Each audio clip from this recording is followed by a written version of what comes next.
You wake up in a dark, cold dungeon. You don't remember how you got here, and you don't know what's going on. You rub your head because it hurts. Your ears are ringing. Hey, calm down and focus. Creepy puzzles are waiting for you, and at the end of the video, you'll see how good at them you are. You see several strange symbols scratched on a brick wall. It's 4 vertical stripes, 3 stripes below, and a check mark even lower. Next, you come to a grid. A huge rusty lock is hanging on it. There's no key. Look around and try to figure out how you can get out.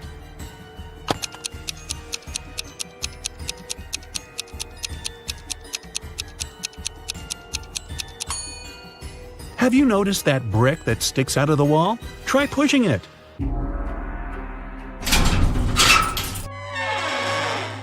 Ha! It worked! A secret door opens and you make your way outside. You go down the stairs and see a large hall. Several torches light up and you spot 4 huge mirrors. They reflect Frankenstein, a skeleton, a zombie, and a vampire. One of these creatures is a human being. Can you guess who it is?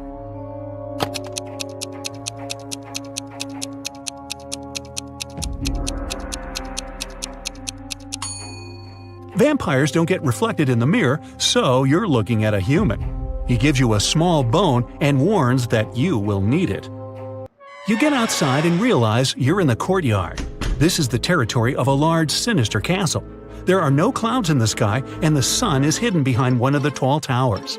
You can see 3 gates ahead. A werewolf is next to the first one. A second gate is guarded by a huge scorpion the size of a car. And the third gate has a scary, alive gargoyle. Something is wrong here. Find out what exactly.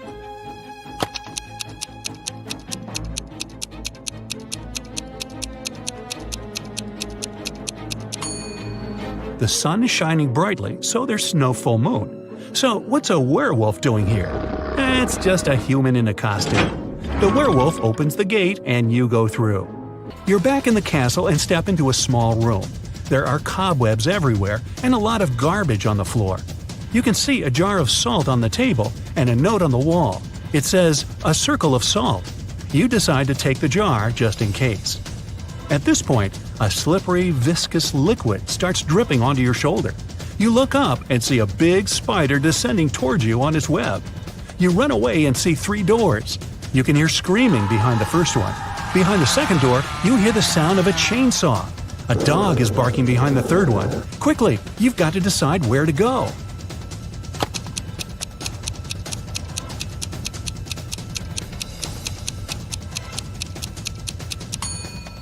Run to the third door. Yeah, you'll meet an angry dog, but you have a bone.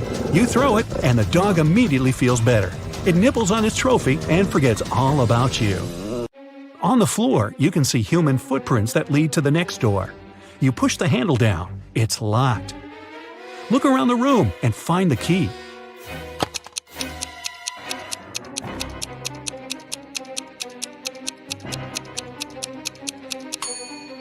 The dog is gnawing on the bone and the key is glinting on its collar. You pet the dog and gently remove the key from its neck. You open the door. It's dark and you can't see anything. You take a small step forward and fall into a deep hole. Fortunately, you're not hurt. On the ground, you find an old MP3 player with headphones. It still has some battery left. Great, you put it in your pocket. You can't climb up the smooth walls of the pit, but you can see that someone has thrown down 2 ropes for you to get out. One rope is white and slightly shining. The other looks quite ordinary. Choose which you should use to get out.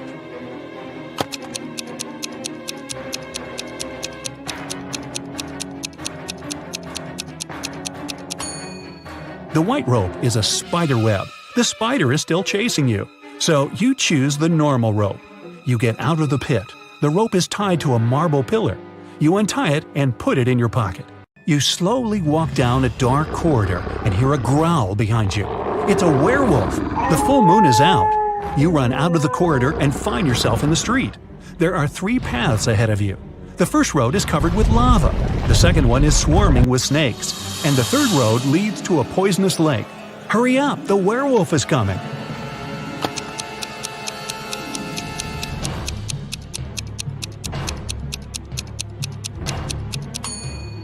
There's a shoe lying right on the water on the left side of the lake. This means that the lake is frozen. You're sliding on the ice and falling. The werewolf is still chasing you, but it slips too, and you have time to run to the solid ground. There's a massive tower ahead. You run inside and close the door. You find yourself in a circular hall lit by torches. Human faces appear on the walls. Their hands begin to reach out. The phantoms are slowly approaching you. They're everywhere, surrounding you. What will you do?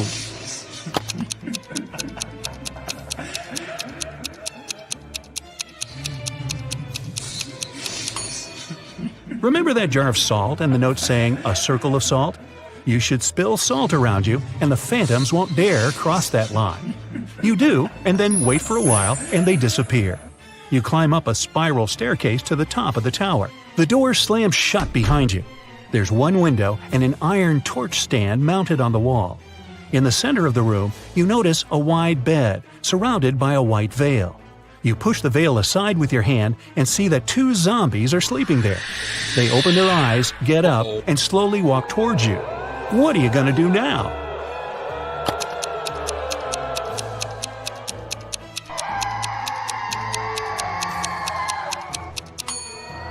Use the rope you found before.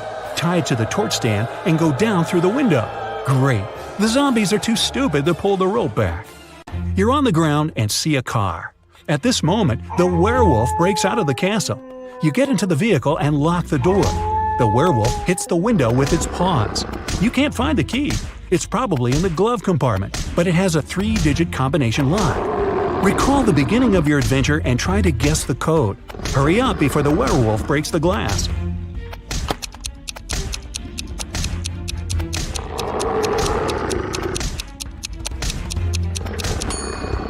In the dungeon where you woke up, there were several signs on the wall.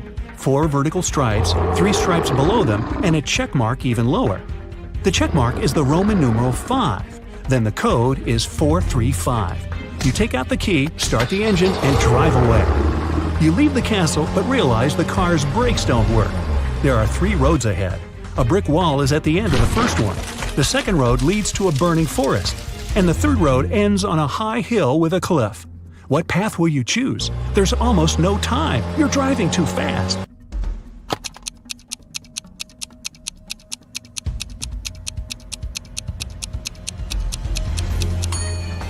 Release the gas pedal and drive up the hill. The speed will soon drop. At one point, you'll be able to get out of the vehicle. You jump out of the car and it falls off the cliff. You go around the hill and get into a swamp. You make your way through the marsh and see 3 women in front of you. Which one is a mermaid?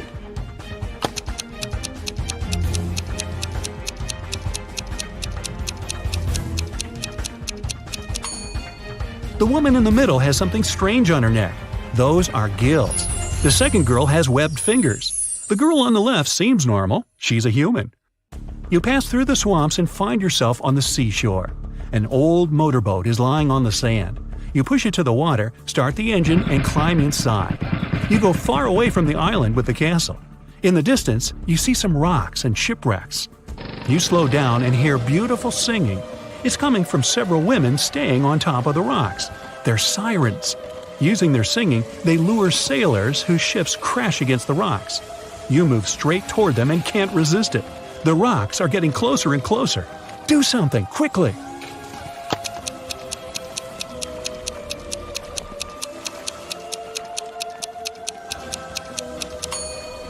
You still have your MP3 player you found in the pit. You put on the headphones, turn on the music, and go away. The engine stalls. Far ahead, you can see an outline of another island. You grab an oar and start rowing. A few hours pass, you're hungry and thirsty. There are fish swimming in the water, and you find a can of worms in the boat.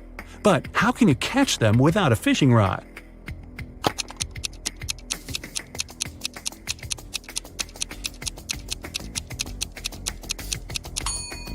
Use one of your shoelaces.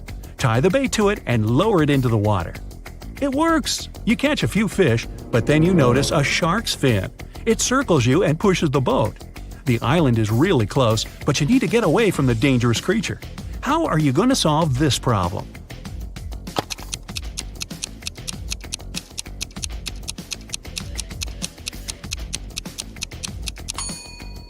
Throw the fish you've caught as far as possible. This will distract the shark and give you some time to get to the shore. Whew, done. But unfortunately, you've given your lunch away to the sea hunter.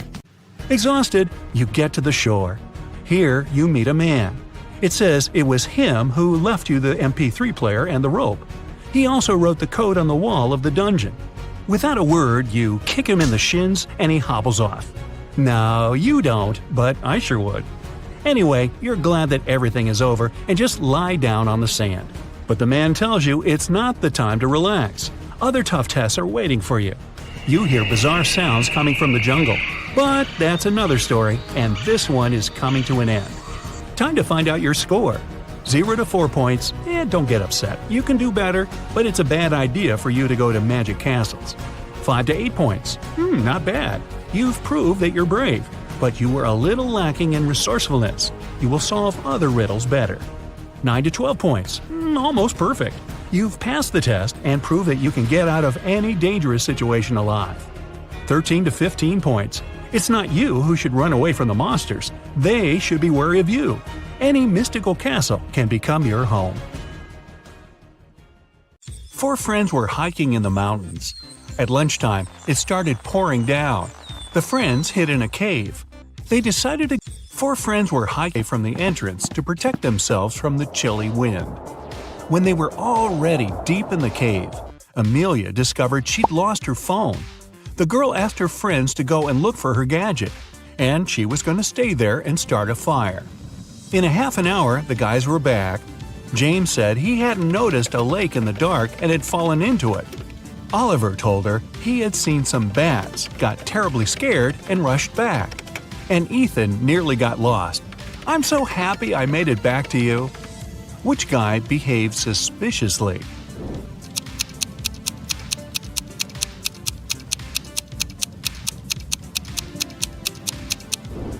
Ethan lied. James was soaked through after falling into the water. But why was Ethan's hair wet? It looks as if he was outside in the rain, but decided not to tell his friends about it. Mr. Lawrence called the police. He said someone had taken his car for a joyride, crashed it into a streetlight, and run away. The man was sure it had been one of his neighbors. The police questioned 3 of them. Ivy answered she had been at work and arrived home only in the evening. Cameron told the police he had been helping his dad remove old stuff from the attic. And Aaron claimed he had been hanging out with his friends, eating pizza, and binge-watching the latest series. After listening to all the suspects, the police officers arrested one of them. Who was it?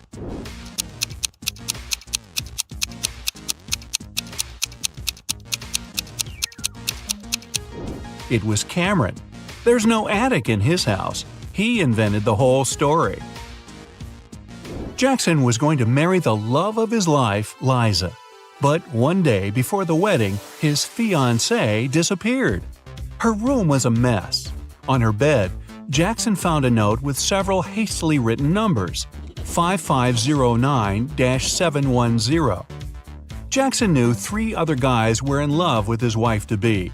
Jaden was a landscape designer and often sent Liza beautiful flowers. Luke owned a gas station and usually tanked up the girl's car for free. And Asher was a hairstylist and helped Liza with her hair. All of these guys wouldn't be above taking the girl away to prevent her from marrying Jackson. But just one of them was actually guilty. Who?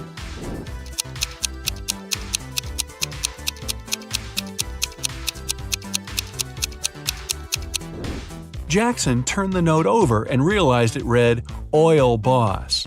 It was Luke who had taken Liza away. Kevin had been dreaming of getting a motorbike for ages. He'd taken several training courses and read tons of specialized literature. And finally, the guy saved enough to buy the motorcycle of his dreams. Kevin was so excited, he immediately went for a ride. The guy was enjoying the trip when suddenly some force pushed him to the side of the road. He lost control of his bike and crashed into a tree. Luckily, Kevin was wearing a helmet and was unharmed, unlike his precious motorbike. The guy looked around and saw a gray Ford disappearing into the distance. It was a hit and run. Kevin was devastated. He checked his motorcycle. Despite being damaged, it was okay to ride. The guy continued on his way. Just several minutes later, he saw the very same gray Ford parked near a coffee shop. Kevin rushed inside and saw 4 people. He didn't need much time to understand who the driver that had hit him was.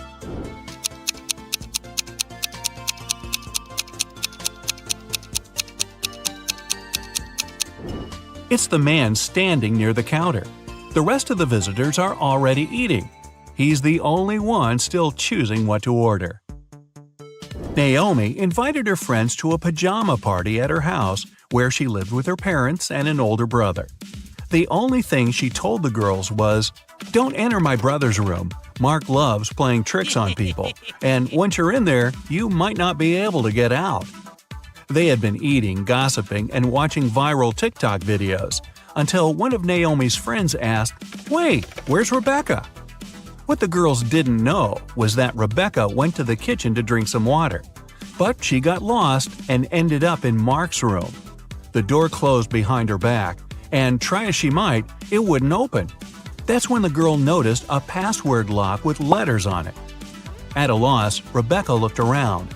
Was that a piece of paper on the table? She picked it up and saw 5 numbers on it.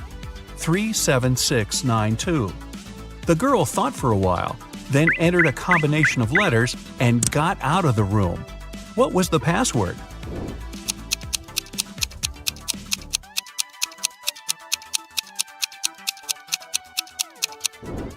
The code was the first letters of the 5 numbers, TSSNT. Claire's the best student in her class. She's also friendly and kind.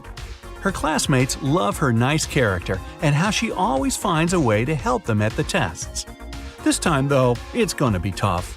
There will be new rules during their upcoming math exam. There won't be anyone at school except for the students and several teachers. The library, cafeteria, and gym will be closed. Students will have to leave their phones in a special locker. It won't be allowed to talk whatsoever. If students need to go to the bathroom, they'll have to do it one by one. And the teacher will check the bathroom after each student, even the toilet paper. Claire's classmates are devastated. They know they're going to fail the test. "Don't worry," the girl says, "I've got an idea." When the kids get their exam results, they see the highest marks. Their teacher knows the students cheated, but how?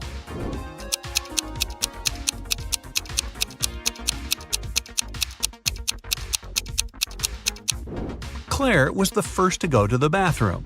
She wrote the correct answers on the steamy mirror with her finger, and her classmates could read the answers by breathing on the mirror. The little cheaters. Detective Brown is following a man who's suspected of smuggling. Suddenly, the man speeds up and disappears around the corner. The detective runs after him, but there's no sign of the man. The only place where the suspect could hide is a beauty salon. Brown rushes inside and sees 3 women, but he knows for sure one of them must be the man he's looking for. Which one?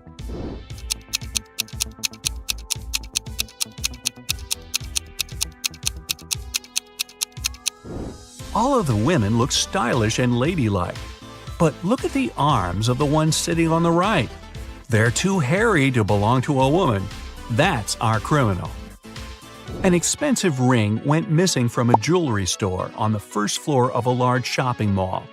The manager called the police.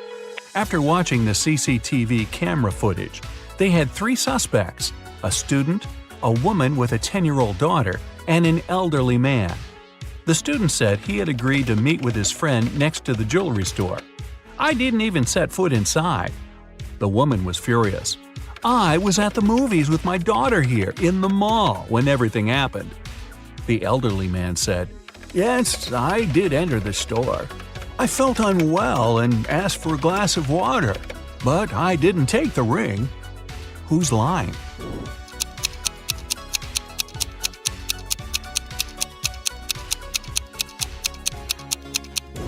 All the movies running at that time had 16+ age rating. The woman wouldn't be able to watch any of them with her young daughter. Vicky's friends knew the girl loved all kinds of riddles and puzzles. Once, they decided to play a trick on her. While she was sleeping, they moved her to the attic and left her there with nothing but a note, a pen, and a flashlight. When Vicky woke up, she found herself in a dark room with no windows, a locked door, and a table with a piece of paper on it. The note said, "Crack this riddle, write down the answer, and slip it under the door. If it's correct, you'll be set free. M1Y L1I1F1E." Vicky was a smart girl. She didn't need much time to find the answer to the riddle. Do you know it?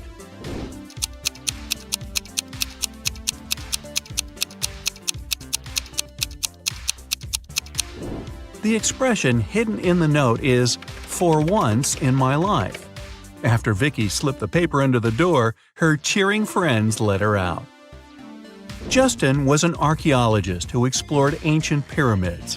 One day, something went wrong, and he ended up locked in a tiny room deep underground. The guy got into the room through a narrow passage. It was blocked by a rock slide several minutes after he entered. There was only one other door in the room, but it was locked. To open it, the guy had to solve a riddle. It looked like this. After mulling it over for some time, Justin guessed what it meant. Can you?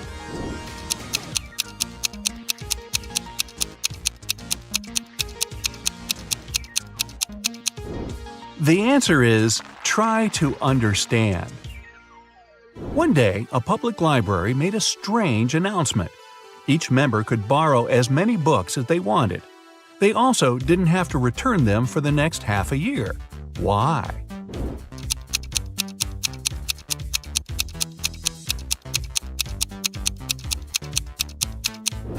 The library was moving to a new building, but they didn't have enough money. And this way, the patrons would move most of the books by themselves. Smart. Uh-oh, Tommy was exploring old caves outside the city when he got trapped in a mysterious dungeon. There were 3 ways out, but only one of them was safe. Behind the first door, a fire was raging. Behind the second door, there was acid rain, which could melt any substance within seconds. Behind the third door, there was a huge brown bear that hadn't eaten for 2 years. Which way should Tommy choose?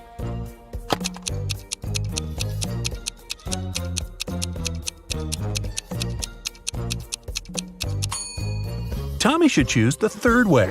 No animal can go for 2 years without food and survive. Barely. It was a stormy day, and it had been raining for several hours straight. A car accident happened in a tunnel. The yellow car crashed into the red one. The driver of the yellow car said it had been raining so heavily he hadn't seen anything, so the accident wasn't totally his fault. But the police asked the man to stop lying and claimed it was all his fault. Why?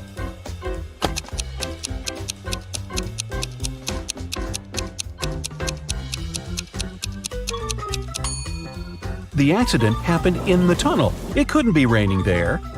Mrs. McAdams, who was having a day off with her friends, came back home in the middle of the day to change her clothes. There, she found out that her daughter, Eveline, who she'd grounded, wasn't at home. Mrs. McAdams got angry and texted Eveline, asking where she was. Eveline texted her back, saying she was at school. The girl even attached a picture of the classroom. Mrs. McAdams didn't believe her daughter and told her to come home immediately. How did she understand Eveline wasn't at school?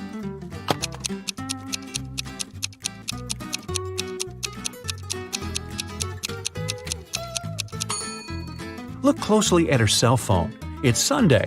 There's no school on Sundays. Ned works in a club. His job is to check people's ID cards and to not let suspicious people or people younger than 21 years old get inside. Take a look at these 3 ID cards and figure out who shouldn't enter the club.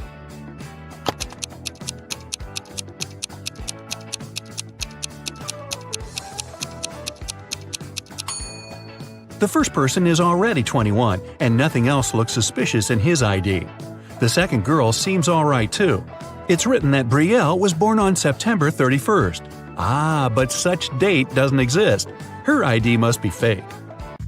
Mrs. Cabell is the owner of a small company producing expensive designer cups. On Friday, when the working week was finally over, she got a call from her bank. The woman found out that someone had stolen all the money she had saved.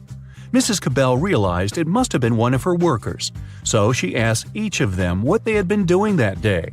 Sloan, a sales manager, said she had been talking to their clients and looking for new ones. Atticus, a potter, said he always made 1 cup a day, and he showed all the cups he had done that week.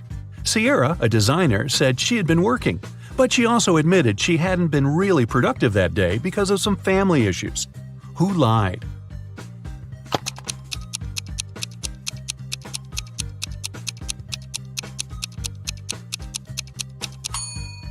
Atticus. There are 5 working days in a regular week.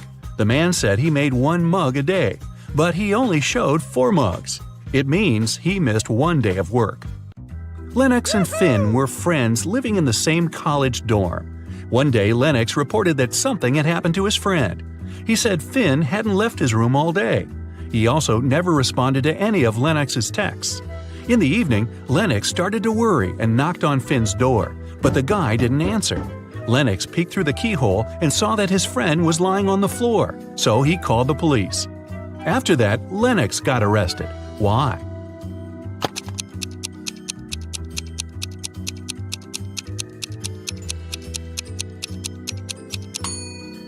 Lennox has a bandage on his right eye, but the keyhole is located in such a way that it's only possible to look inside with the right eye. It means the guy couldn't do it. He simply knew what had happened. Esme was having a walk in the forest and got lost. For about the 20th time. Hey, don't ask.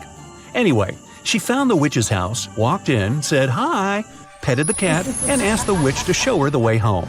But the witch had a problem.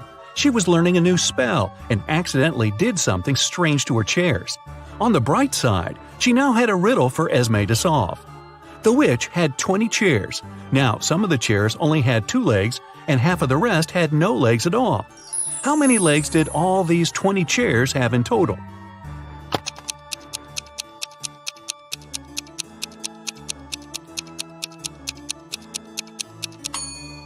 We know that some of the chairs have, on average, 2 legs per chair.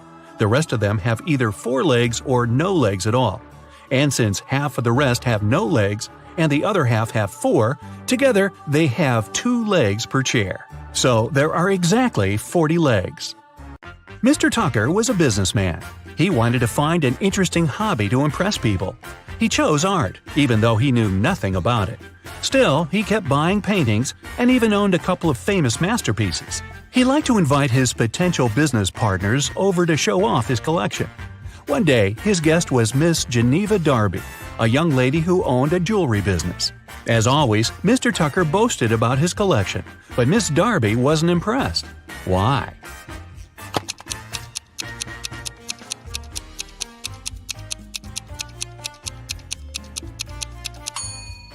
Look closer at this supposedly 16th century painting.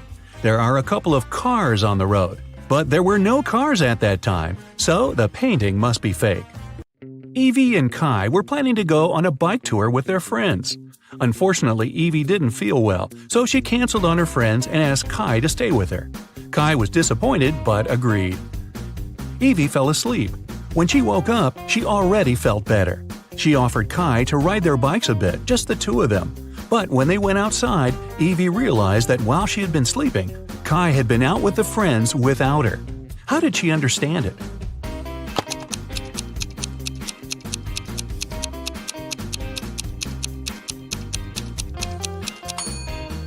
Look, Evie's bike is all wet. It must have been raining while she was asleep.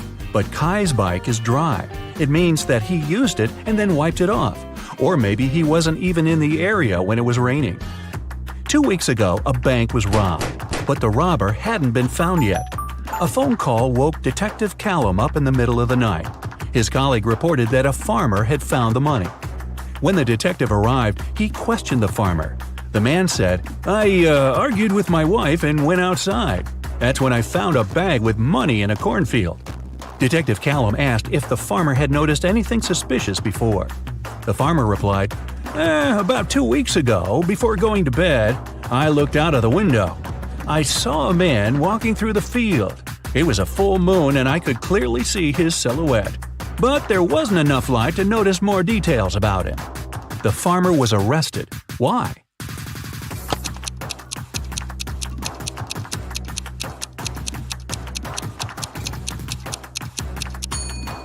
The farmer said it had been a full moon 2 weeks before, but it's impossible. As you see, it's a full moon now. The farmer is lying, but why? Ashley was hurrying to an unplanned business meeting.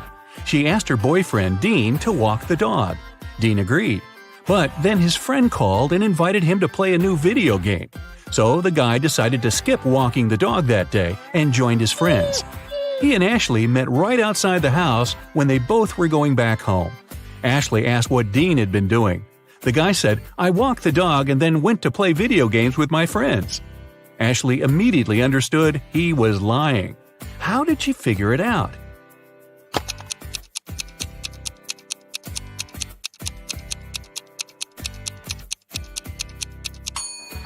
It's winter.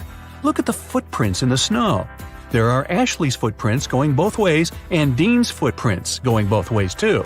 But there are no dog footprints. Mrs. Rivers reported that someone had broken into her house.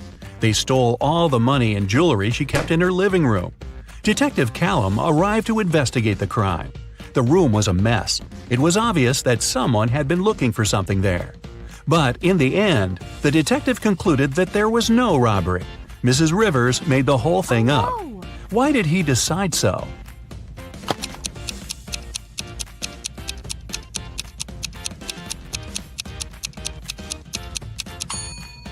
Look at this very expensive and fragile tea set lying on the floor. If a criminal had really been there, he wouldn't have cared about the set. It would be smashed after falling down. It seems that when Mrs. Rivers was staging a robbery, she didn't feel like breaking her expensive tea set. Viviana and Malcolm were working outside. Malcolm was repairing the roof, and Viviana was working in the garden. Suddenly, a hammer fell from the roof and hit Viviana on the head. She was taken to a hospital, and the police came to figure out what had happened. When Malcolm told them everything, the police arrested him for staging an accident. Why didn't they believe the guy?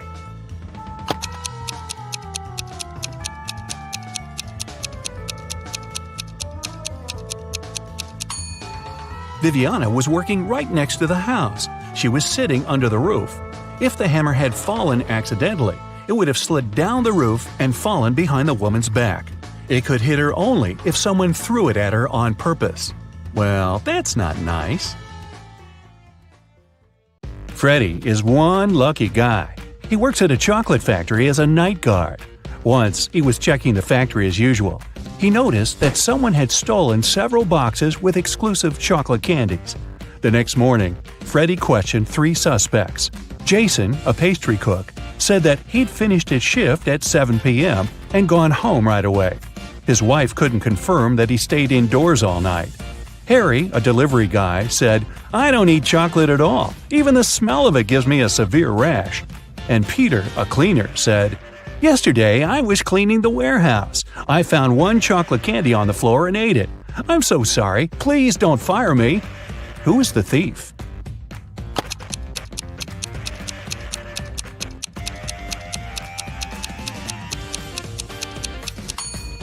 Harry. He's standing in a room with a bowl of melted chocolate without any protection. He would have a rash if his allergy was real.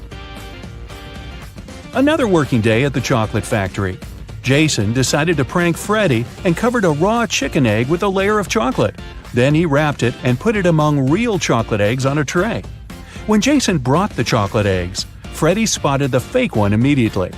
Can you figure it out?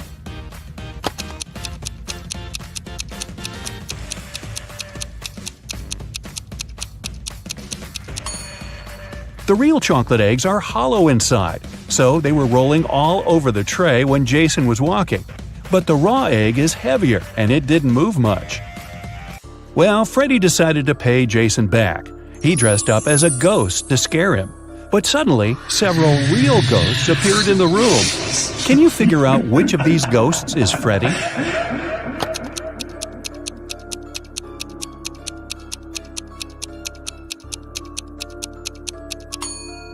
This guy over here. He's the only ghost who is not transparent at all.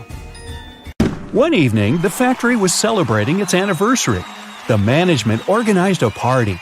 All employees participated in a karaoke competition.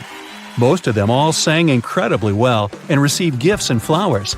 But only two of the best singers, Nancy and Betsy, made it to the final. They prepared to face each other in one more round. But suddenly, Betsy fell to the floor, unconscious. Doctors claimed that she had been poisoned. But all the participants of the competition had eaten exactly the same food. Besides, the police checked the dishes and they were okay. Can you guess what happened?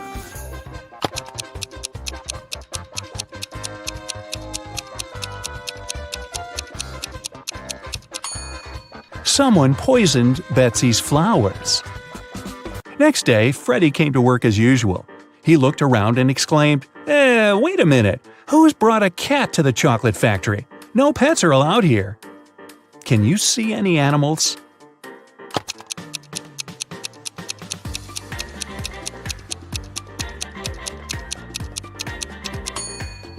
Here it is.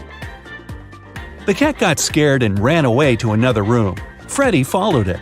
Can you spot the cat now?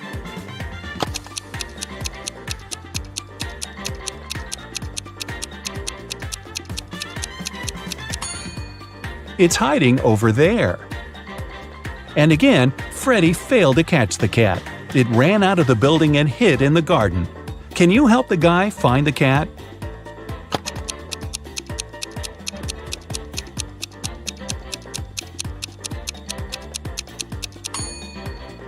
The poor animal is over there. Freddy caught the cat and found a small note attached to its collar. It had contact information. Freddy called the cat owner, but no one answered the phone. So, after work, Freddy took the cat and went to the address mentioned in the note. It was a creepy castle. The door was locked and required a password. Can you help Freddy crack the code using this hint?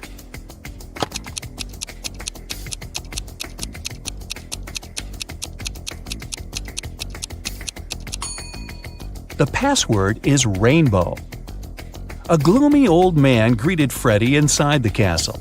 Freddy expected that he would thank him for bringing the cat back. But the old man began to laugh evilly and locked all the ways out. Then he said, "If you manage to complete 3 tasks I give you, you will get $1 million. But if you fail, you'll stay in my castle forever. Here's the first task. Help me find my glasses among all these vegetables." Can you help Freddy?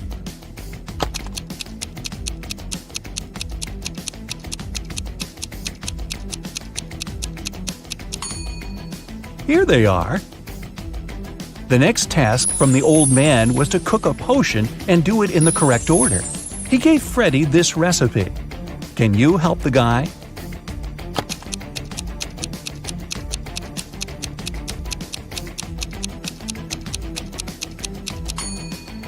First of all, you gotta put curry. Then go for blueberries to make the potion look greenish. And finally, add tomatoes to make the potion look brown. As for these vegetables, Freddy doesn't need them. And the third task is to find a book in this messy room. Can you see it?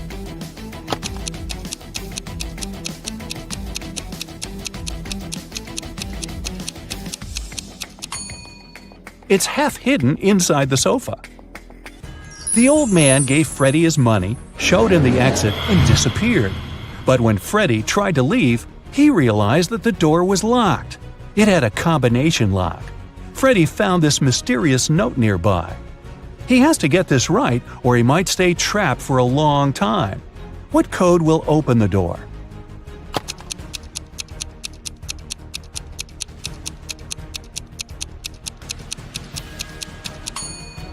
"2361. Each number corresponds to the number of circles in the first set of numbers.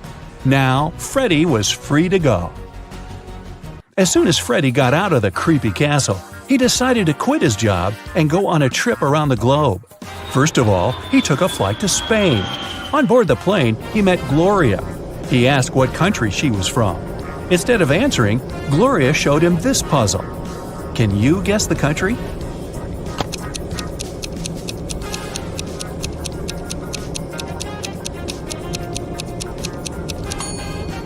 That's right, she's from Ireland. Then Gloria asked Freddy what country he was from, and he showed her this puzzle. Can you guess his country?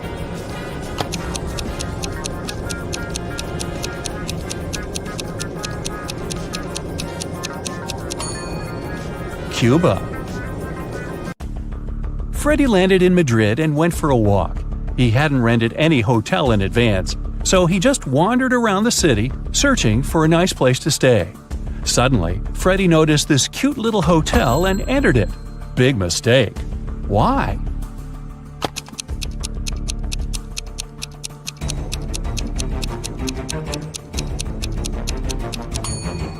See this zombie in the window? This place doesn't look safe. As soon as Freddy entered the creepy hotel, the door slammed behind his back. The guy saw 3 doors leading to freedom. Venomous spiders were crawling behind the first door. Behind the second door, arrows were flying at head height. And behind the third door, there was a black hole. Which door should Freddy choose? Can you help him escape?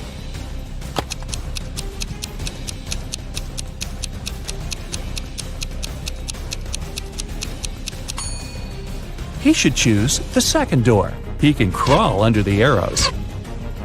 After his adventure, Freddy decided to have lunch in the local cafe. But something's definitely wrong here. Can you figure out what it is?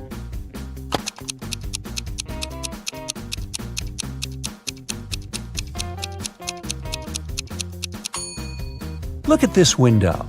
The view of the street is upside down. The waiter came over to Freddy to get his order. But suddenly, a woman at the next table began to shout, "Help me! Someone has put cockroaches in my soup!" The cafe manager questioned 3 suspects. The cook said that he had prepared the soup as usual. It was okay when he passed the dish to the waiter.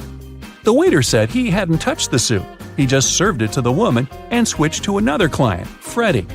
The woman's husband said, "I wasn't there when my wife got the soup. I was washing my hands in the bathroom." Can you tell who's guilty?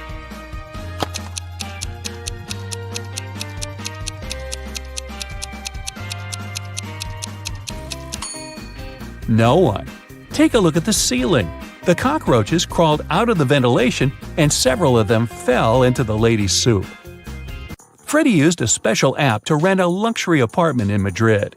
He found 3 options that he really liked. Mariana offered a cozy 2-story studio with a beautiful view. Diego had a penthouse near a park. And Camilla offered a high-tech villa. Which option should Freddy choose?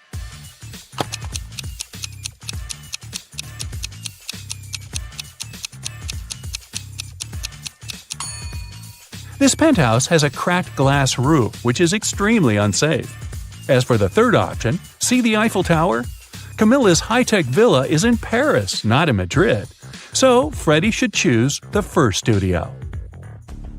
Freddy invited Mariana for a walk in the park. They walked a lot and got very tired. They decided to lie down on the grass and rest. Freddy woke up an hour later. Mariana had disappeared. Freddy started looking for her. Half an hour later, he fell into a big pit. It began to rain. The guy realized that the pit was going to get flooded. That was a big problem. Freddy couldn't swim. He found some stuff in the pit: a rope, a ball, and a bucket.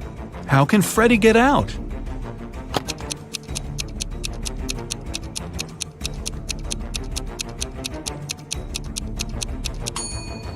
The ball will float up to the surface, and so will Freddy if he holds on to it.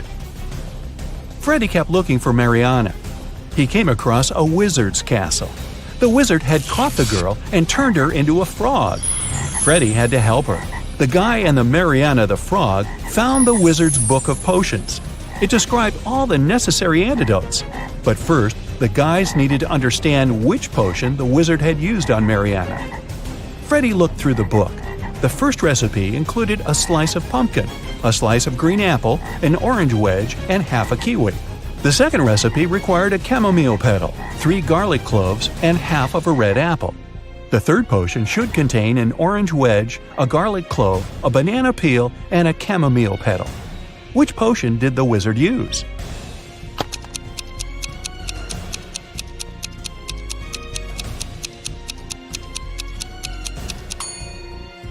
Take a look at the ingredients on the shelves. They only match the third recipe.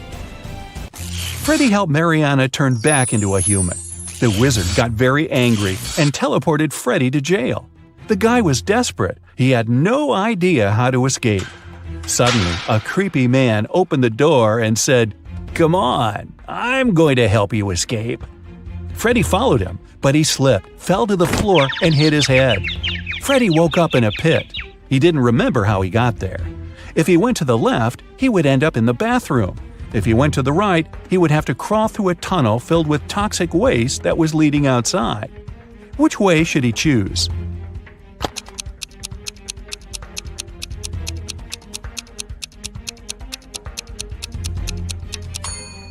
Freddy should go to the right. If he chooses the left corridor, he will end up in jail again. Look, this bathroom is on the territory of the jail. Freddy escaped, took a shower, and called Mariana right away. The wizard picked up the phone and said, "I have created enough evil clones of Mariana. I don't need her anymore. You can take her home now." Freddy rushed back to the wizard's castle and saw 4 Marianas. Can you help him find the real girl?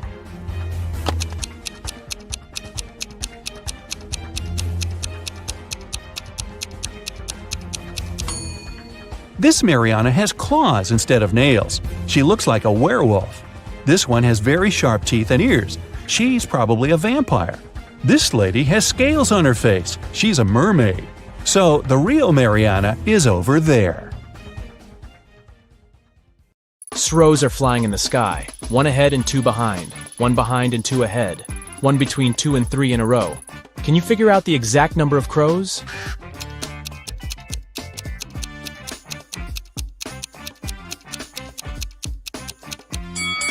Three. They're moving one after another. Barista needs to fill 2 sacks with coffee from another sack of a similar size. Can you figure out how to do it?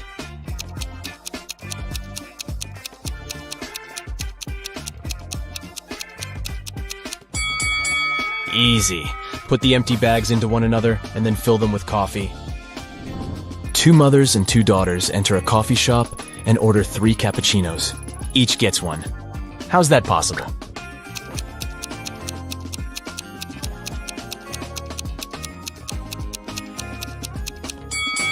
They are a grandmother, a daughter, and a granddaughter. Can you write a number that consists of 11 thousands, 11 hundreds, and 11 digits?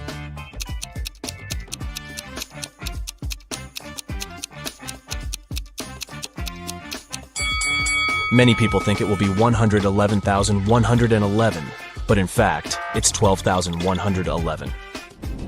Rachel's computer gets broken, but she has to do urgent work. So she decides to use her husband's laptop instead. But unfortunately, he has changed the password. Luckily, Rachel finds a note with a clue nearby, SBDIFM. She enters the code, but it doesn't work. Can you help her crack the password?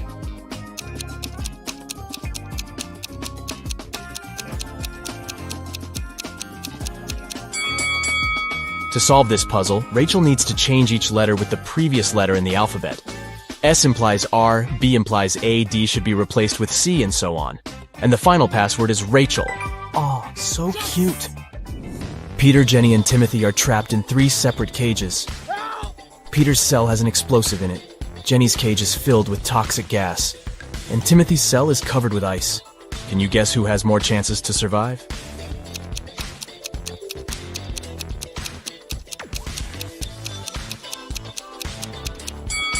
Timothy.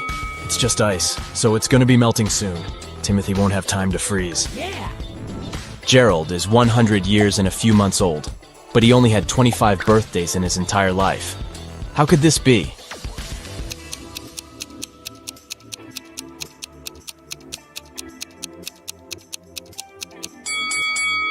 The man was born on February 29th, so his birthday only takes place once every 4 years. The police find out that several criminals are going to leave the city by train this morning. Security guards at the railway station detain 4 suspicious people and examine their baggage. Can you help them figure out who's innocent?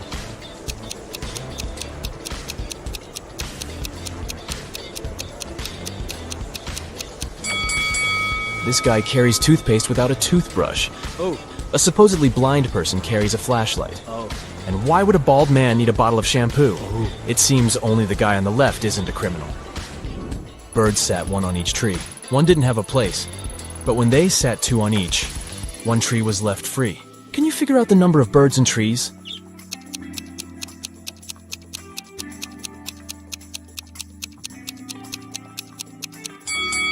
Four birds and 3 trees. A farmer has 350 oranges. The challenge is to divide them into 3 piles so that one pile would be 4 times smaller than the largest one, and another pile 2 times smaller than the largest one. How many apples would be in each pile?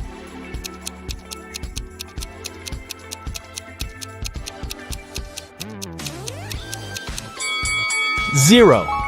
The farmer has 350 oranges, not apples. David invites his friends to spend a weekend at his house. They come along and have tons of fun. Unfortunately, a terrible storm starts the day before they have to leave. It's pouring with rain, and strong winds are breaking trees, tearing down power lines, and causing power outages all over the place. The next morning, the weather gets better. But David discovers that his gold watch is missing. It was a very expensive gift from his grandpa. David asks all his friends just one question. I can't find one thing that's very important to me. Can you tell me what you were doing yesterday? Monica says, I spent most of the day in my room studying. Mike says, I was practicing my electric guitar in the garage. And Mia says, I don't even know what your watch looks like. After hearing their answers, David knows for sure who's lying. Can you figure it out?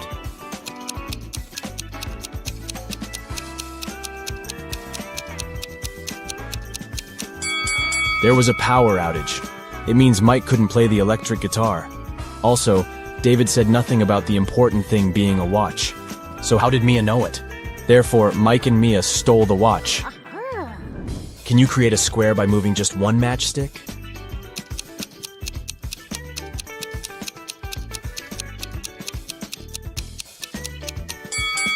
You need to think outside the box to crack this puzzle. Here's the solution. This square is tiny, but it still matches the task. Rob runs a restaurant. He has 4 barrels of excellent kombucha. He's saving them for the upcoming anniversary party, which will start in 24 hours. Rob enters the storage room and sees a note near the barrels. It says, I put a magic spell on one of the barrels. Anyone who drinks kombucha from it will turn into a mermaid in 10 hours. Good luck. Luckily, Rob has one friend, Shelly, who's dreaming to be a mermaid. Yes! Rob decides to test the kombucha on her before the party starts. Can you figure out a way to check 4 barrels in 24 hours?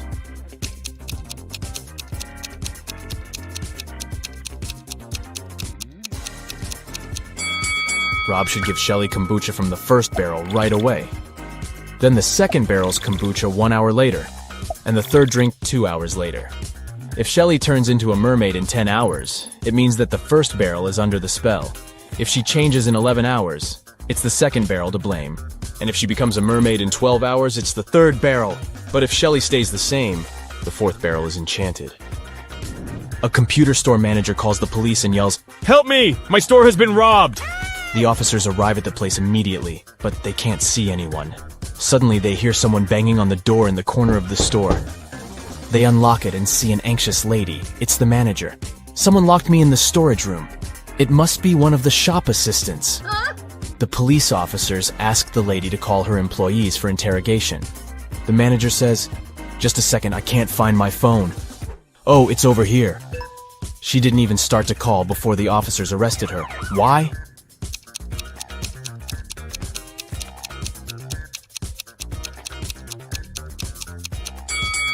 She was locked in the room, and the phone was lying on a counter.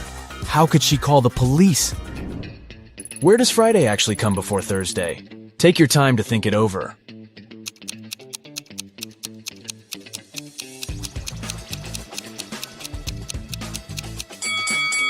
Friday always comes before Thursday in the dictionary. Nina sneaks out of the house late in the evening to meet her secret boyfriend. She thinks that she's very careful and quiet, but all of Nina's roommates know about her plan. Also, they know that Nina will return at midnight. They decide to make a bet. The one who would notice Nina first, when she starts climbing the fence, would be the winner. This person would be free from chores for 1 month. To avoid falling asleep, Bella switches on her favorite series. Nora goes to the kitchen to make snacks for everyone. Wendy takes a seat in the living room with a book. And finally, Kelly goes to her bedroom and starts meditating. Who's going to be the first to spot Nina when the time comes?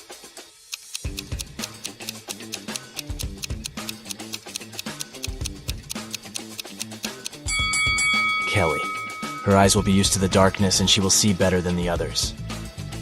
Lily is a cool pastry chef. She's been working hard in the kitchen all night to create a special wedding cake. Finally, it's ready. Yeah. Lily puts it in the fridge and goes outdoors to take a break. 15 minutes later, she returns and nearly faints. Some monster had ruined her masterpiece. Lily questions 3 suspects. Diana, the barista, says, "I opened the fridge an hour ago to grab a new carton of soy milk. Your cake was fine." Paul, the bakery's manager, says, "I didn't touch the cake. I was talking on the phone with our clients." And Will, the janitor, says, "I entered the kitchen 5 minutes ago and noticed some chocolate on the floor near the fridge. I opened it and saw the broken cake, but it wasn't me." Who's lying?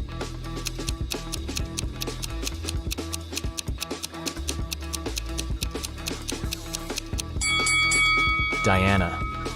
An hour ago, the cake wasn't finished yet, so she just couldn't see it in the fridge. Mary parks her car near her favorite store. Can you see anything weird here?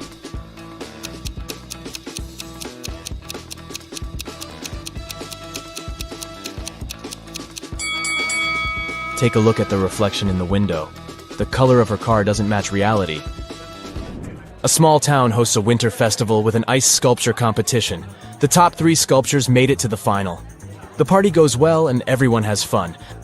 Oh no, someone has sprinkled the sculptures with salt. They're losing their shape and falling apart. The local sheriff interrogates 3 suspects. Brian says, "I didn't do it, I was too busy building a snowman."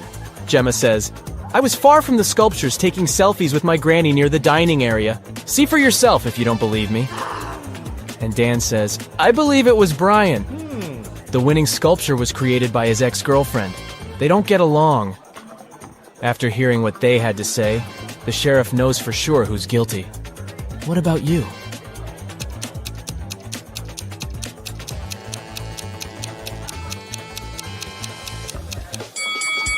Take a look at Gemma's selfies with Granny. There's a large salt shaker on the table in the first picture. And in the second selfie, the very same salt shaker is absent. It's hidden in Gemma's jacket pocket. She sneaked the salt and ruined the sculptures. Amy is visiting an unfamiliar city. She sees 4 magical creatures in this area and freaks out. Can you see them too?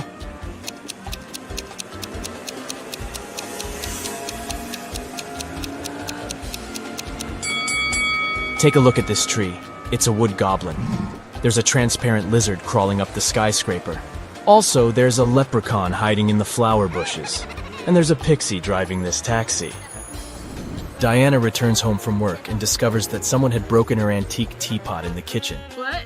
She gets furious and interrogates 3 suspects. The housemaid says, "I was cleaning the second floor all day long. I didn't even enter the kitchen today." The gardener says, "I was picking lilies in the garden in the morning. I only entered the kitchen once to put fresh flowers in the vase. The teapot was fine." And the cook says, "I was preparing dinner in the kitchen. And then I went to the bathroom to take off my uniform. When I returned back to the kitchen, the teapot was already broken." Who is lying?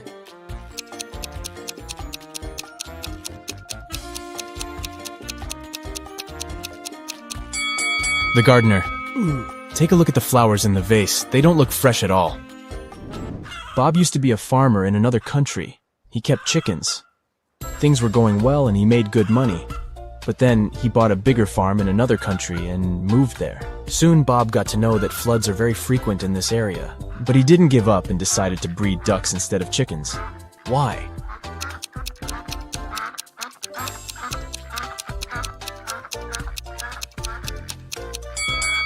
Ducks can swim, so floods aren't so dangerous for them.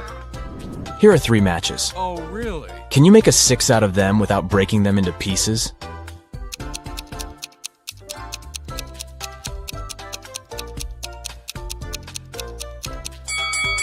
Who said the number has to be standard 6? The matches make a perfect Roman numeral 3.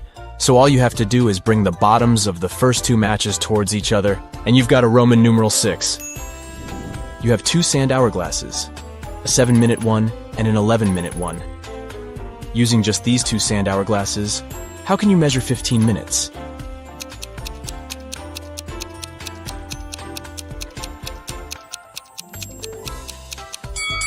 Step 1. Start both hourglasses at the same moment. Step 2. Wait until the 7-minute hourglass times out. 7 minutes have passed. Let's move on to step 3. Restart the 7-minute hourglass. At this time, 11-minute hourglass will have 4 minutes left to time out. As soon as the 11-minute glass times out, invert the 7-minute hourglass. At this point, 11 minutes have passed. After inverting the 7-minute hourglass, it will now have 4 minutes left for timeout. After these 4 minutes are out, the total time will be 15 minutes. A young woman went to another town to look for a better job. She promised her mother she would come and visit her often. But 4 months passed, and she still didn't come home. Her mother missed her very much. One day, in the middle of winter, the woman shouted, "April is here!" How is it possible?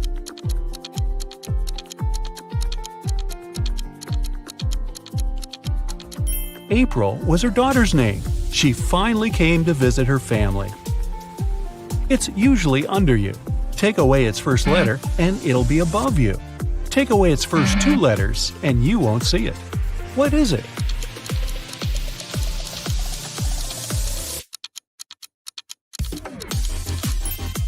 It's a chair, which can transform into hair and air. Look at this picture and try to understand what's wrong with it.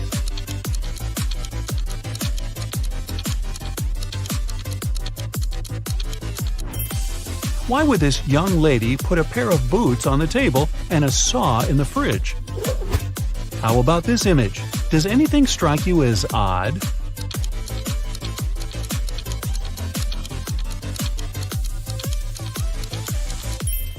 There's a snowman in the oven and a fish in the toaster. Dennis, Maria, and Julie were at a party. They decided to play a game. There were 5 hats, 2 red ones and 3 yellow ones. The friends closed their eyes, took random hats, and put them on their heads. Then they opened their eyes and looked at one another. Each of them had to guess what color the hat on their head was. Dennis and Julie said they didn't know, but Maria exclaimed that she knew the color of her hat. What color was it?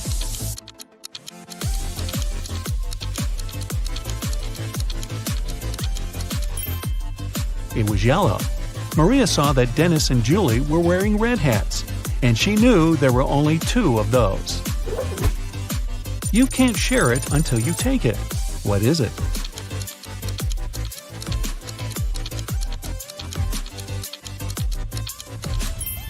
It's a photo. You see a combination of letters OTTFFSS. What should be the next 3 letters in the line?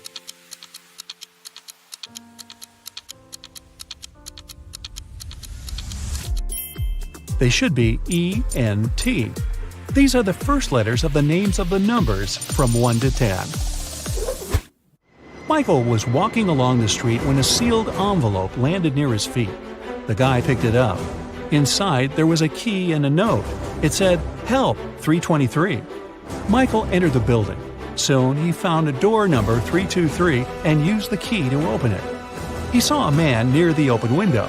He was gagged and tied to a chair. Once free, the man exclaimed, "2 men broke into my office, tied me up, and took all the money from my safe. Luckily, my hands were free. I managed to write this note and throw it together with the key out the window." Michael didn't believe the man and called the police. Why?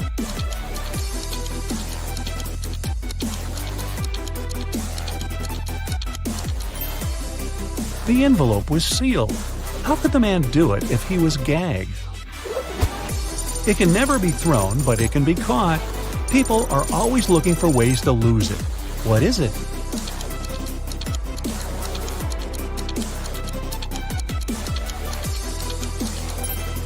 It's a cold. 2 teams were playing soccer against each other. Each of the teams scored 2 goals in total.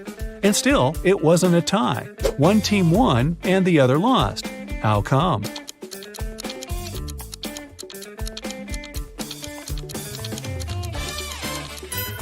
One of the teams scored an own goal. Young but very popular blogger Eric wrote his first book. It was a huge success. The guy was preparing for his first book signing. He was very excited and nervous, so he took a break to steady his nerves in a quiet corner. But even at 6 p.m., when the meeting was supposed to start, Eric was nowhere to be seen. In 10 minutes, a security guard found him lying on the floor in the bathroom. Someone had hit the writer on the head. The police had 3 suspects. Angela, his agent, said she had been solving some urgent organizational issues. Frank, one of the fans, said he had been a great lover of Eric's books for years. He wouldn't do anything to harm the writer. And Patrick, the security guard, said he had been doing his job, keeping the fans away from the entrance. Who hit Eric?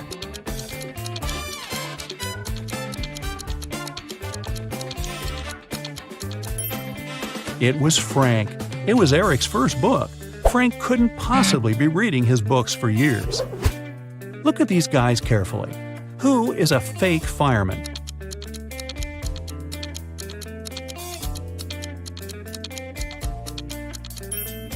It's the guy on the right. He's not wearing a helmet and doesn't have a special bag. Plus, his pants aren't part of the uniform. You have 3 empty cups and 10 sugar cubes. You need to distribute these sugar cubes between the cups so that each of them contains an odd number of cubes.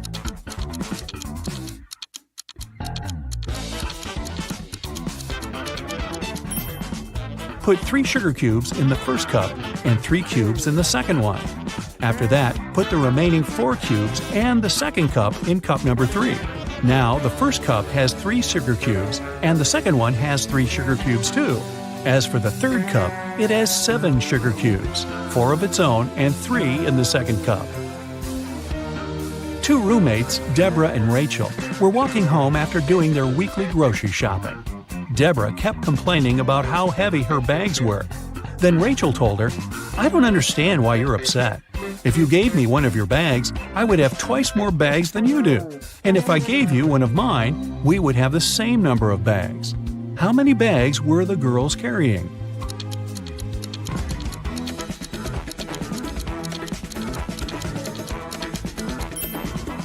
Rachel had 7 bags, while Deborah was only carrying 5 bags. Detective Black's assistant, Josh, was late for work. When he arrived, he told his boss the following story. "I was driving along the highway when I saw an unconscious man lying on the left side of the road. I picked him up and took him to the nearest hospital. Finally, he came to his senses. He told me he had been pushed out of the moving vehicle. The bag and all of his money and documents were left inside." But Detective Black said the man was lying. How did he figure it out?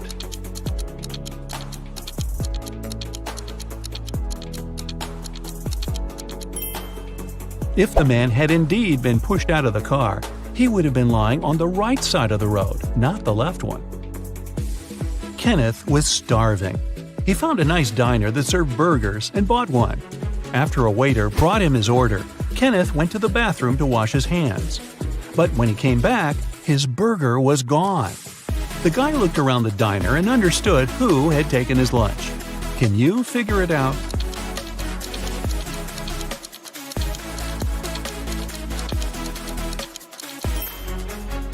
It's the young woman with a dog sitting at her feet and sniffing the air. If she was just drinking coffee, which is what she's pretending to do, the dog wouldn't be so interested in her. Mary was walking through the park when she spotted a hungry dog. The woman decided to share her snack with the animal. Unfortunately, there was a stream between her and the pooch. She squatted down to attract the dog's attention and showed it the food. The animal was next to her in no time. There was no bridge over the stream, and still the dog wasn't wet. How is it possible?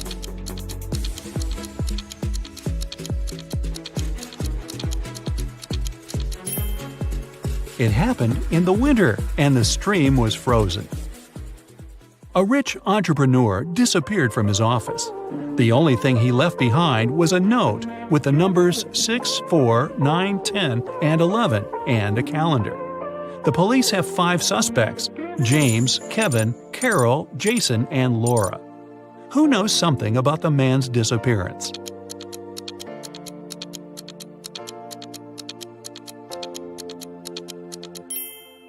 It's Jason. The numbers mean months of the year, and the first numbers of these months make up the culprit's name, Jason. Matthew bought a new smartphone and a phone case. He paid $310. The gadget cost $300 more than the case. How much did Matthew pay for the phone?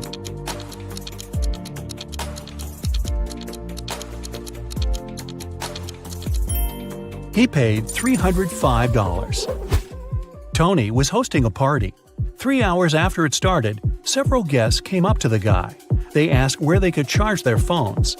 Unfortunately, there was only one socket in Tony's house. The guy checked all the power strips he had. Help him figure out how many phones he can charge at a time.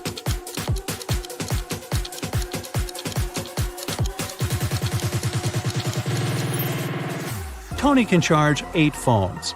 Look, one strip has its cord cut. The strip with one socket is literally useless. One of the strips doesn't have a cord whatsoever. Another has no hole for a plug. Plus, one socket on each of the 2 strips will be taken by the plugs from the others. A rich businessman called the police. When he arrived at his office in the morning, he remembered he had left a bunch of important documents in his safe at home. He sent his secretary, John, to bring them. But the guy called half an hour later. He said the safe was open. The documents were still inside, but all the money had disappeared. The police examined the businessman's home office. They tried to find some fingerprints. Nothing at all. The detective had 3 suspects: the secretary, the businessman's nephew, Mark, and the housekeeper. The secretary said he had called his boss as soon as he had seen the safe. Mark said, "I opened the door for John. Then I went to my room and found out about the accident only after John called me." The housekeeper told the police she had been very busy with her chores and hadn't been to the office since the previous evening. Who took the money?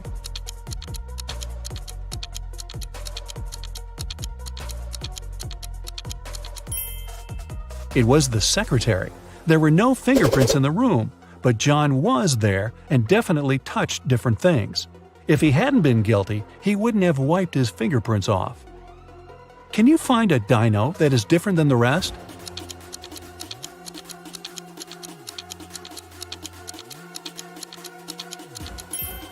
Right, it's this one. Helen and Dylan go to the movies. Can you spot anything odd in this place?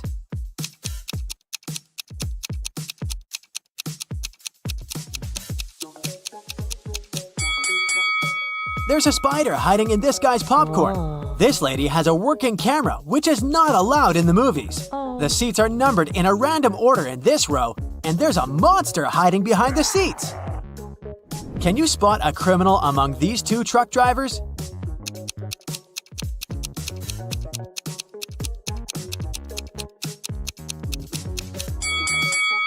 The second guy is just shipping tomatoes, but someone scrawled the word help on the window of the first truck. Therefore, the first driver is the criminal. Can you guess which driver is more dangerous?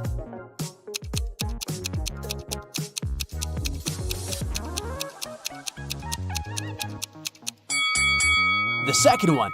Who uses such weird decor for his car? Breaking news! Someone stole exclusive diamond shoes from the local museum. Many people visited the exhibition that day, but the criminal had left no clue. The police arrive at the crime scene. Detective Smith checks the camera records and spots the thief right away. What about you?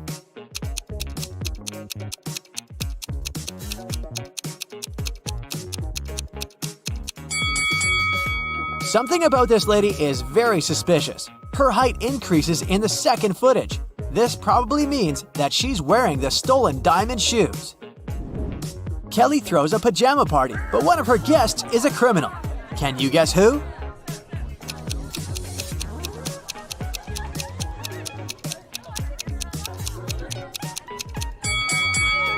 This lady is a thief. Oh, no. She hid the stolen items inside a pillow. Let's check how eagle-eyed you are. Can you spot 3 differences between these 2 pictures?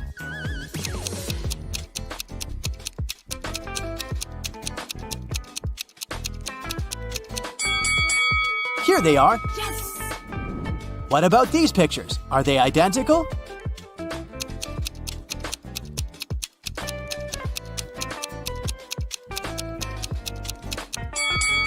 Nope, there are 3 differences.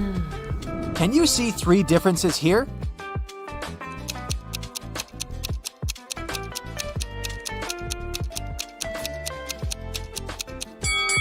Here they are. Great job! Yes! Philip runs a publishing house. One day, he gets an anonymous message. His best illustrator, Victor, has a secret relationship with one of his female co-workers. Only 4 ladies work in Philip's farm. Sheila is an SMM manager. She has just returned from the Maldives. It was her honeymoon. Bella is a content manager. She's very shy and lives with 5 dogs. Lily is a part-time writer. She's single and parties all the time. And Kelly is an office manager. She's very ambitious and writes her own book in her spare time. Can you guess Victor's secret crush?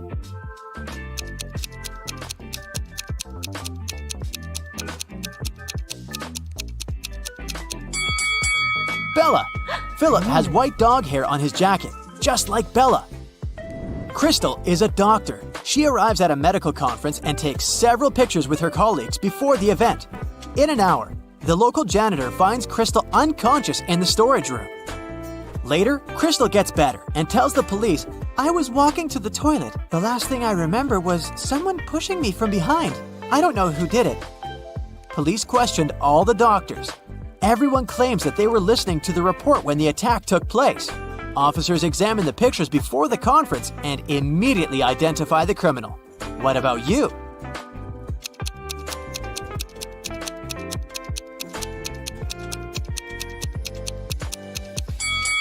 Crystal tried to protect herself and tore the string on the criminal's neck. Oh my god! So it was this guy with a broken badge. Harold is the richest man in town. This evening, he lost his memory because of a car accident. His only family is his daughter. When Harold wakes up in a hospital, 2 ladies claim to be his daughters. One of them is lying. Can you help Harold identify the real one?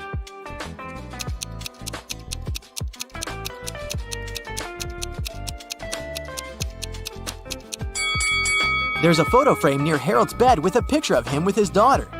She has a mole on her cheek, and this lady too. So she's the real daughter. Peter gets lost in a haunted house and finds 3 doors. He needs to choose one of them to escape. There's a cute family of polar bears behind the first door. A couple of hungry, angry wolves are waiting behind the second door, and they haven't been eating for 7 years. And there are hundreds of venomous snakes behind the third door. Which way is more or less safe?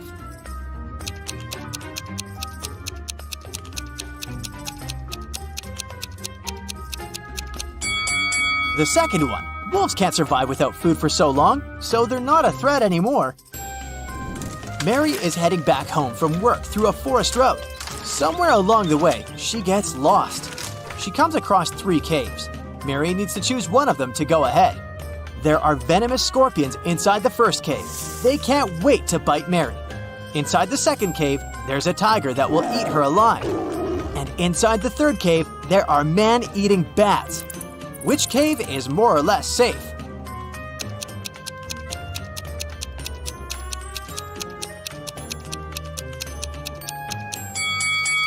If you noticed, the sun is still up. It's daytime and bats are sleeping, so the third cave is the safest option for Mary. Detective Smith gets a task to investigate a robbery. He questions a witness who saw the thief escaping. He says, "In my car's mirror, I saw a masked man driving away in panic, but I wrote down the number of his car." Detective Smith takes the note with the number. Police find 4 cars with similar number plates.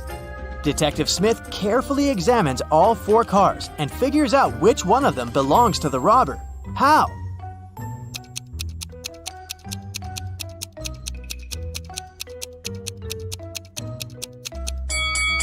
Since the witness looked at the car number through his mirror, the image was reflected. It means that this was the original car number. Amy lives with her 3 sisters. She's a professional violinist. Her sister always complains that she loves music more than her own family. One day, Amy leaves for the gym, and when she returns home in the evening, she discovers that all her super expensive violins are broken. Oh, God. She immediately calls the police. Detective Smith arrives and interrogates everyone. Amy's elder sister, Sarah, says, "I was sleeping the whole time. I don't know anything." Detective Smith asks her what the other sisters were doing at the time. They were both reading books and eating dinner in the living room. Only the younger sister was having fun at a party downtown. Detective Smith immediately realizes who broke the violins. What about you?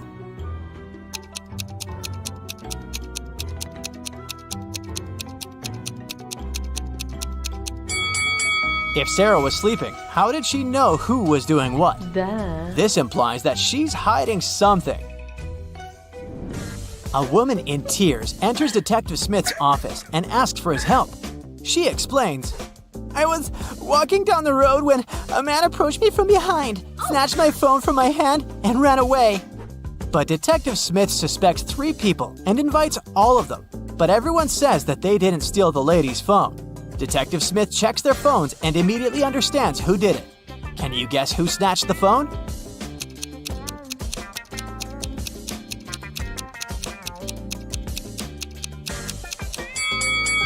Take a look at the wallpapers. This is the lady's dog, so the first guy stole her phone. Oh, no.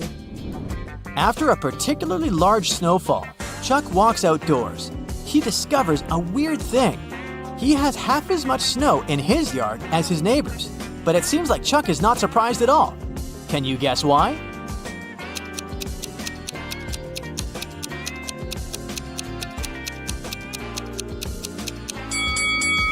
Simple. Chuck's yard is half the size of his neighbor's. Vicky is filming a video blog about this haunted house. Suddenly, she freaks out because this place is full of frogs. How many frogs can you see in this picture?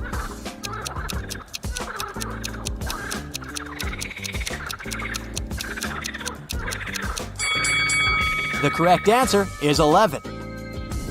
Vicky runs away to the basement and sees a creepy collection of clown masks. How many masks can you spot?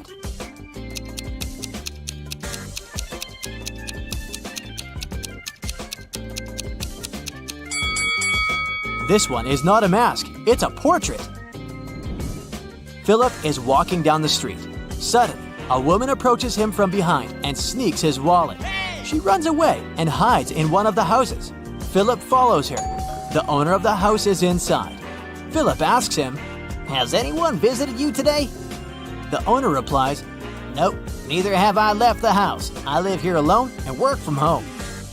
After hearing the owner's words, Philip knows for sure that this guy is a liar. How come?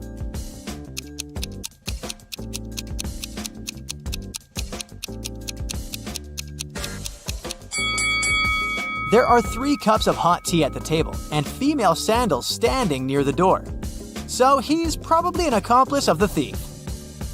The university president's looking nervous. He gets to his office and opens the door. It's the end of the semester, and all the students are about to take their finals, except Intro to Geography. The teacher had to postpone that final for some reason. When he sits at his desk, he discovers that someone's been rummaging through his papers. They've stolen the physics final. How did they get in if the door and windows were closed? I'll give you 7 seconds for this one.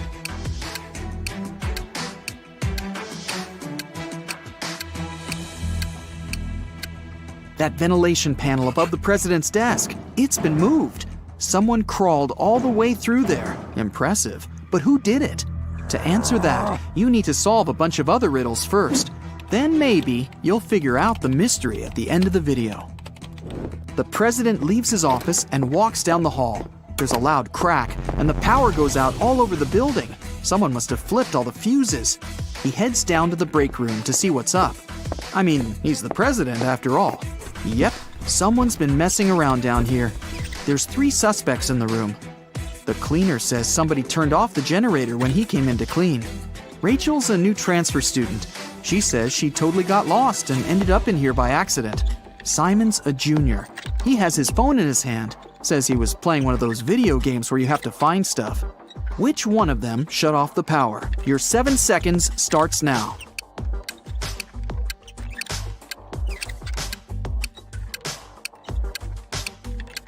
It was Rachel. It's the end of the semester. She wouldn't have transferred right before finals. But why did she do it? Maybe she wanted to disrupt the physics final. He turns the power back on. Ugh, hungry. Probably a good time to grab a quick snack. When he gets to the cafeteria, there's a new problem waiting for him. Someone emptied a whole bag of sugar into a huge pot of soup. Which student was it? You have 7 seconds.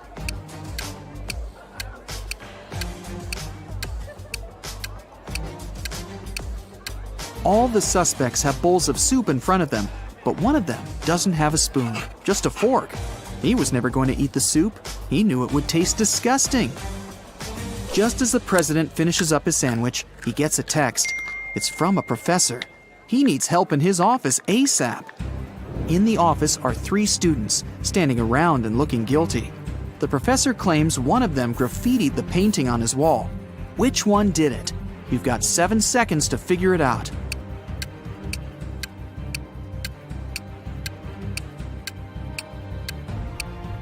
It's that one. She's covering her hands. There's probably some paint on her fingers that she's trying to hide from you. Next stop, the infamous physics exam. The president heads over to the exam room. Everything's quiet in there. Looks okay. All the students have their heads down, staring at their papers. But someone's cheating. The president can sense it somehow. Help him find the sneaky student. 7 seconds to scan the room.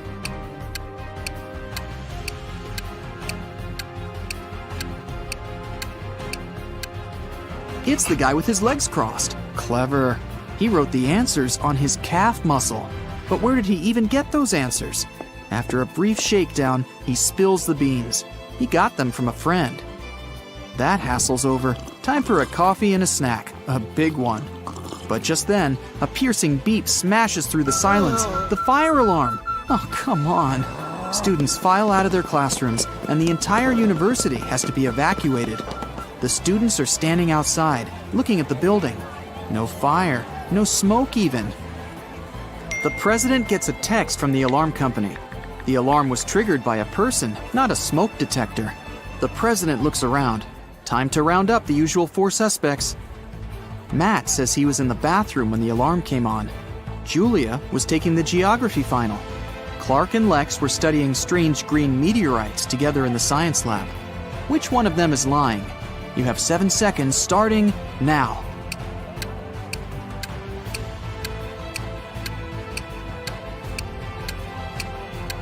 It was Julia. The geography teacher postponed the final, remember? Why would she lie unless she had something to hide? Today's not really his day. Someone cut down a tree right in the middle of the quad. The caretaker saw 4 students hanging out under the tree this morning, and now it's gone. Time to interview the suspects. Emily says she's been in the library all day. Loads of people saw her. Sam claims he was in the cafeteria having some soup. Lewis was in the physics final. And Michael says he's been hitting the weights all day, trying to get buff for the beach. Who cut down the tree? Your 7 seconds starts now.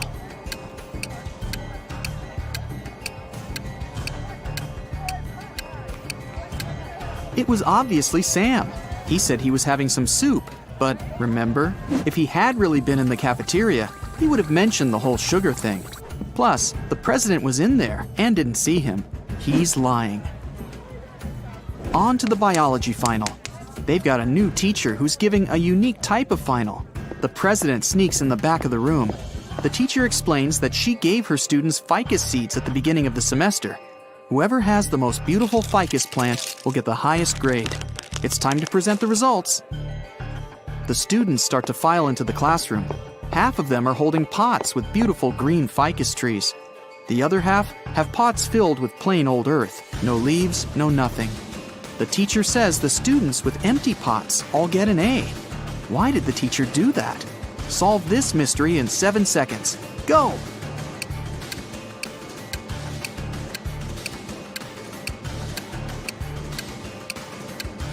the beginning of the semester, she gave everyone fake ficus seeds. The students who showed up with full-blooming plants must have bought a full-grown plant and stuck it in the pot. Ha! Busted! Last final of the day, philosophy. The young teacher is in there, waiting for all the students to take their seats. After that, he puts a bust of an ancient Greek philosopher on the table. The teacher says, "Write a short essay on the following topic: why this bust doesn't exist." The student with the most convincing argument gets an A, while everyone else gets a C. Huh, tough teacher. After an hour, the students hand in their papers. Most of them filled up the front and back, but one student only wrote 2 words, and she got the A. What did she write? I'll give you 7 seconds to figure it out.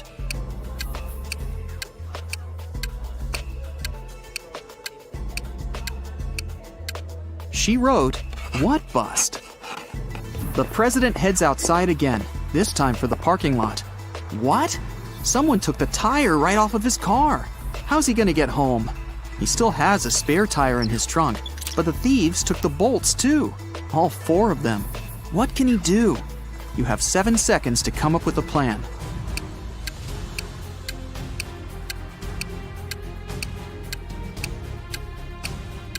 He needs to unscrew 1 bolt from each of the other 3 tires and attach them to the spare.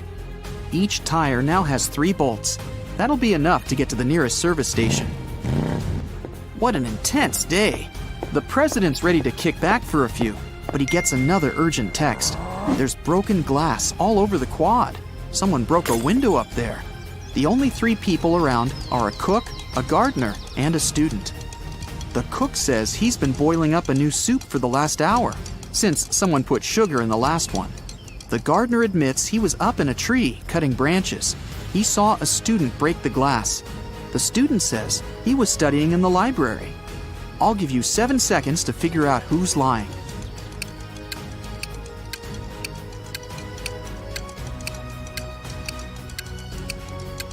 The gardener's lying.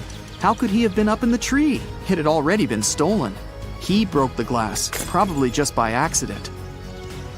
The day's finally over. The president heads over for the best tradition on campus, the post-finals party. It's in the basketball arena. There are lights, decorations, and even a DJ. Everyone's dressed up, looking relieved. Finals are over. The party goes all night, but around 4 a.m., someone accidentally slams the doors too hard, and it triggers the automatic locks. Everyone's trapped. The president can be the hero of the party. He just needs to find a way out, grab the spare keys from his office, and open the door from the outside. But how? One of the students, Eric, says he knows how to get out of the gym through a vent. The president looks at him, and his face goes red with anger. Why? Last riddle, 7 seconds. You can do it.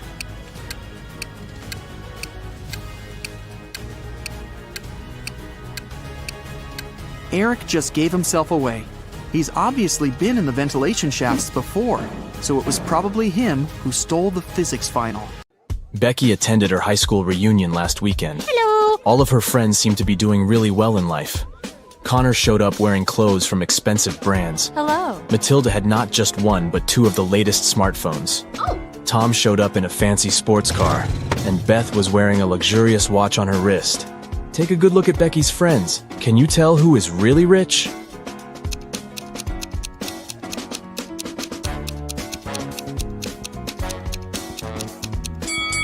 Well, let's see.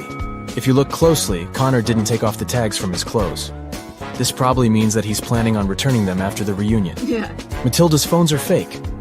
Look at the label. It's just a copy of the original brand. Ah. And Beth's watch is way bigger than her wrist, which means that the watch is not really hers. So, Tom is probably the richest person at the reunion. Oh, yeah. Amy's favorite band is in town, and she really wants to go to their concert. She asks her stepmother if she can go, but she says she will only allow Amy to go if she does a series of things for her. Oh. The first thing the stepmother asks is for Amy to bring her some water in a colander. To get this right, Amy needs to think outside the box. Okay. Can you help Amy figure out how she can do that?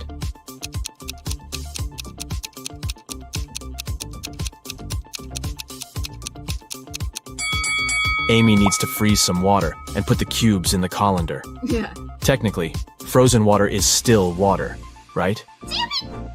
Next, her stepmother asks Amy to pick out the perfect evening dress for her. Amy walks into her stepmother's closet, and there are 3 dresses, a red, a green, and a blue. Take a look at the picture. Which dress should Amy choose?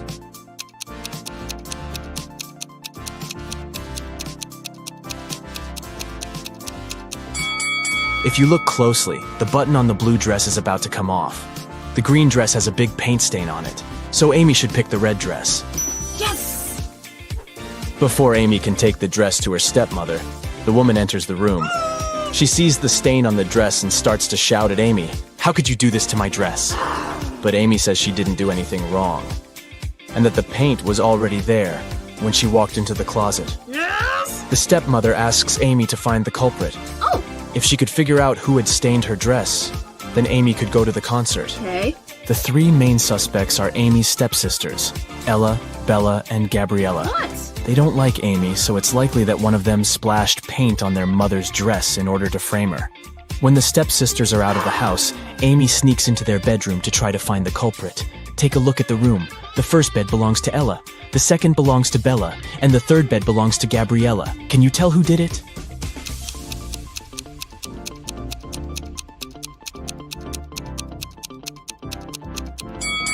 It was Gabriella. Her bed is the third one on the left. And if you look closely, it has a bucket of paint under it. Emily and Barbara are getting ready for a girls' night out. Yes! They are putting on makeup and getting their hair done. They have pretty similar tastes, and their things look pretty much the same. But one of them has more money than the other. Oh, Looking at the image, can you tell which one has the more expensive stuff?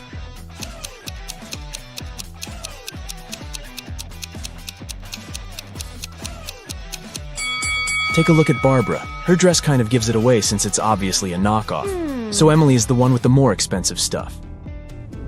Harry decided to backpack around the world on his own. yeah! On the plane, he sat next to a girl. He asked her where she was from. Yes. But instead of answering, she showed him 2 emojis on her cell phone. Oh, Take a look at the image. Can you tell which country the girl is from?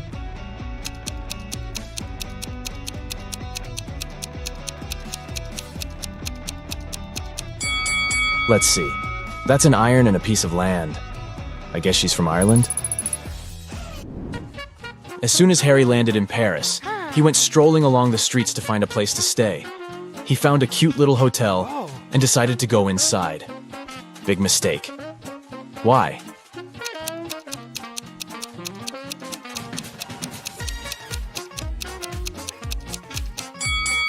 Take a look at the window on the last floor.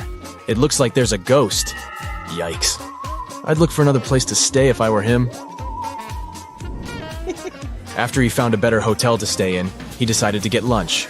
He ordered the classic French onion soup. yeah! But when his dish came, it was filled with cockroaches. He called the restaurant's manager to tell them about the incident. The manager said, "This is unacceptable. I will find the person who did this and fire them immediately." There were 3 suspects. The cook said that he had prepared the soup as usual. It was okay when he passed it to the waiter. The waiter said that he hadn't touched the soup. He just served it to Harry and hurried to take the order from another table. The manager also questioned the cleaner, who said that he had spent the last hours cleaning the bathroom and had no idea what the fuss was about. Can you tell who is guilty?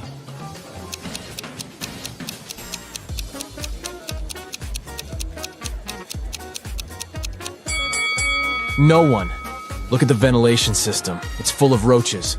They must have crawled out of it and fallen into Harry's soup. Yikes. There are 3 passengers in the business class of an international flight that is headed towards Rome. Take a look at these 3 people.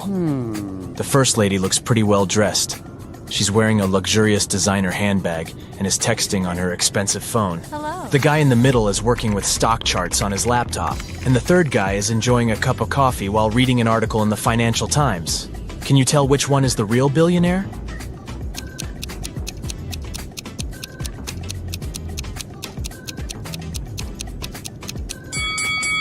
Let's see. The woman may look well dressed, but if you see the tag on her clothes, it says 100% polyester. It's unlikely that a billionaire would wear something like this. The guy working with stock charts is wearing old, ripped shoes. I doubt that's a fashion choice, so he's probably not a billionaire. Oh, That leaves us the last guy. if you look closely, the article he is reading is about him. The title of the article is The World's Newest Billionaire. I guess we found our guy, huh? Detective Smith was called to investigate a burglary at the city's museum. A priceless diamond disappeared, and the thief left no trace behind. After analyzing the museum's security cameras, Detective Smith gathered 3 suspects: the security guard, the museum's curator, and a visitor. The security guard said he only left his post during lunchtime, and he could swear that the diamond still wasn't missing at that time.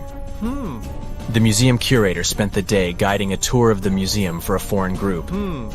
They came to see the diamond at the beginning of the tour, and it was still shining bright in its place.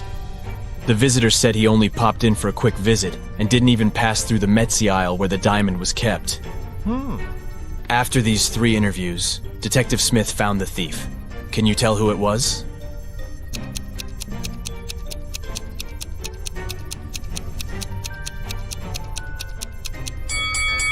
It was the visitor. First of all, he knew the exact location of the diamond inside the museum. Plus, take a look at that string he's fiddling with in his left hand. Detective Smith pulled it from under his sleeve and voila, the diamond was attached to it. I guess he didn't have time to go home and get rid of the diamond, huh? Julie and her friends decided to spend the weekend at a cabin in the woods. They arrived on Friday evening and spent the night playing board games and telling spooky stories. When they woke up on Saturday morning, they found that someone had stolen all their food supply. The door's glass was shattered, but other than that, there were no signs of who could have done it. So the group decided to search the surrounding woods to see if they could find the culprit. Take a good look at the scene the group stumbled upon and see if you can find out who took their food.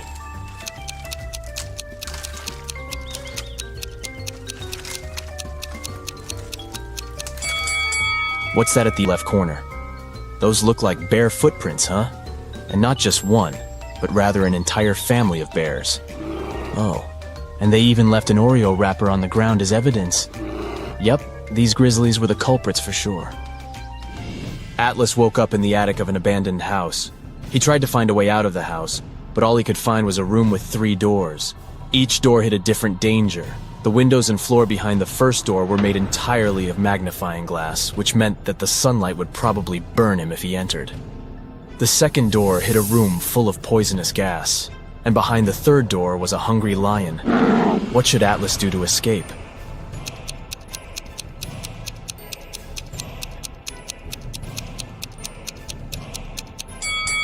He should wait until it's nighttime and use the first door.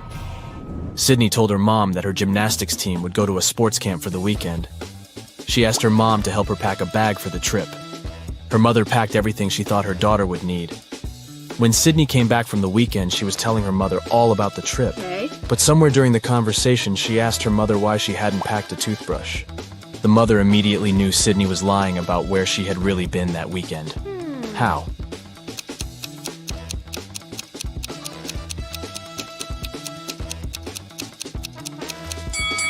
Because Sydney's mother did pack a toothbrush, but she put it under Sydney's gymnastics clothes.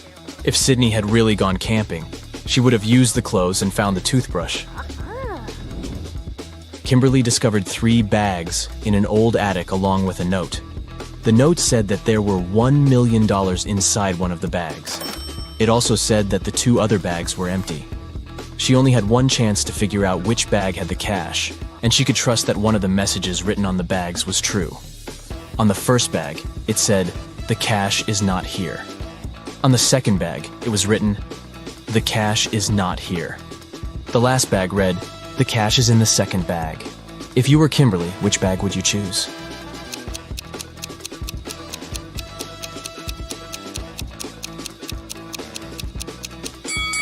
You should choose the first bag. If only one of the clues is true, then the money is in the first bag. The police have been after Mr. Burke for many years, trying to prove he's involved in illicit activities, but they never managed to catch him. One day, Detective Lawrence decided to make a surprise visit to Mr. Burke's office. As soon as the detective arrived, Mr. Burke's secretary said he was away on a business trip. The detective asked to see Mr. Burke's office and took a picture of it, but he wasn't allowed to touch anything without a warrant. So, Detective Lawrence went back to the station and got a warrant. When he returned to Mr. Burke's office, he noticed someone had been in there. Take a look at both pictures and try to find out what Detective Lawrence saw.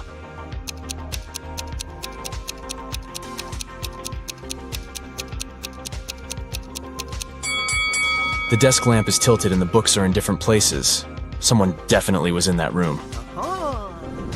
Detective Lawrence decided to search Mr. Burke's entire office. In one room, he found there were footprints up until the middle of the room, and then they disappeared. The only window of the room was open. "Oh no!" Detective Lawrence shouted. "I can't believe he escaped again." He took a picture of the room and took it to the police station. At the station, he showed the picture to the other detectives, and one of them said he had cracked the case. Take a look at the picture. How did the detective solve the case?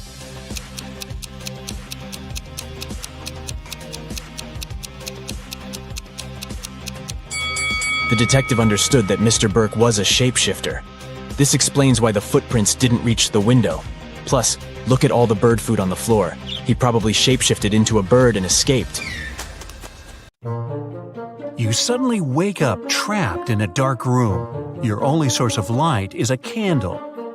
There are 2 doors in front of you. Behind one of them, there's a tunnel that will lead you outside to freedom. Behind the other, just a cold brick wall. You have a key that will open only one of the doors, and you can try it just once. So, how do you know which door to try?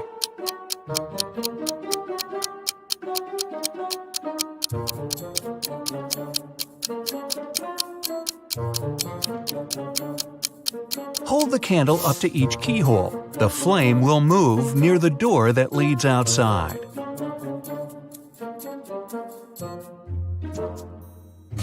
You escape to freedom, but you need to send some important documents to your friend Beth. You can't mail them in a regular package because the precious papers will get stolen. So you put them in a box and lock it. But Beth doesn't have the key to this lock. How can you send the papers if you can't send the key to the lock separately?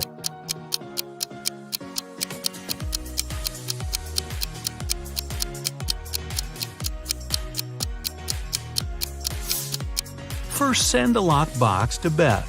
She'll attach her own lock and send the box back to you. Then, remove your own lock and send the package again. Beth can then remove her lock and finally open the package.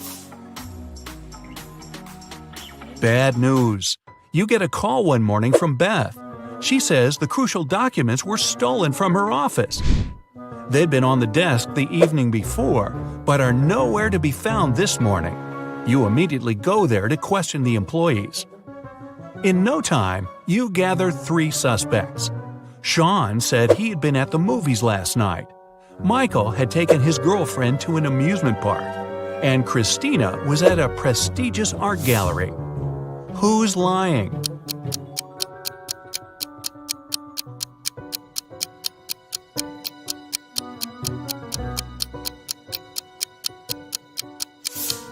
Sean. His movie ticket isn't torn. Having been caught red-handed, Sean makes a break for it. He hops in his car and drives away. Law enforcement are on the lookout. Sean sees a police car right ahead of him and starts driving toward it. Why would he do that?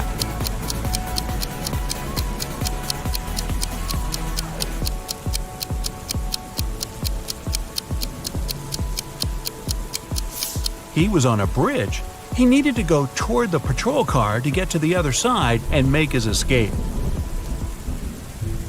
No such luck for poor Sean. He gets caught and locked up. But he starts hearing rumors of an inmate planning to break out. The guards have 2 suspects. First, a quiet bookworm who spends most of his days with his nose buried in sci-fi novels. The second, a big burly tattooed guy who's always working out. Who should Sean become friends with if he wants to get out of here?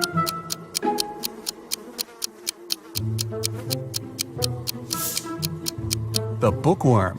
Look closer, and you'll see his bookmark is actually a file. On Friday afternoon, the owner of that same prestigious art gallery discovered that 4 of the most famous artists' self-portraits had been stolen during an exhibition. The police show up to do an investigation, and now they have 3 suspects. Sarah, the artist, said she disappeared into one of the studios to paint. John, the security guard, explained he was just waiting outside and had no idea the portraits were gone. Daniel, the caterer, stated he was at a nearby store picking up extra napkins when the robbery took place. So, who's the thief?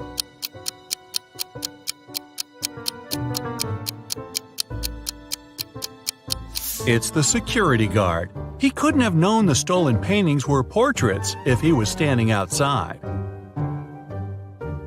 As fate would have it, there was another incident that night. Michael, who never really liked what passed for art in modern times, rushed into the gallery and caused millions of dollars worth of damage to several paintings. Yet the gallery's owner thanked him for his actions. How come?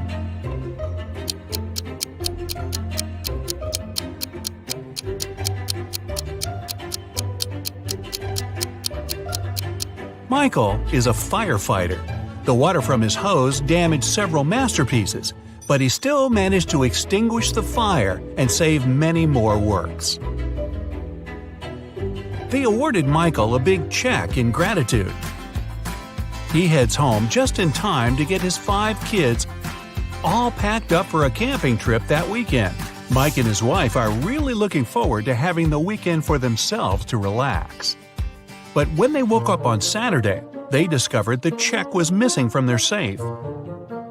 Once the officers showed up, they interviewed the 3 people who were in the house that morning.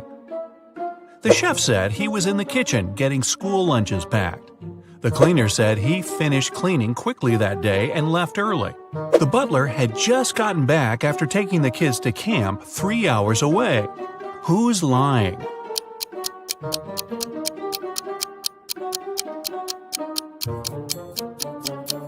It's the chef.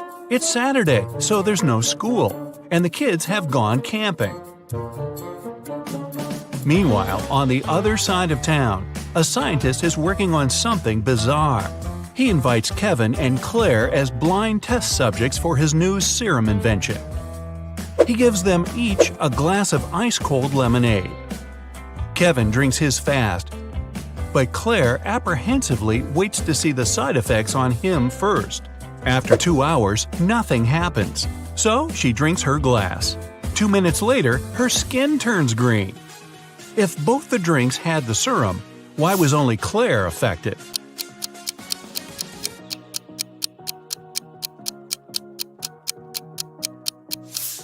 The serum was in the ice. Since Kevin drank his fast, none of it got in the lemonade. Claire runs out of the lab in horror. She gets in her car and speeds off. As she's driving down a long, empty road, one of her tires pops off. Good thing she has a spare in the trunk. But here's the problem. She now has no lug nuts to put the spare on with. So what should Claire do?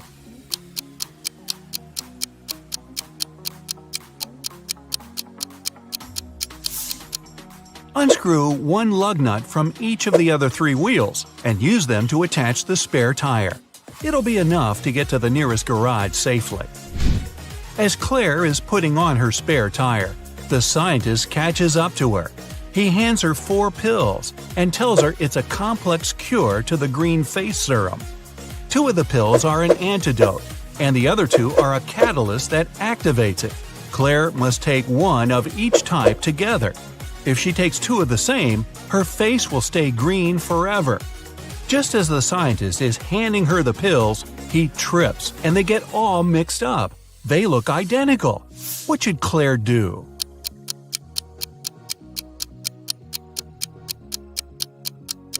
Grind the tablets up, mix all the powder together, and divide it in 2 parts. Each half will have the same amount of catalyst and antidote. It worked, and just in time. Whew! The next day, Claire has a big calculus exam. But funny enough, all the students in the class refuse to take it. Professor Miller can expel only 1 student for skipping the test. All of them know each other's names. If a student knows they'll be expelled, They agree to take the test. How can the professor make all the students take it?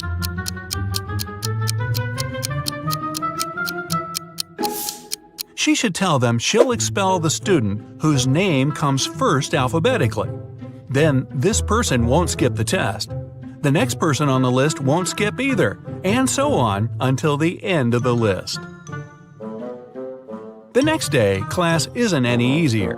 Professor Miller grabs her cup of coffee, takes a sip, goes to set it down, and what's this? It's stuck to her hand.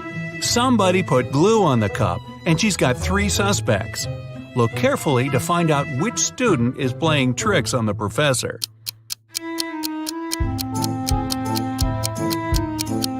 Sure, the first student has an awfully guilt-ridden look on his face, and the second student's smile looks just like pride for a job well done. But look closer at the third student's pocket. Yep, it's the tip of a glue bottle.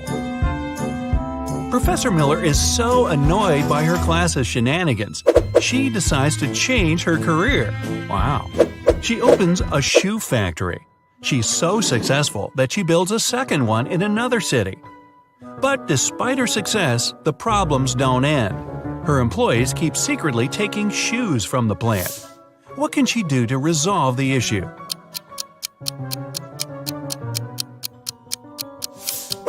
Have one of her factories start making only left shoes and the other only right ones. One of those shoe swipers is driving a semi-truck full of shoes to sell for a profit. He comes to a tunnel, and there's a major problem. His truck is just an inch too tall. But he can still drive through the tunnel. How?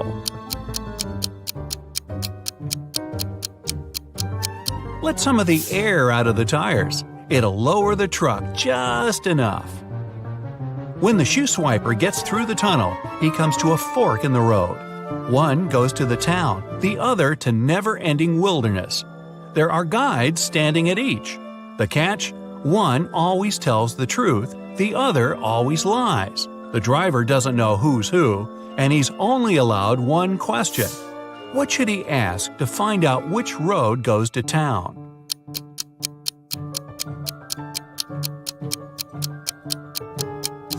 Ask either one of the guides which road the other would say is the right way. Then he must choose the opposite. The truth teller knows the other will lie, so they'll point the driver toward the road to nowhere. If he asks the liar, they'll know the other guard would honestly point him toward the town, so they'll again recommend the road to nowhere.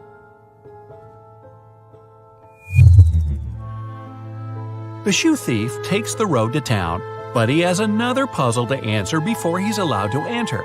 The guard at the gate asks him one simple question. What's the logic in the order of the following words? Fun, blue, bee, more, and dive.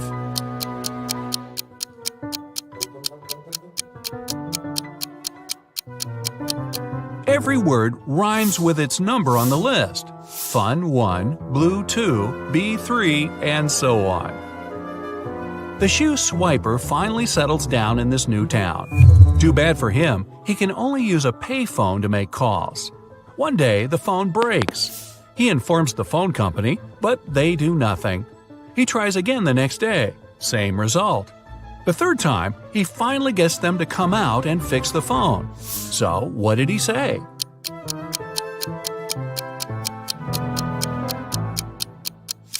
He claimed that people were making calls without paying.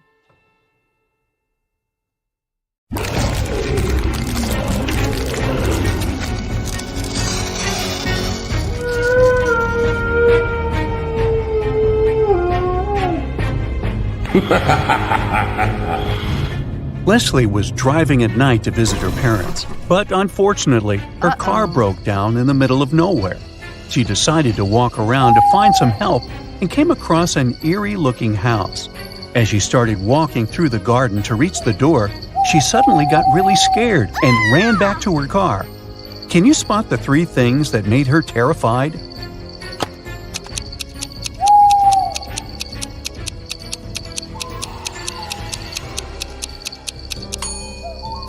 Look at the statue at the center of the fountain. Its eyes are moving left and right.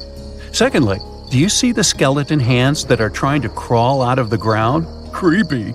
And on top of everything, the black cat here has a snake tail instead of a regular one.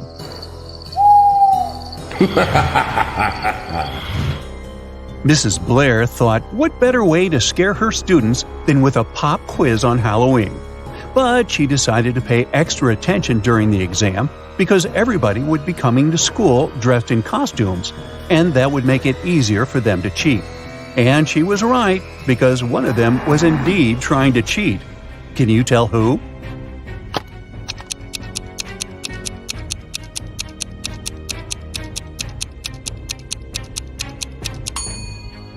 Look, this girl here is hiding a piece of paper with the answers under her witch's hat.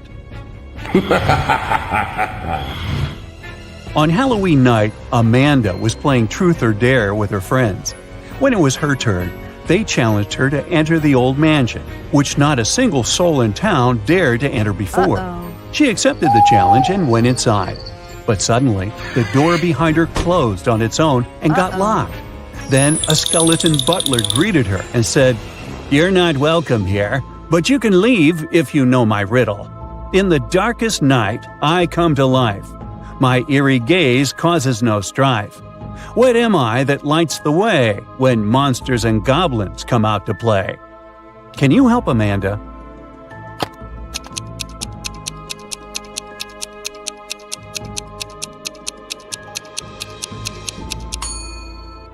The correct answer is a jack-o'-lantern.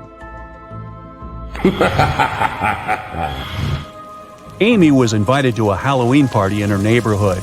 When she arrived at the house, she noticed three people in costumes who were chilling in the hot pool. But one of them was not a real human being. Can you tell who?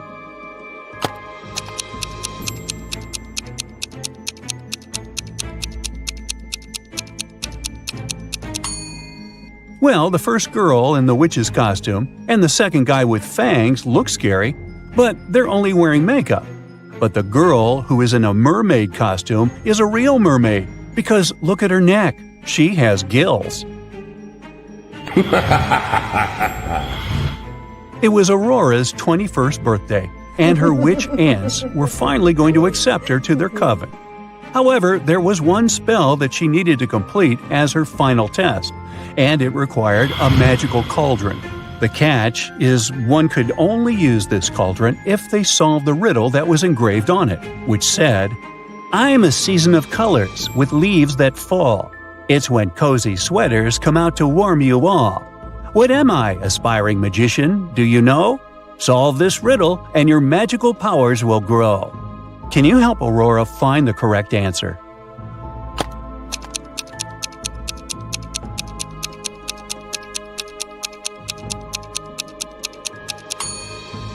The answer you're looking for is the season of autumn. Take a look at these two women who are preparing the dinner tables for their Halloween party, but one of them has nefarious intentions. Can you tell who is the dangerous one?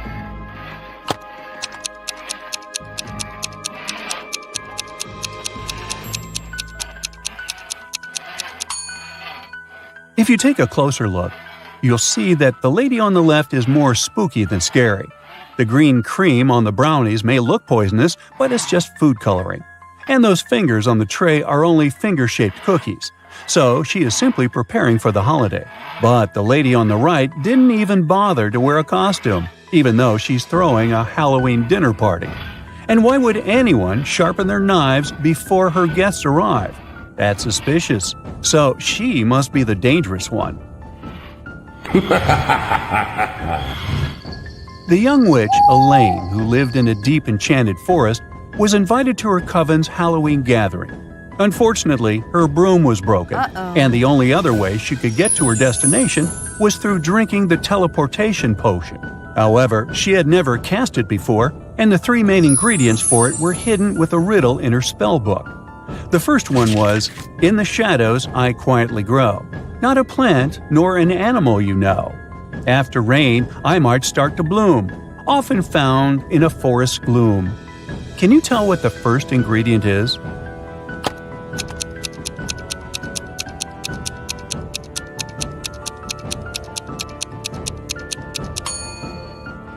It's a mushroom.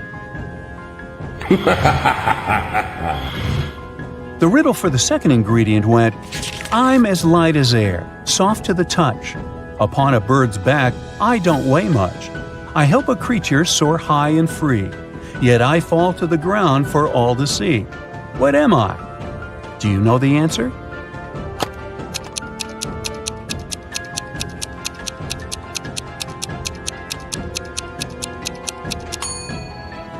It's a feather. And the riddle for the third ingredient was this. In darkness I weave my trap so discreet. With patience I wait for a tasty treat. Silent and stealthy in corners I bide. With multiple eyes my world I divide. Can you help Elaine find out what that is?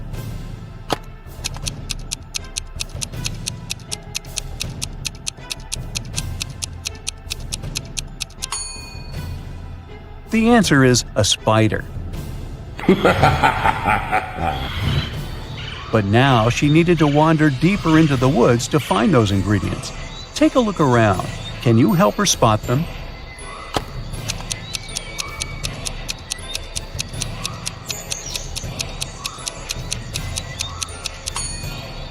There's the mushroom under these flowers. The bird's feather is here, hidden behind the flowers. And the spider is climbing up this tree.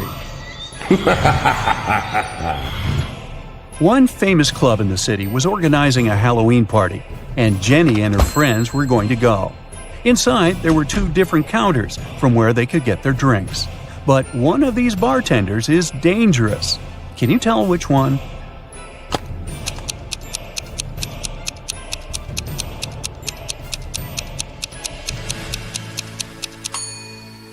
This bartender is dressed as a vampire for Halloween, and he is simply putting on a fire show. On the other hand, the bartender who is polishing the glasses has a bottle of poison here among the bottles, so the girl should avoid him at all costs. James was attending a Halloween dinner party. He wanted to have something to eat, so he headed to the open buffet. Examine these 3 snack options closely. One of them will hurt his stomach. Can you tell which one that is?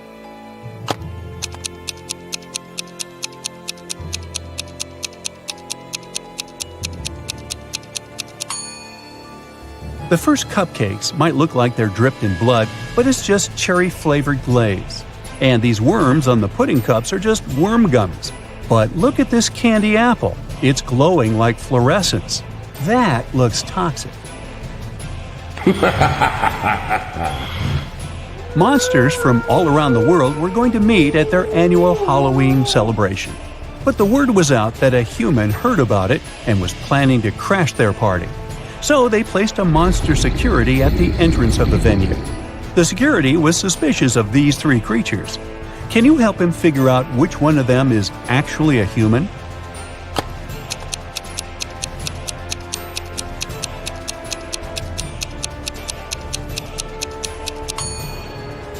Take a peek at the moon. It's not full. Then how come this werewolf is here? He shouldn't have turned into one, so he must be a human wearing a costume.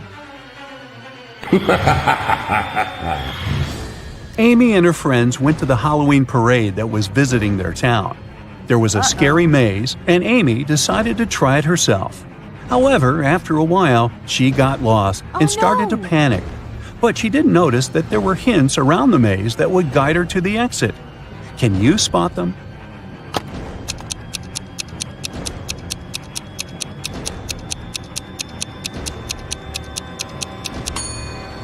Look at these bricks on the maze walls here. They're in the shape of arrows. So she can just follow them and leave. Aaron got dressed as a pirate for Halloween. On his way to his friends, he saw a glowing box on the side of the road. He got curious and went to check it out. He discovered that it was a treasure box. He tried to open it, but it was locked, and there was a riddle on it. I'm colorful and chatty, perched up high. with feathers so vibrant I catch your eye. I can mimic your words both near and far, found in the jungle or as a pet. Can you tell what am I?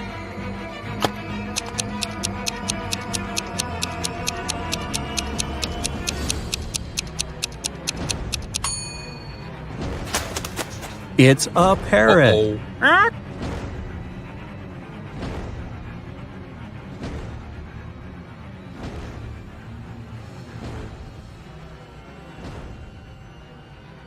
Gemma is a mermaid.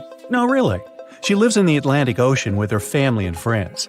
Can you tell who the youngest sister in the family is just by looking at them?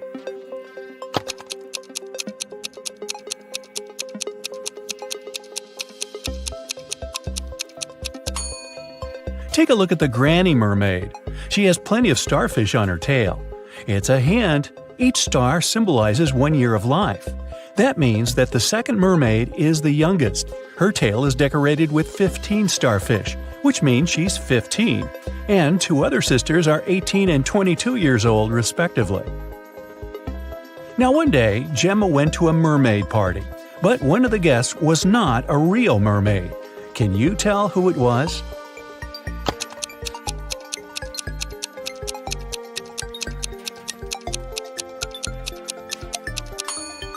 This shark over there is not a mermaid. Gemma's mother, Fiona, owns a cute one-story jewelry store for mermaids. She came to her store early in the morning and found out that the most expensive necklace had been stolen. She called the underwater police. Detective Fisher arrived and questioned Fiona. "I closed the store at 10 p.m. and went home. The pearl necklace was still right there." Detective Fisher identified 3 suspects. The owner of the store next door said, "I closed my door at 8 p.m. and went home right after that." The guard said, "I was on duty last night. Perhaps the thief snuck into the store when I was patrolling another floor." And the cleaning lady said that she'd finished cleaning at 4 p.m. Then she rushed home because her husband was having a birthday party. So, who's lying?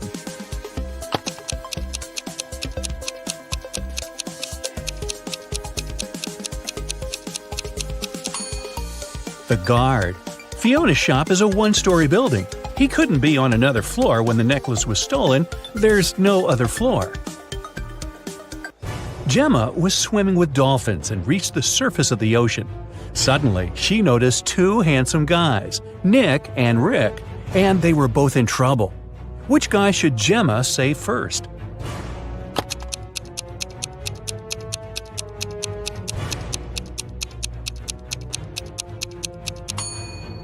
Rick. Although this wooden boat is a bit flooded with water, it's still okay, and Nick can scoop the water out. But this inflatable boat is damaged. Rick will soon find himself in the water, and a shark is nearby. Gemma saved both guys and brought them to the shore. Nick grabbed his phone and took her picture without permission. Gemma asked him to delete the photo because merfolk didn't want people to know about them. Nick said, "Okay, I'll delete the evidence, but first, you gotta crack my riddle. Salty water everywhere, but not sea in sight. What am I talking about? Can you help Gemma?"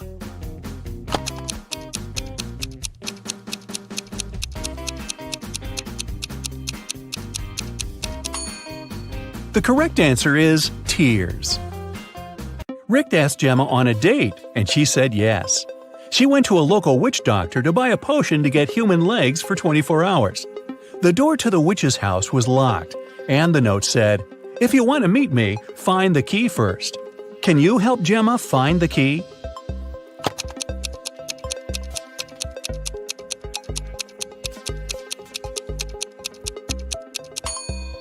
Here it is. Gemma opened the door with the key and found another door that required a password. There was a note on the door. What has 88 keys but cannot open a single door? Can you help Gemma crack the code?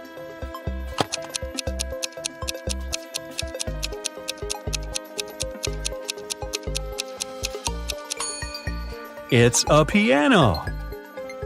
Gemma didn't have any money. The witch offered her this deal.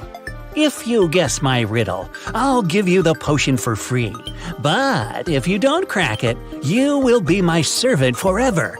So listen, 2 in a hole and 4 in a pack.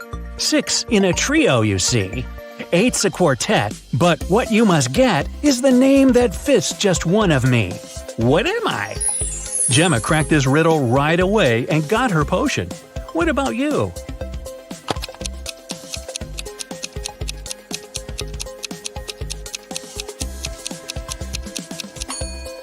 The correct answer is half. Gemma got the potion, drank it, and turned into a human. There were 3 routes she could take to get to the meeting point. The first path led through a village inhabited by vampires. The second path is full of toxic flowers that could make her lose her mind. And the third path went through an enchanted forest that blocked all magic and canceled all previous spells. Which way should Gemma choose?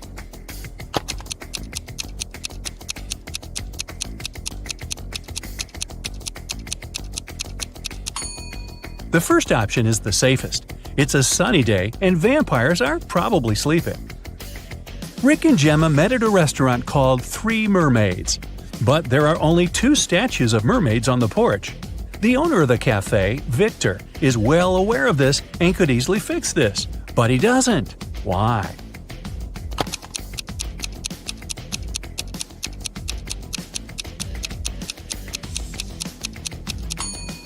This is his business strategy. Passers-by notice the mistake, enter the restaurant to inform the owner, and often stay for lunch. Rick is a detective at the police station. During his dinner with Gemma, he received an urgent call from work. Jeff, a country house owner, said that his housekeeper had tried to get rid of him. The night before, the housekeeper gave him an apple for dessert. The man took a bite and passed out. He woke up the next morning and immediately called the police. Rick and Gemma went to the crime scene. The housekeeper denied everything. Gemma didn't know who to believe, but when Rick examined the crime scene, he understood who was lying right away. Who's the liar, the housekeeper or the owner?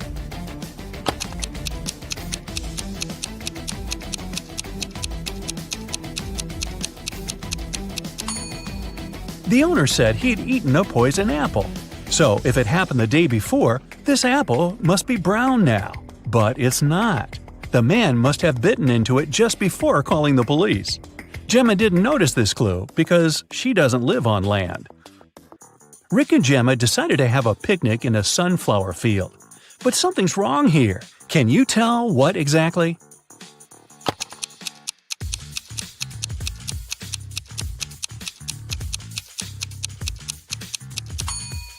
The wind is blowing the clouds to the right, but the sunflowers are swinging to the left.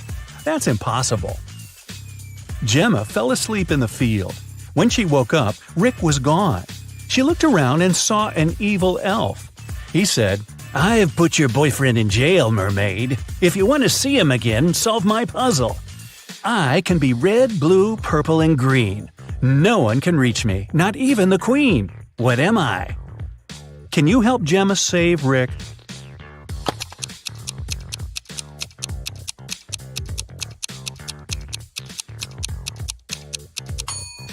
The correct answer is rainbow. The elf took Gemma to his secret lab. He said, "I've cloned your boyfriend so we don't need him anymore. Now you may take him home. Unfortunately, I don't remember which of them is the real Rick, but you know better. Can you help Gemma decide which of these guys is her Rick?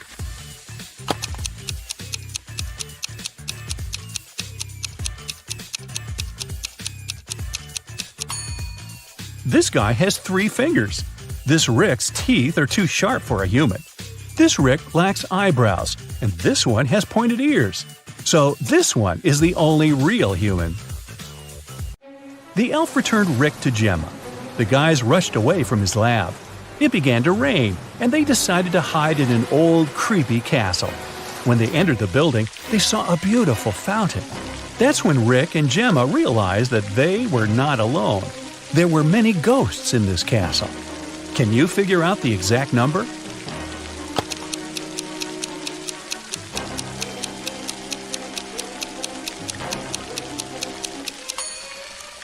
There are 7 ghosts in this picture. One of the ghosts is hiding inside the fountain. And the guy over there is not a ghost. He has feet and he's sweating. He's the owner of the castle. The owner showed Rick and Gemma his art collection. It contained an ancient and expensive item he was very proud of. "This is a picture created by a 16th century artist. I got it from my father, and he got it from his father too, and so on." But Rick didn't believe that the painting was original and called the castle owner a liar. Why?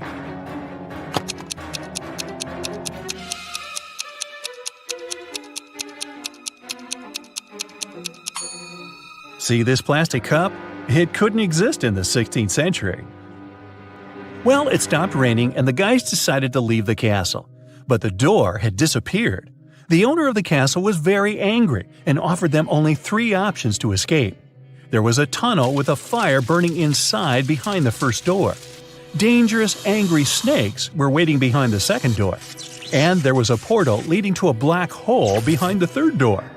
Which door should Gemma and Rick choose?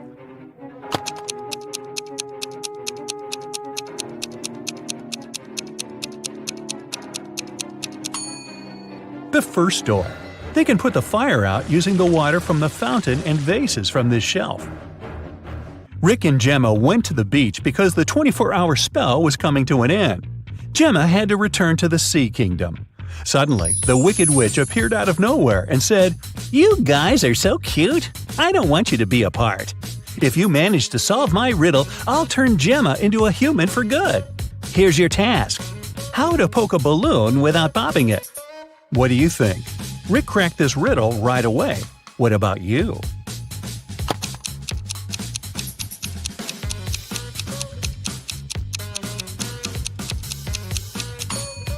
The correct way to do it is by letting the air out of the balloon first. Gemma became a human. Rick was very glad and invited her to go on vacation right away. They arrived at the airport, but suddenly an elegant lady began to shout. Someone had snatched her super expensive bag. Rick reacted quickly. He detained 3 suspicious passengers who had been hanging around for the last hour. Rick and the airport security watched the footage from the cameras. Unfortunately, they could only find the footage of the events from 5 minutes before the theft. So, who's the criminal?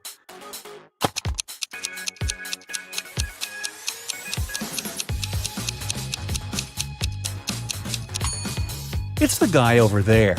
The elderly woman's bag only looks bigger because she put her jacket inside. And the stolen bag wouldn't fit in this girl's purse. Gemma was living happily with Rick.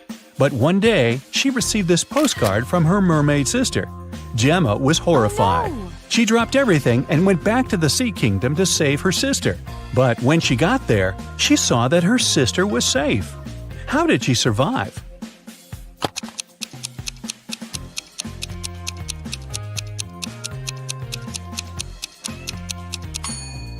See these theater curtains in the picture? It was a show for the inhabitants of the sea. Well, that figures. Blue ocean, golden sand, green palm trees, fresh fruit. This place is like a paradise. It's good that Luke finally went on vacation. He's sunbathing, drinking cocktails, and enjoying life. Such a perfect day. Maybe too perfect. Luke's smile disappears. Nothing is real. 2 signs indicate that Luke is dreaming right now. What are these signs?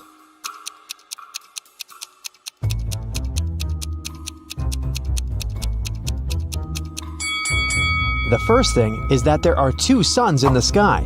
The second sign is that the ocean has no waves. Luke gets scared. He realizes he's sleeping. At this moment, a giant kraken comes out of the ocean. It stretches huge tentacles towards Luke and screams out like a siren. How can Luke escape from it? Where should he run?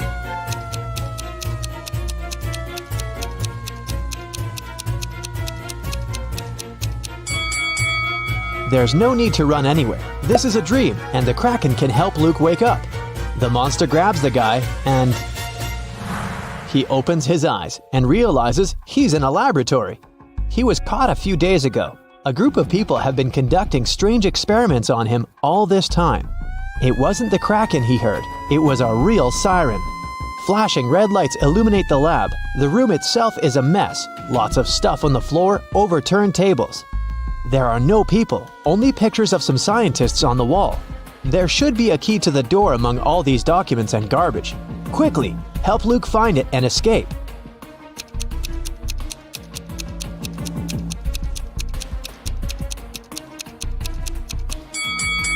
And the key is hidden. Not here. It's not needed. The door isn't locked. See? Luke is about to leave the lab. But wait, what does he need to take with him? Look around the room. He can only take one item.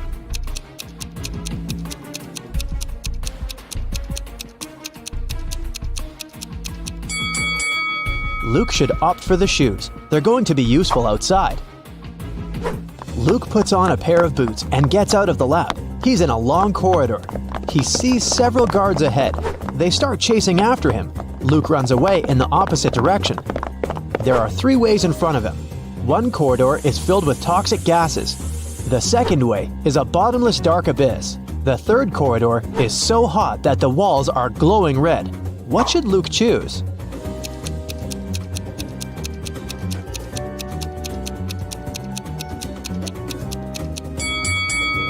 The second hall with a chasm. See how the light gets reflected from the abyss? This means there's a glass floor covering it, and Luke can walk on it. Luke runs through the second hall and finds himself trapped. Several guards are standing there and everyone is looking at him. It seems like there's no chance of getting out, but wait a minute, the guards are not dangerous. Why?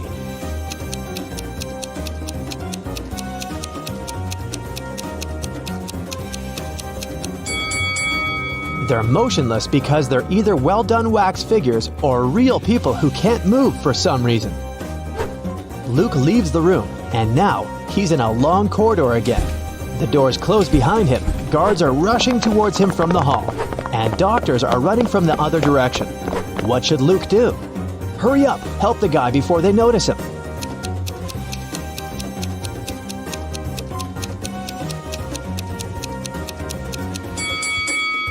Do you see a laundry basket? There are white coats there. Luke should dress up as a doctor and walk past the guards. The guy enters one of the many doors and finds himself in a large room for experiments. This is where they keep their test subjects.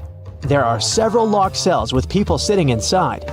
They ask Luke to release them. Unfortunately, he can only free one prisoner.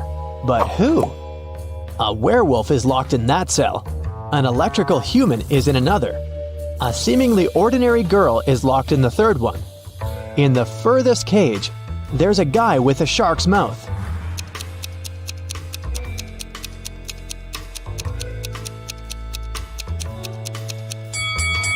Luke should save the girl. Come on, all the other prisoners are scary monsters. Did you expect a trick? Sometimes the simplest answer is the right one. Luke opens the cell. The girl's name is Jessie, but she doesn't want to go with Luke. She doesn't believe him. Why?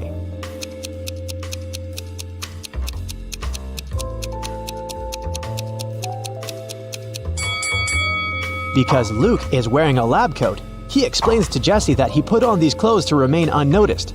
He's as much of a prisoner here as she is. Jessie finally believes him. Together, they escape from the lab, but the guards and scientists notice them. Our heroes are trapped. There are 3 rooms in front of them.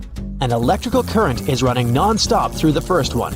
3 ferocious lions are in the second room. There's a fire raging in the third one. How should Luke and Jessie escape?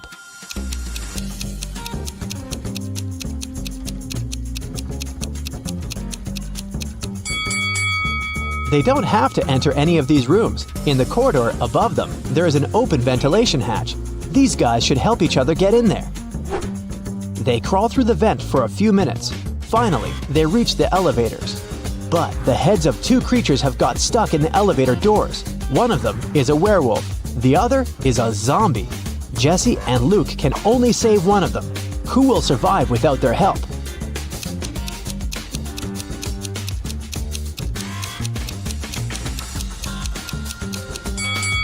The guys save the werewolf because the zombie is no longer alive anyway. He can survive even without his head. The werewolf runs away while Luke and Jessie get into the elevator. The laboratory is located deep underground, so they go 40 floors up. The doors open, and they find themselves inside an old hut. Our heroes go outside and see a winter forest. Jesse and Luke run forward as fast as they can. They hear dogs barking and people screaming. The scientists are chasing them. The guys come to a crossroads. The first way leads to a lake. At the beginning of the second road, there's a sign, "Beware of wolves." The third road leads to a high cliff. Where should they go?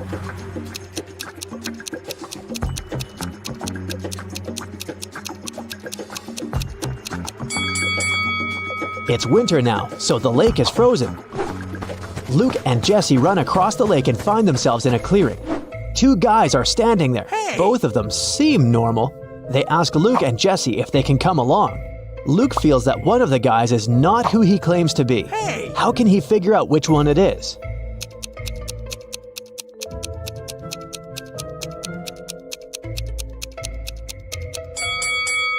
If you pay attention to the footprints in the snow, you'll see how this guy appeared here, but there are no footprints near the second guy.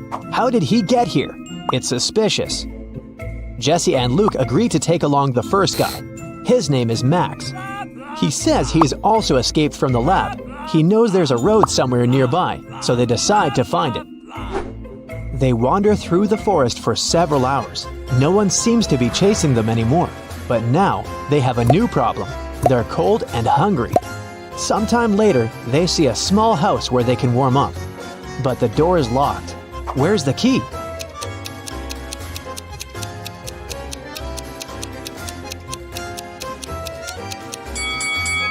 See this scarecrow next to the forest? The key is in its hand. The guys open the door and find food and clothes. They rest, eat, and get warmer. Soon, they're ready to set off. There's an old car in the backyard. There's even some gasoline in its tank.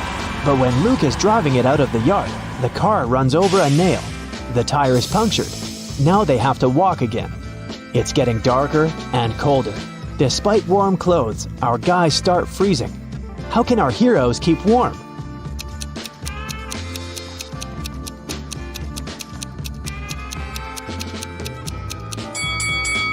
There are old dry leaves, moss, and grass under the snow.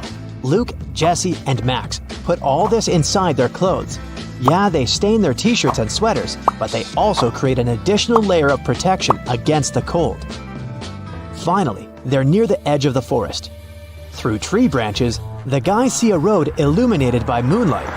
They're saved. Now they only need to catch a car. Max, Luke, and Jesse walk along the highway and finally see headlights. Luke raises his arm to stop the car. A small pickup truck is slowing down. The driver rolls down the window and asks if the guys need help. Jesse quickly tells him everything that has happened to them. The driver asks them to get in the car, but Luke doesn't want to. He's sure that this man is one of the bad guys. How has Luke figured it out?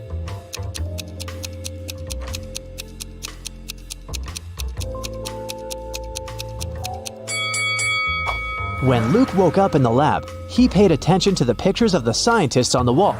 This driver is one of them. The guys run back into the forest where they come across a pack of wolves. The hungry animals surround our heroes. One of the wolves is about to attack, but a loud howl scares it, and it runs away. A monster covered with fur comes out of the bushes.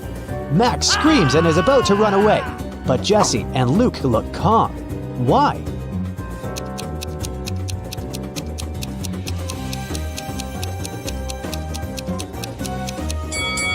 Because this is the werewolf our heroes rescued from the elevator. They follow the monster. It leads them to a safe place. This is a small village hidden deep in the forest. Creatures that don't look like humans live here. Werewolves, bird people, merfolk, and humanoid trees. They used to be people, but the scientists changed the structure of their DNA. Now these creatures are going to destroy the laboratory to take revenge. While Luke, Jesse, and Max are resting, you have time to check your score and find out how useful you've been in this adventure. 0 to 3 points. Luke wouldn't have gotten out of the lab if he had listened to you. It's still difficult for you to get out of tricky situations. Maybe you were too nervous.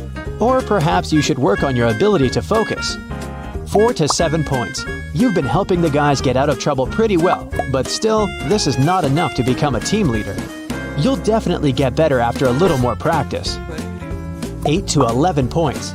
You can find a way out of almost any difficult situation and deal with any problem. Just a bit more, and you will become a perfect leader. 12 to 15 points. You're a real hero. You can successfully overcome any difficulties and lead large groups of people. Don't lose your focus. It'll help Luke and his friends in their next adventures. 16 to 17 points. You're the best of the best. Problems don't scare you. They entertain you. Tomas was washing a window on the 24th floor of a large office building, and suddenly he heard someone screaming. The guy looked outside and saw a lady falling from the 30th floor. But in 5 minutes, the woman was standing on the ground, totally unharmed. How did she survive?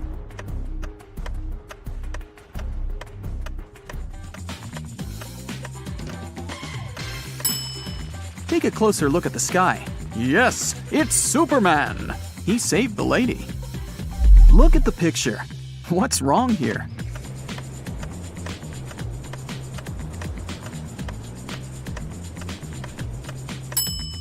Watermelons don't grow on palms. Twin brothers Stan and Ken had been working hard.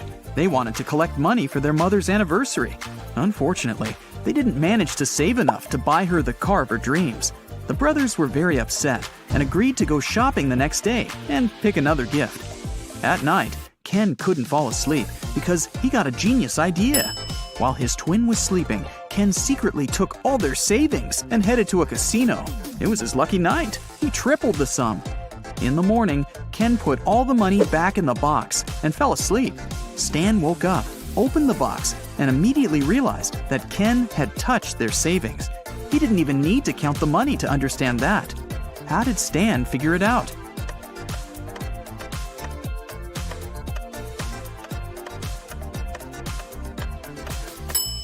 In the box, there were large and small bills in the evening, but now there are only large ones.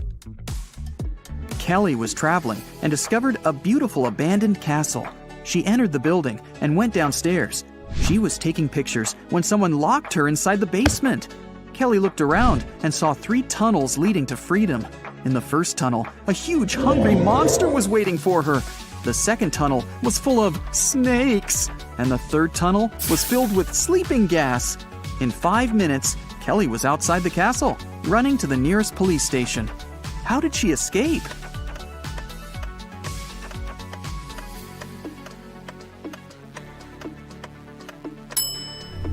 She used her headband as a mask and ran away through the third door. Look at these animals attentively. What's wrong with this picture?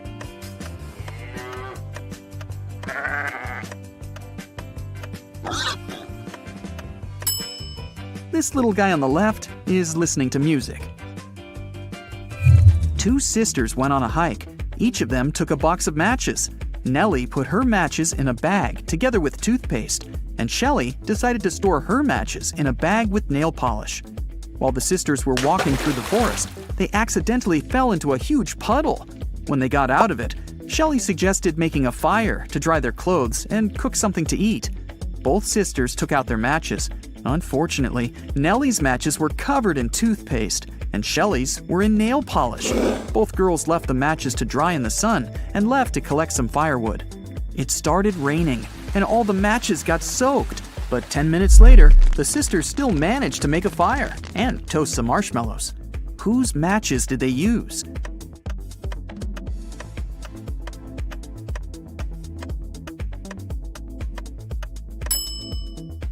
They used Shelley's matches. The nail polish dried and made them waterproof.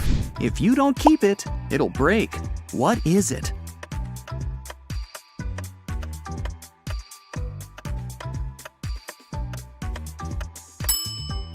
It's a promise. Susan was asked to describe her sons. She said, "They're all redheads but 3, all blondes but 3, all brunettes but 3, and all pink-haired but 3.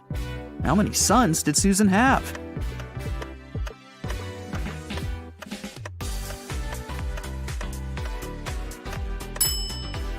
The answer is 4. 1 redhead, 1 pink-haired, one brunette, and one blonde. Lisa was a famous top model. She was found unconscious in her dressing room during a photo shoot and taken to a hospital. Doctors said she had a severe allergic reaction, but when Lisa came to herself, she insisted she hadn't eaten anything all day. The model's manager was very concerned and interrogated everyone who had been around Lisa. The stylist said she had applied Lisa's makeup and, indeed, hadn't seen her eating anything. The cleaning lady said she had cleaned the dressing room with organic, non-allergenic products. Lisa's main rival, Nora, said she had been watching the shooting all day long.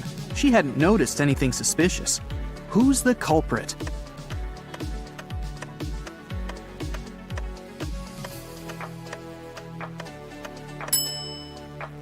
It was the stylist. Lipstick was the only thing Lisa could have swallowed that day. Look at the pictures. Which of these people is a risk taker?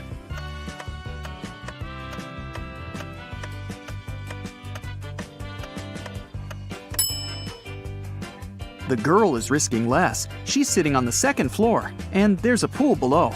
The guy is risking more. The building he's sitting on is taller. You can see clouds and planes in the sky. What food can you never cheer up?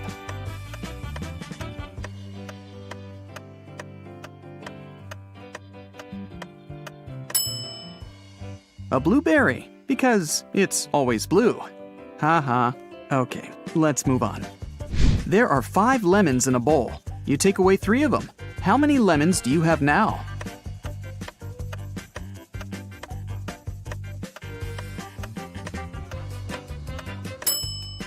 Well, you have the 3 lemons you took. King Gerald has a very beautiful daughter named Teresa. 4 princes from different countries came to the kingdom, hoping to marry the girl. But the king decided to check how smart they were and organized a special contest. Teresa was in the center of a 200 by 200 foot room, and the princes were standing on small boxes in each corner of the room. The first prince to touch Teresa's hand would become her husband, but they weren't allowed to leave their places or use anything but their hands or wits. One of the princes figured out what to do immediately. He married the princess. What did he do?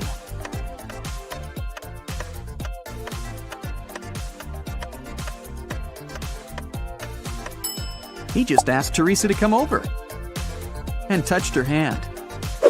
You can easily find me on Earth, Mars, Mercury, and even Jupiter, but you'll never find me on the Moon, Venus, or Pluto. What am I?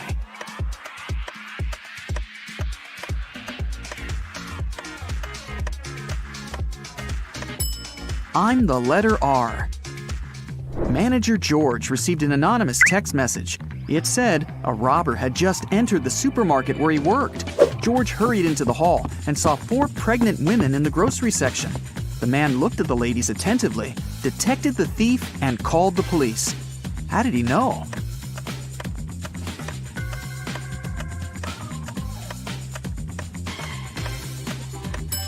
The woman on the right is the only one who doesn't have a shopping basket or cart. She's putting groceries inside her fake belly. Imagine that you're in a room with no windows and no doors. How can you get out?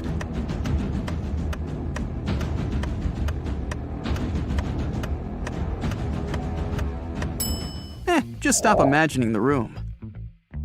Mrs. Victoria decided to give her grandson Rick an unusual gift for his 18th birthday. She called him into her room, showed the guy her safe, and handed him a corked bottle with a key inside. Honey, this is the key to my safe. You can keep all the money you find there if you manage to open it. But you must take the key out without removing the cork or breaking the bottle. Good luck. Rick accepted the challenge and started thinking about the puzzle. What would you do to get the key out?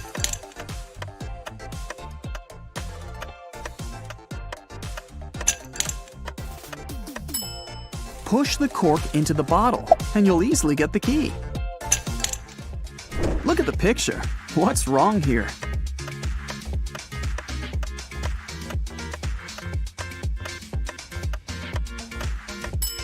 The lady's reflection is holding the bag in the wrong hand. Amy had a crush on her neighbor. She went to the local witch, Sally, to ask for her help. Sally said she would make a purple love potion. On the night of the full moon, Sally took a sheet of paper with her granny's love potion recipe. She mixed all the ingredients except for the last one. Suddenly, a gust of wind threw the recipe into the fireplace. Sally was desperate. She didn't remember the name of the last ingredient, but she still knew for sure that the potion should be purple. Help Sally finish her work.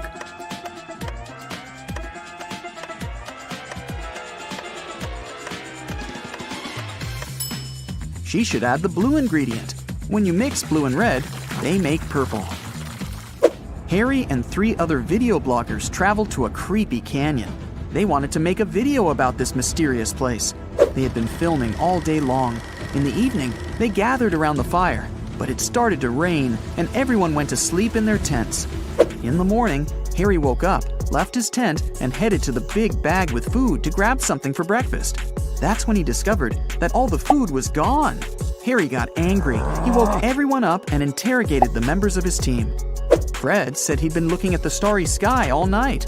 Jane said she'd been trying to catch a Wi-Fi signal to have a video chat with her boyfriend. And Sam said he'd been sleeping. Who is lying?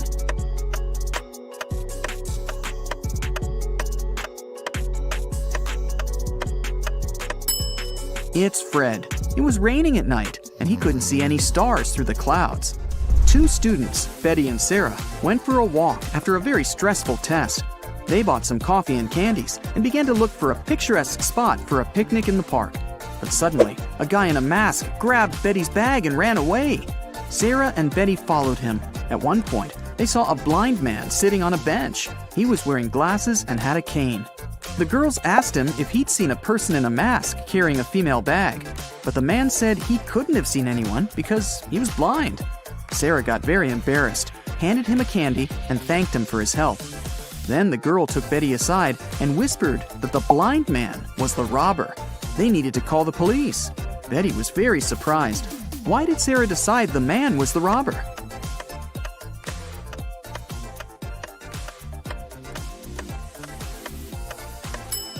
If the man was indeed blind, he wouldn't have seen the candy. Will's mother has 3 sons, Fred, Peter, and...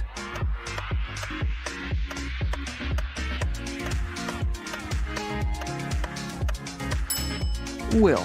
It's Will's mother, after all. 2 mothers and 2 daughters spent all day shopping, but they only bought 6 dresses. This was enough for each of them to have 2 dresses. How is that possible?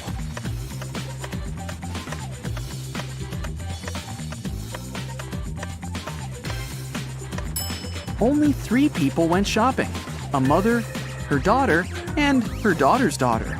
One of them is a daughter and a mother at the same time, and each of the 3 purchased 2 new dresses. Wendy is an art teacher. This morning, someone pranked her by putting glue on her coffee mug. She questioned 3 suspects. Blair says, I didn't do it. I was too busy painting these beautiful flowers. Jason says, I overslept and came to the studio later than you. And Zara says, Why would I do that? You're my favorite teacher. who did it?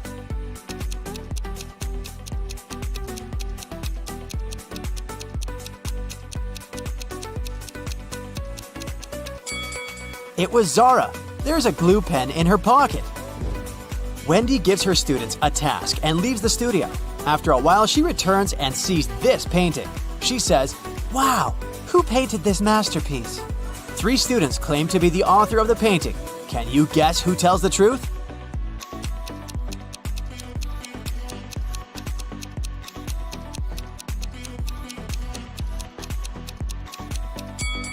To solve this mystery, we should take a look at their palettes. Only this student has all colors that match the painting. Wendy goes outdoors to buy some food for lunch. Suddenly, she sees a cyclist lying on the ground. Can you guess what happened here?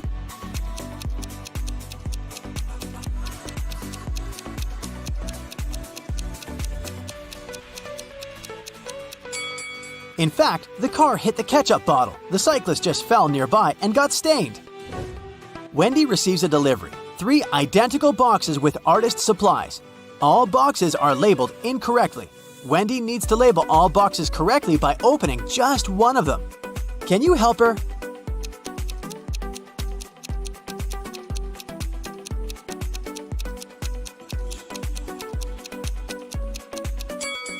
Since all 3 boxes contain the wrong items, Wendy should open the third box.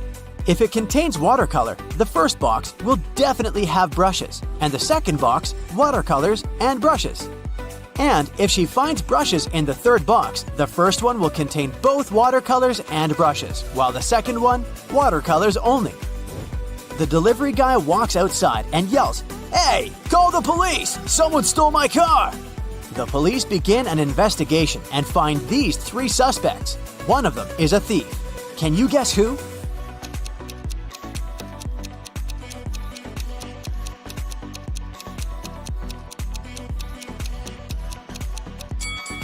The first guy is just coloring his fence, and the third one is a gardener, but the second guy is hiding a lockpick in his shirt pocket, so he's the thief. Wendy comes to a party. 3 guys invite her to dance, but one of them is a werewolf. Can you guess who?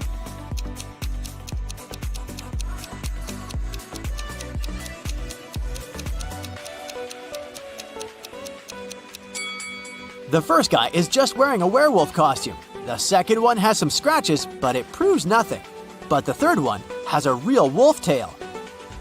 After the party, Wendy wakes up in a cell made of ice. She only has a pickaxe in her hand. Meanwhile, her best friend Zach is locked in a similar cell with a drill. Can you predict who will escape?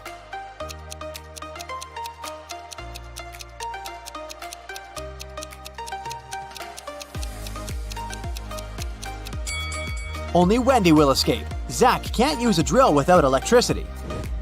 The next day, Wendy arrives at the art studio. She leaves her takeaway coffee at the desk and goes to the toilet.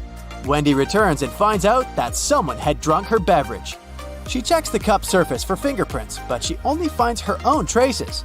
Wendy questions 3 suspects among students. Blair says, "Sorry, I've been washing my brushes in the sink. I didn't look at your desk." Jason says, "Sorry, I don't like coffee, and besides, I've been streaming stories for my followers." And Robin says, "I was changing in the dressing room to be a model for portrait class." Can you spot the thief?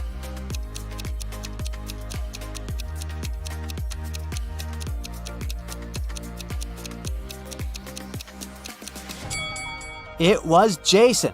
Take a look at his back pocket. He's hiding rubber gloves. That's why he didn't leave any fingerprints. Wendy receives an emergency call. Someone had stolen paintings from her art studio gallery. Wendy interrogates 3 suspects among the visitors. Sarah says, "I came here to buy some of your paintings, but when I entered the gallery, the walls were empty." Jill says, "I went blind 7 years ago, so I didn't see anything. I only visit this gallery to use your toilet." And Robert says, "Why would I rob this place? I'm the major investor." Who's lying?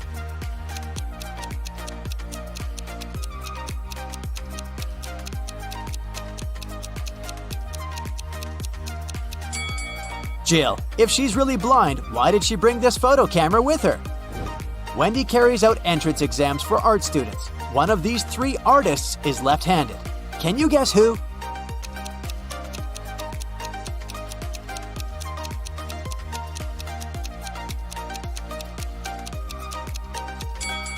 It's the third guy. It's easier for lefties to hold a palette in their right hand and paint with their left.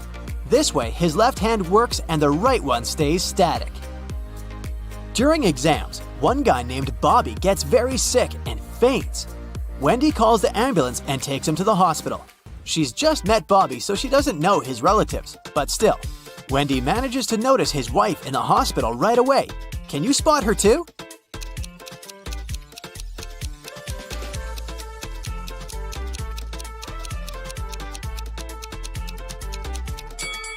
It's the first lady. They have identical tattoos, and the third lady has a similar mole on her cheek, so she's probably Bobby's sister. Doctors suspect poisoning, so they keep Bobby in the hospital to make tests. Meanwhile, Wendy returns to the studio and questions 3 witnesses among the applicants. Sheila says, "Bobby didn't look healthy in the first place. I don't blame him. Everyone was stressed out during exams." Sam says, "I have no idea who poisoned him, but this person is heartless. And Xavier says, I think Bobby's just pretending to be ill to get accepted out of pity. The next day, Bobby calls Wendy with the test results. He was poisoned. Wendy calls the police right away and they arrest one of the witnesses. Can you guess who and why?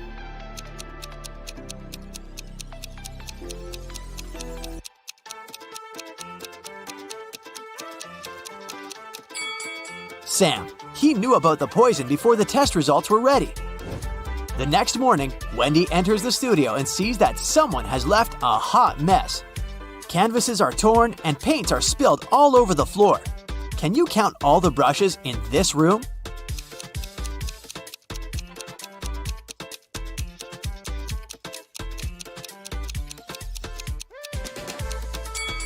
"13.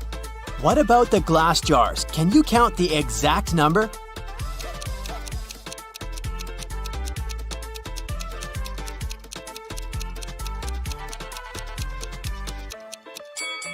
There are 8 glass jars in this studio, including this broken one. Wendy asks her 3 students, "Who's responsible for this mess?" Nina replies, I think it was David. He never washes his hands and clothes. He's such a weirdo. David says, "It was Nina. She's just jealous because her paintings weren't selected for an art exhibition." And Amber says, I don't know who did it. Yesterday, I was feeling sick and stayed home. "Who's responsible for this mess?"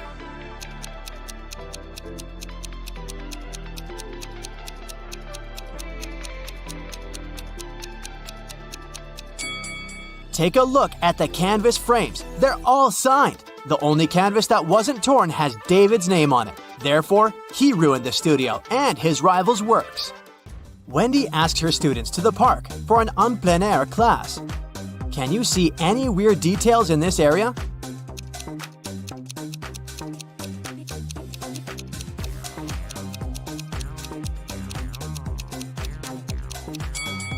This is an apple tree, but why are there so many oranges under it? 2 students have painted almost identical pictures. Can you help Wendy find 3 differences?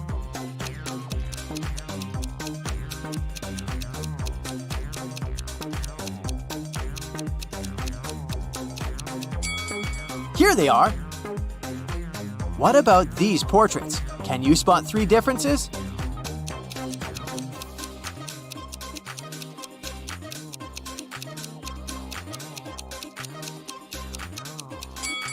Over here. After the class, Wendy is trying to leave the park and gets lost. She has to walk through this confusing maze. Can you help her find the way out?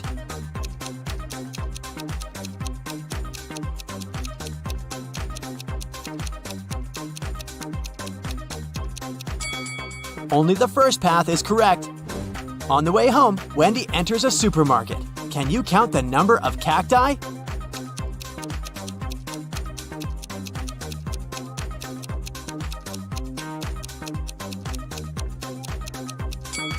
Six. Someone had broken the most expensive car in the parking lot near Wendy's apartment building. The police interrogate 3 witnesses to find out who's guilty. Carl says, "This is my car. I parked it as usual and went home. Wendy woke me up with her call." Gia says, I was just having a yoga class in a studio nearby. This car belongs to my ex-boyfriend Carl. Too bad he loved this car more than me. And Peter says, "Carl's my neighbor, but he's not my best friend, if you know what I mean. I've been working all day and just arrived." Who broke Carl's car?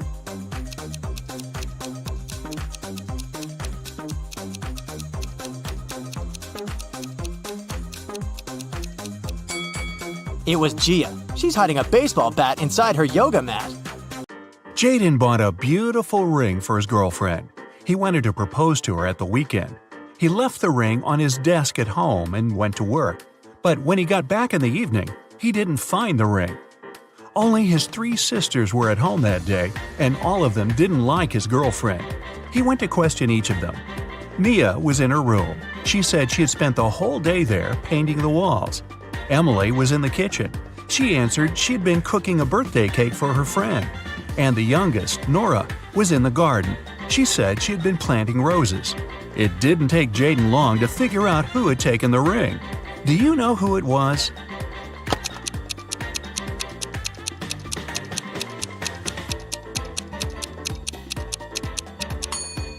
It was Nora. She looks too tidy after spending the entire day in the garden. Plus, she doesn't have any garden tools.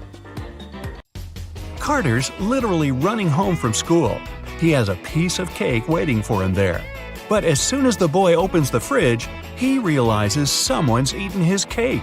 It can only be his elder sister Maya. He sees her leaving the bathroom. "How could you? I've been dreaming about this cake for the whole day." "What are you talking about? I came home half an hour ago. I immediately got in the shower and just finished." Carter isn't convinced. His sister's hair is completely dry. Maya is both telling the truth about the shower and lying about not eating the cake. How is it possible?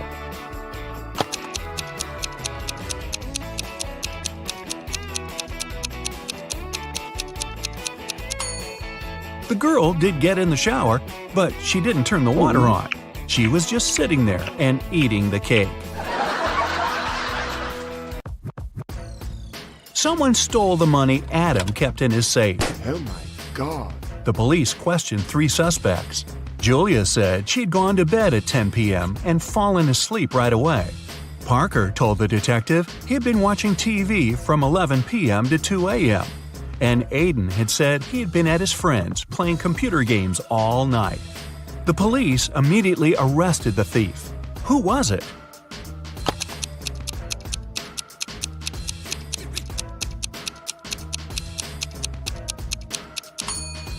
It was Parker. He was very specific about the time. The best player of Julian's volleyball team disappeared right before the game. Julian suspected 3 players from the rival team. Jackson said, "I've just returned from the gym. I was warming up before the competition." Leo had to pick up his wife with her daughter from the hospital. And Ryan claimed he'd fractured his leg, and the team doctor was giving him a massage. Who's behind the player's disappearance?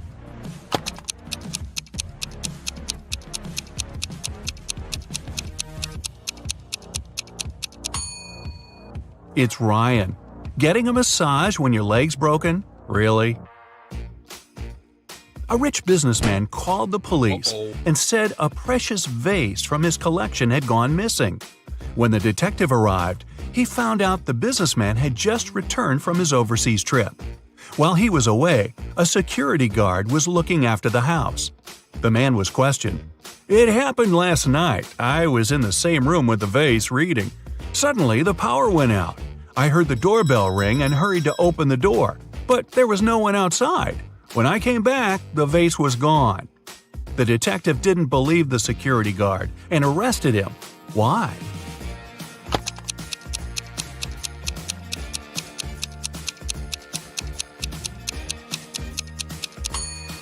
The doorbell can't ring if there's no electricity.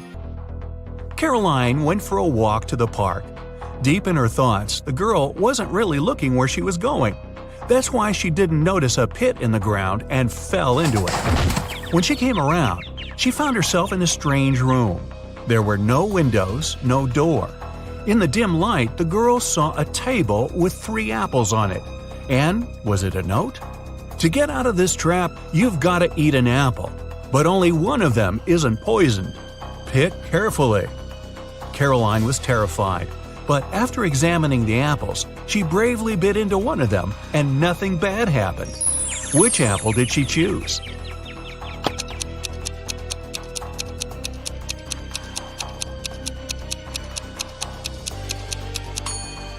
The girl chose the apple with the worm peeking out of it. If this creature can eat the fruit, a human can too. Mary worked as a maid in a rich family. Once they left for a 1-week vacation. The girl stayed alone and looked after the house. When her employers returned, the wife discovered that 2 of her diamond rings had gone missing.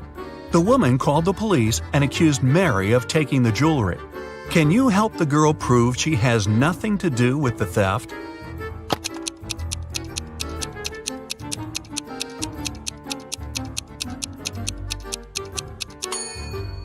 Mary was probably not very attentive while cleaning the house. One of the rings is under the sofa, the other in the bucket. It was the first day of school when the principal's wallet went missing. There were 3 suspects: the gardener, the math teacher, and the coach. Here's what they said. The gardener was mowing the front yard. The math teacher was checking the surprise test he'd given his students. And the coach was meeting new people who wanted to join the school's soccer team. Who took the wallet?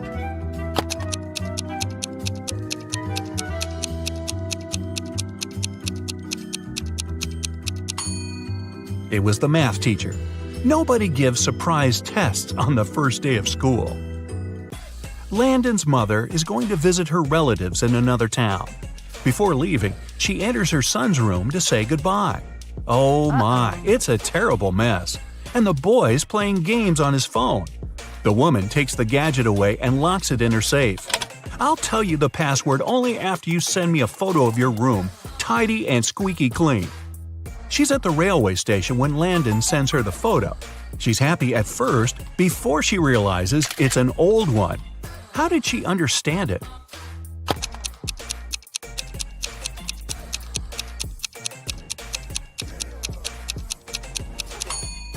The date on the departure board at the station is December 20th, 2020, but it's July 5th, 2019 on the calendar in Landon's room.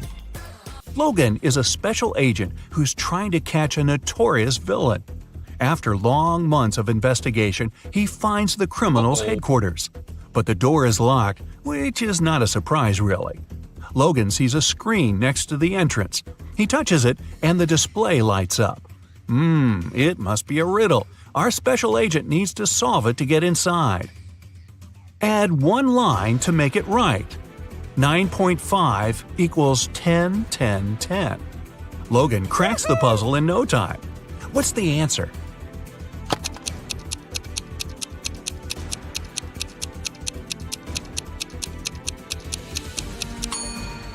"9.5 equals 10 to 10.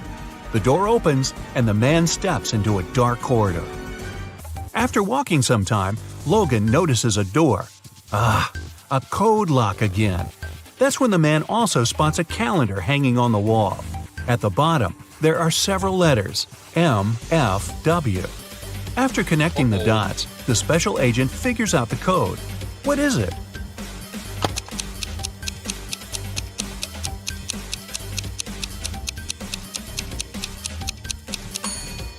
It's 153.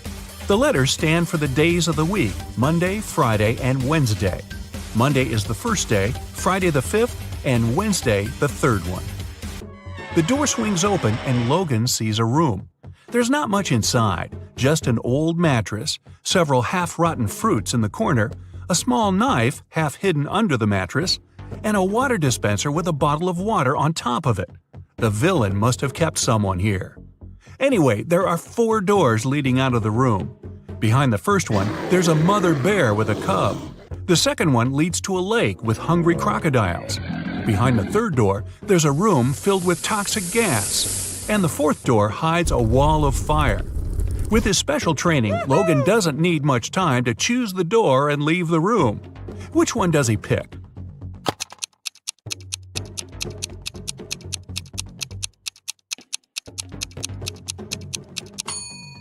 The third one. The agent empties the water bottle. Then he uses the knife to cut it in such a way that his head fits in. His scarf helps to prevent the toxic air from entering the bottle. He runs into a room. In the corner, Logan sees a staircase. It leads to the basement. Down there are 3 men. Each of them is tied to a chair and claims that one of the other 2 is the villain. They tell Logan they've been locked in there for at least 4 days. The special agent looks at the men attentively and soon figures out who the criminal is. Can you do the same?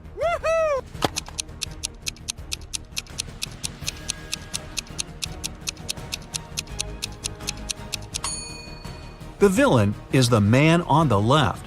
4 days have passed, but he has no stubble whatsoever. Case solved. Allison is a big boss in an international company. One day, she's hurrying to an important meeting when she notices the documents she needs haven't been printed out. but she's asked at least 3 of her subordinates to do it. Ian says he's just returned from the supermarket because they've run out of coffee beans. Robert claims he's been terribly busy drafting a new contract. And Alice answers she's been in the kitchen, preparing snacks and making coffee for the meeting. Who's actually forgotten about the task and making up excuses at the last moment?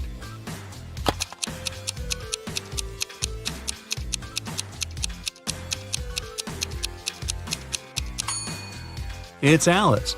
There's no coffee in the office. Then how could she make it? Uh-huh.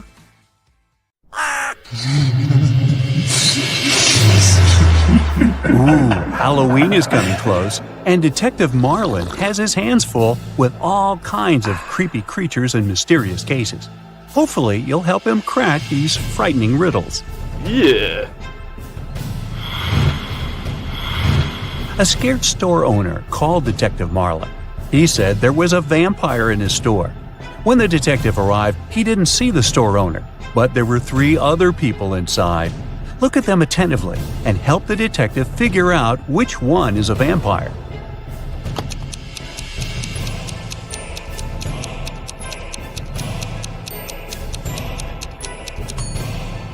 Well, the first one's eyes are red, but it looks as if he didn't sleep well at night. The second one is freezing. All parts of his body are covered with some pieces of clothing. But look at the third one. He's drinking something red from a glass using a straw. He must be the vampire the detective is looking for. Now, where is that store owner?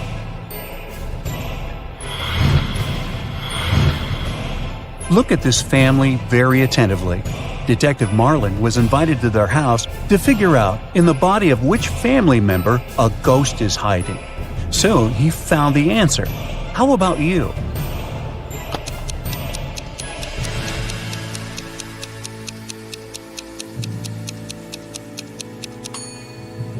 Admittedly, the woman does look scared, but it has nothing to do with the ghost. She just choked on some food. The man is wearing dark glasses, even though he's indoors. But he's blind. Do you see that white cane the blind use next to him? That's why he's got glasses. The granny is the one you need. There's a trace of ectoplasm that goes through the whole room toward her.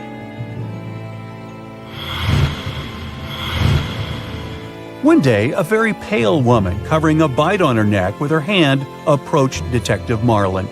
She said that when she had been returning home the evening before, someone had attacked her and turned her into a vampire. She wanted to find the culprit. The detective found 3 suspects. Look at them and find the one that has turned the woman into a vampire.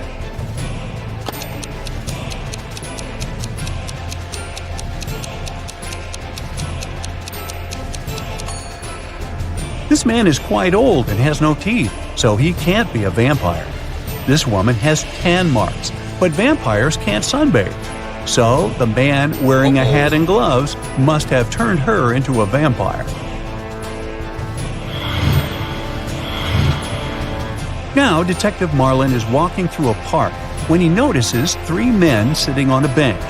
He immediately realizes that one of them is a ghost. Can you guess which one?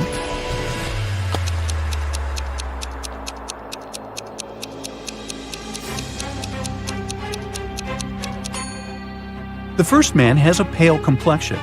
The second one is just wearing loose, oversized clothes. The ghost is the man whose leg is going all the way through the bench.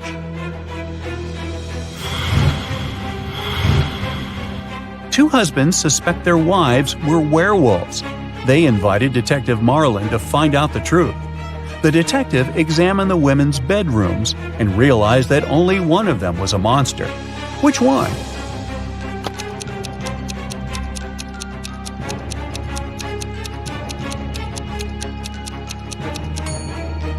This bedroom has a scary atmosphere, all dark with posters of rock bands on the walls. The second one is pink and very feminine.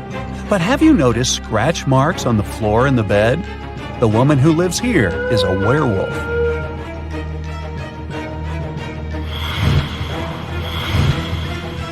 Detective Marlin's next case is no less tricky. A priceless mirror, 6 feet tall, with a beautiful silver frame was stolen from a legendary haunted house. The main three suspects are the Halloween monsters last seen in the house, a witch, a vampire, and a werewolf. Can you help the detective figure out the culprit?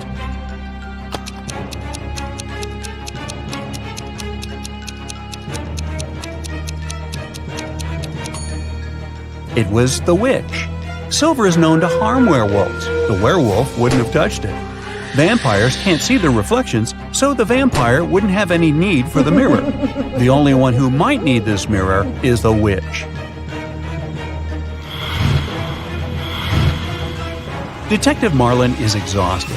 He's been working so hard that he decides to treat himself to a cup of coffee. When he enters the nearest coffee shop, he sees two guys. They wear similar clothes, hold steaming coffee cups, and in general seem to be perfectly fine. But the detective immediately understands that one of them is a werewolf in disguise. Which one?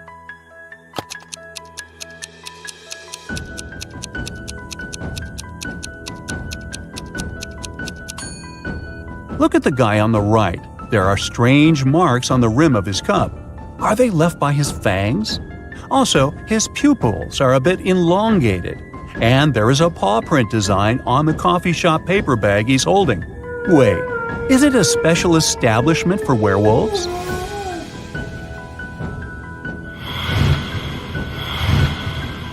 Detective Marlin suspects that one of his old friends is immortal. One day, he's invited to a small party one of the men hosts. He's standing in the corner, looking at his three friends sitting by the fireplace. And suddenly, it dawns on him. Have you figured out which man is immortal too?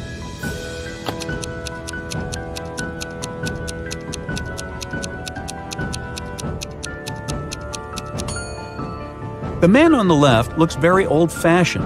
The one in the middle is reading a book in Latin. And only the man on the right seems to be very young. But look at that picture on the fireplace. It must have been taken on the day when the Eiffel Tower was opened. But the man is there too, and he hasn't aged a day since then.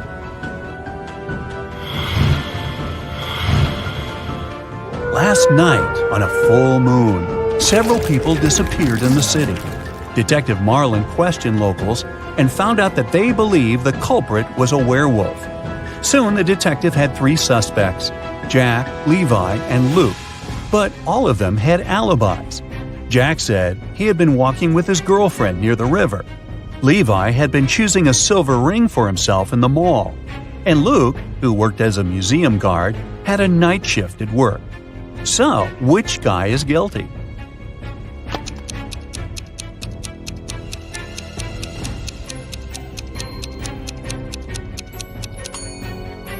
Jack was walking under the light of a full moon and didn't turn into a werewolf. Levi wasn't afraid to put on silver rings, even though this metal harms werewolves. It means that the werewolf and potential culprit is most likely Luke.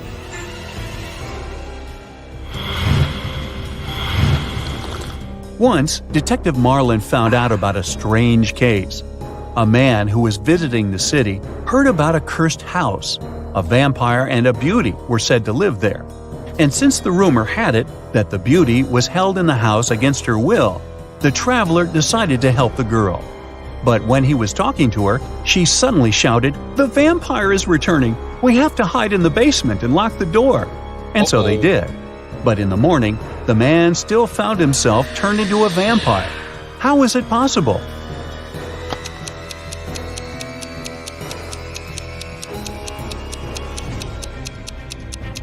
Yeah. It didn't take the detective long to realize that the beauty herself was the vampire.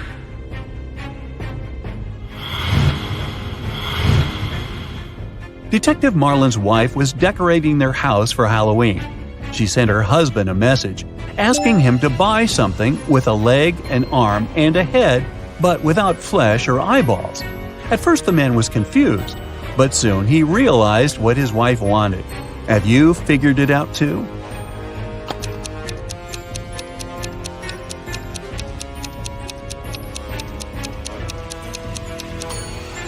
Mrs. Marlin needed a skeleton.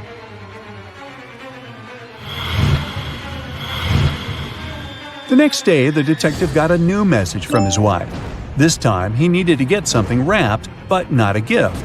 It had to be something kept neatly in a chamber, which archaeologists considered a great treasure. What did Detective Marlin have to bring home?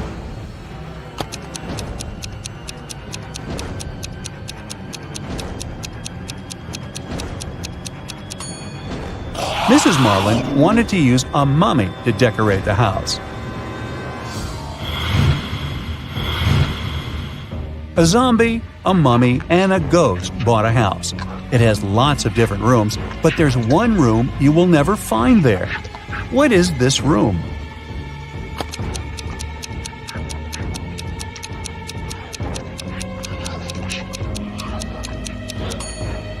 It's the living room.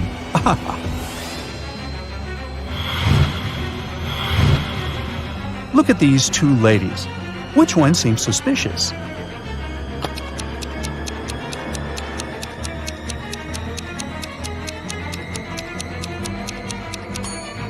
It's the woman on the right. Her reflection is all wrong. She's not human.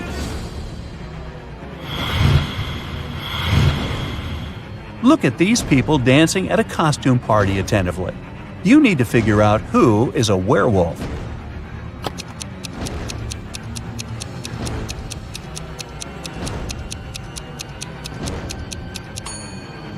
It's that guy in the corner. He's wearing a human mask, but his thick hair is peeking from underneath the mask.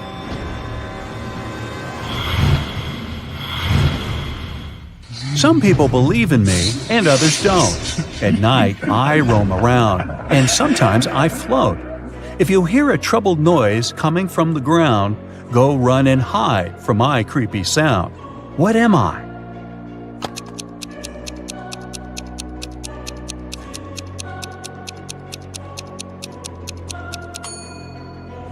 I'm a ghost.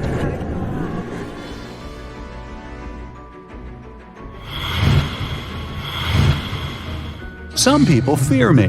The more of me you have, the less you see. What am I?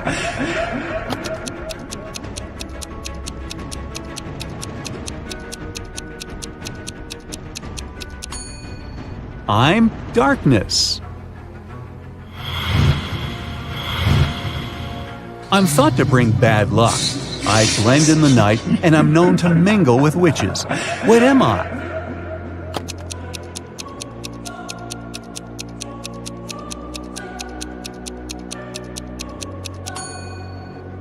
I'm a black cat. Meow.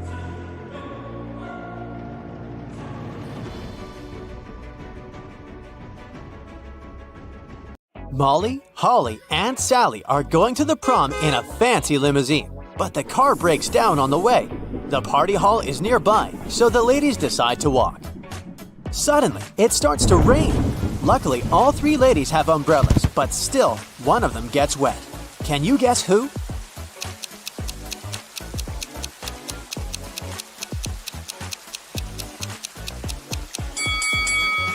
Holly. Her skirt is wider than the diameter of her umbrella.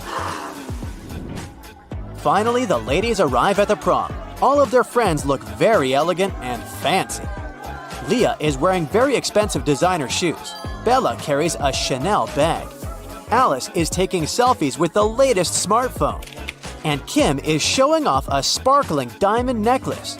But in fact, only one of them is wealthy. Can you guess who?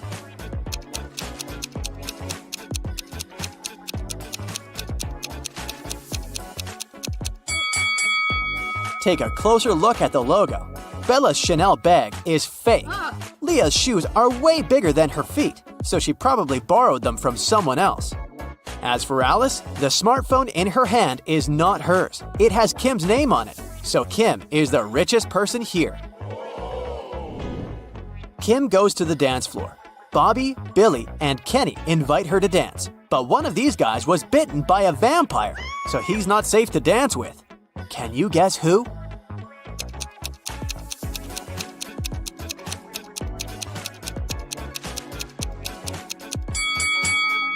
Bobby has a red mark on his shirt, but it's just lipstick. Billy's drinking something red, but it's just a cherry punch. Meanwhile, Kenny doesn't have any shadow, so he's a vampire. Kim goes to the ladies' room, but all 3 stalls are occupied. There's a robot inside one of them. Can you guess where?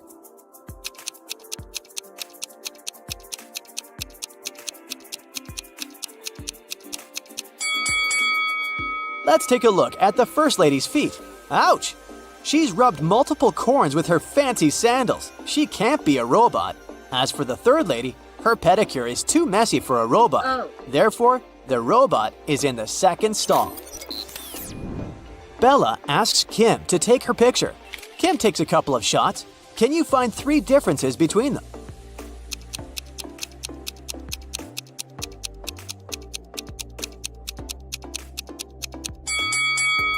Here they are. Kim goes back to the party and spots a runaway criminal among the guests. Can you see this person too?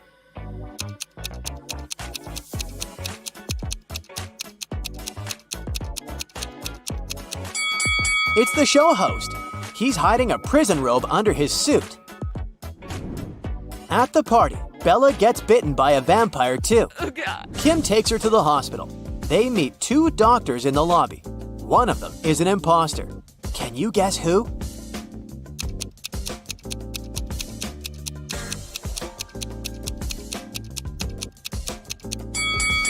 Real doctors wear gloves, and the woman on the right doesn't wear any. Bella gets into a hospital ward with 3 other people. One of them is not sick. Can you guess who?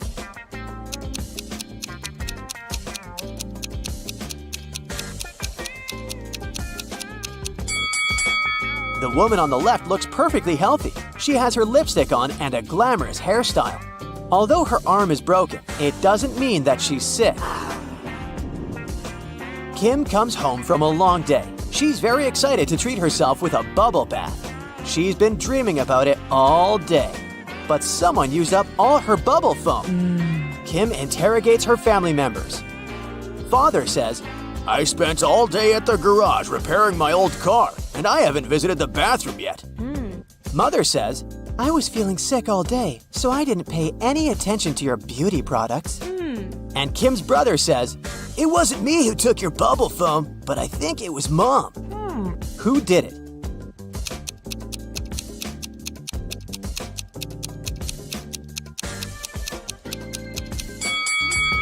Take a closer look at Dad's beard.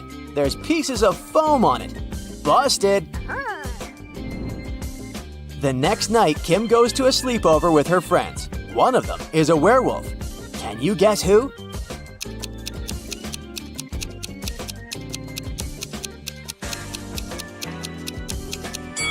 This guy is a werewolf. Take a look at his claws. Oh no. Kim puts some cash in a stash in her room and leaves for Granny's house. In a couple of days, Kim returns and realizes that someone had stolen her money. How did she guess?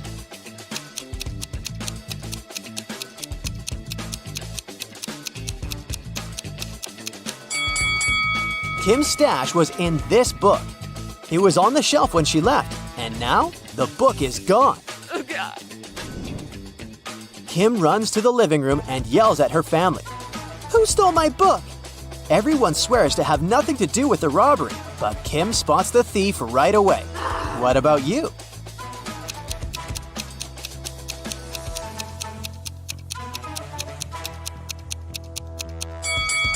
It's the brother. He used the book as a stand for his PlayStation.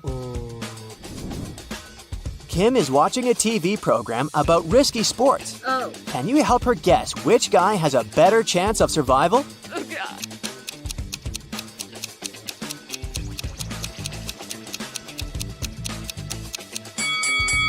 The one who's falling into the snow has a higher chance to survive. Hitting the water can be tough, and he still needs to get out of the ocean. Kim's dad wants to buy a boat. His agent arranges a meeting with 3 people. Each tells a brief story about their boats. Karen says, "My husband gave me this boat 5 years ago as a wedding gift. That's why it has my name. But now I want to sell it because we don't use it." Charles says, "I inherited this boat from my father. It works very well, but I don't need it because I'm moving abroad." And Liam says, I built this boat on my own, but now I'm building a bigger one, so I'd like to sell it to get some cash. One of the sellers is lying. Can you spot who?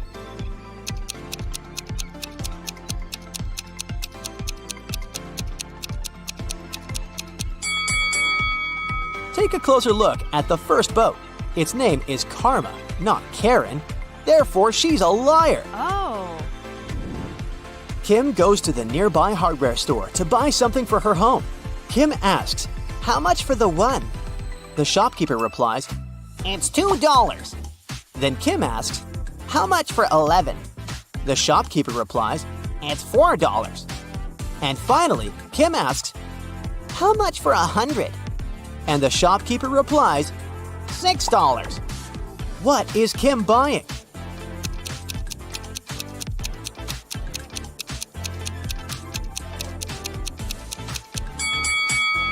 She's buying a house number. Each digit costs $2. Kim's cat, Fluffy, ran away. She's been looking for him in a forest all evening. Finally, she gets tired and heads home. But suddenly, she sees a witch's house on the way. Kim enters and faces the witch. Fluffy is sitting on her lap. The witch says, I'll release your cat if you crack my riddle. I have two besties who are identical twins. Emma was born in 2003 and Gemma in 2004. "How is it possible?"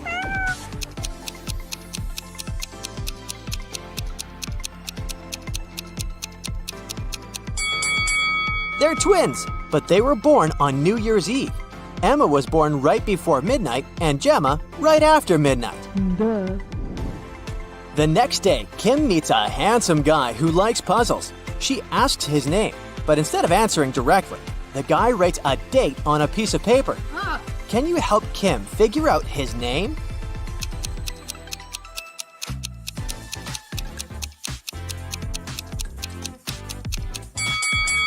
Each number implies a particular letter of the alphabet. The guy's name is Theo. Theo invites Kim to an art exhibition. Take a look at these squares. Which one is bigger, yellow or green?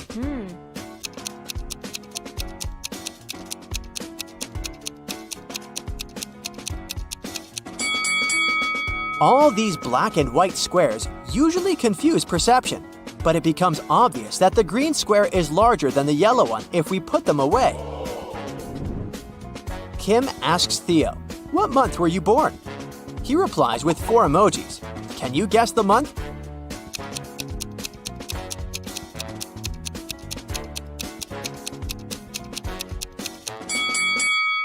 Jack-o'-lantern stands for J. The next emoji implies U. Nut stands for N. And eggplant stands for E. Theo was born in June. Kim and Theo go for a walk in an abandoned village. They see a sign leading to a famous haunted castle. There are 4 possible routes, but only one of them will actually lead them to the castle. Can you figure out the correct way?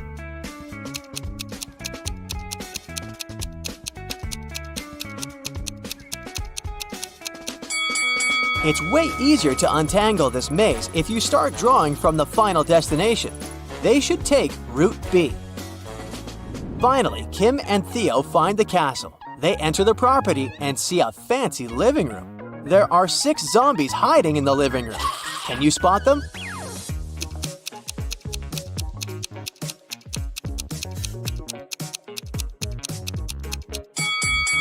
Hello! The guys run away from the zombies and hide in the basement. They wander around and see 3 doors. Suddenly, the basement begins to get filled with water. Kim and Theo have to choose a door quickly to escape. But each door has a surprise. There's a tank with a family of sharks behind the first door. There's a deep hole with sharp venomous corals behind the second door. And there's a tank with piranhas behind the third door. Which door is more or less safe?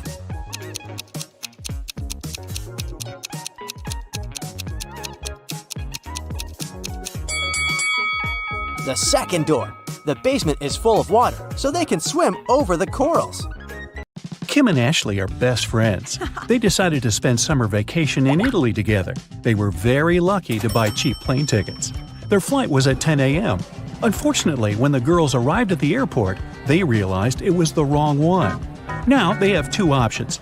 Take a high-speed train for $100 to go to the right airport, or stay here and buy tickets for a later flight for $400. What should they choose?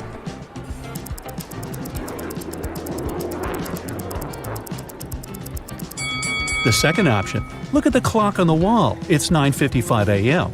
The boarding for their flight is already over. They won't make it even if they take the high-speed train. Kim and Ashley bought new tickets. They went to the airport restaurant to drink coffee. But one weird detail scared Kim away. She suggested they should leave that place as soon as possible. What did Kim see?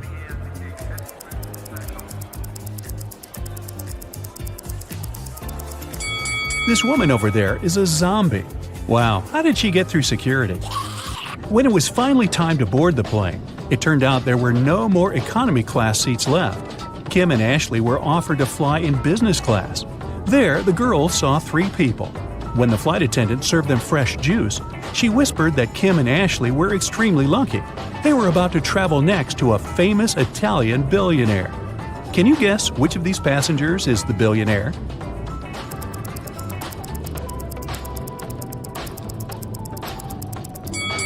This glamorous lady is a good candidate, but it's very unlikely a billionaire will wear a 100% polyester coat. This guy's business suit is very elegant, but look at his shoes. They seem quite cheap and worn out. This funny gentleman must be the real billionaire. Although his outfit is rather casual, his gold watch looks very expensive. The glamorous lady began to chat with Kim and Ashley. She told them she had recently visited an exotic island with her friends. Then she showed the girls some pictures. When the lady went to the bathroom, Ashley whispered to Kim, "This woman is a liar. She photoshopped this picture." How did Ashley know that?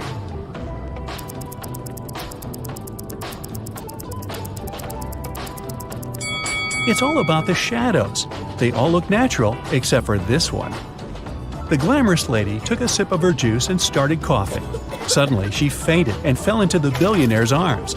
He was ready to shout for help, but Kim stopped him, saying the woman was faking it. How did she know that?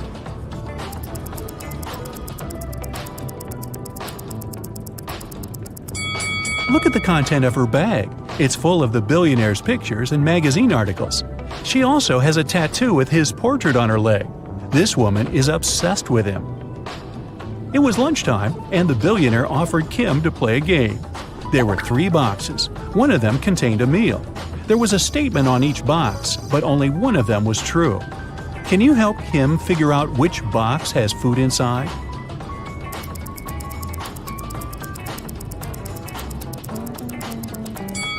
If the food is in the first box, there are 2 true statements. And if the food is in the third box, there are also 2 true statements. But we need just 1 true statement. That's why the food can only be in the second box.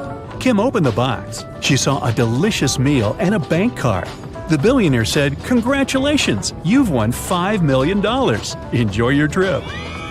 Kim and Ashley landed in Rome and went to get their luggage. It turned out that Ashley had had the same suitcase as 2 other passengers, and they had a little quarrel. Can you help distribute the 3 suitcases among these people?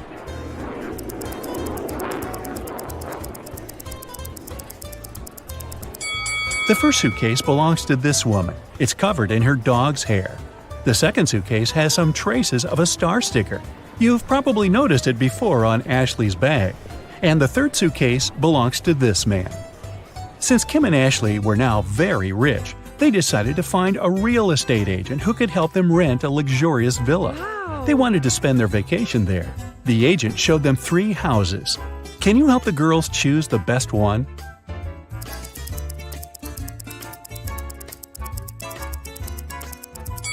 There are cockroaches in the first house. They won't make very pleasant neighbors. The second house is too old. There's a crack in the wall, which doesn't look safe. And the third house looks pretty good. As for the pool, it can be easily cleaned. Yes! Kim and Ashley left the villa and went sightseeing. When they returned, they found out that someone had stolen their passports from the safe. The girls called the police, and they interrogated 3 suspects. The chef was too busy making dinner for Kim and Ashley. The cleaner was dealing with the pool all day, and the gardener said he had been outside planting flowers. He didn't notice anything suspicious. Who's lying?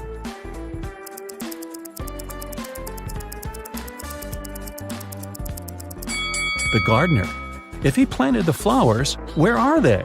The police returned Kim and Ashley their passports and arrested the gardener. The next day, the girls went shopping. Sellers wanted to take advantage of rich and naive tourists and offered them overpriced souvenirs. Only one of these 3 items is a good deal. Oh. Can you guess which one?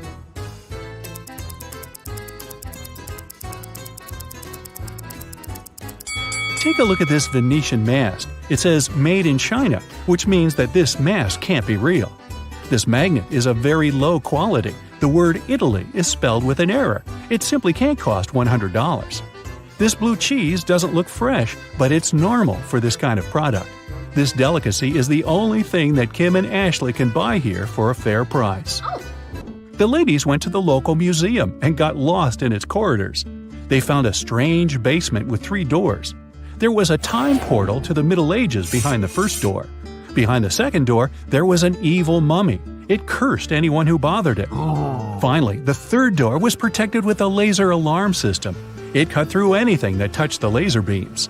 Which door should the girls choose?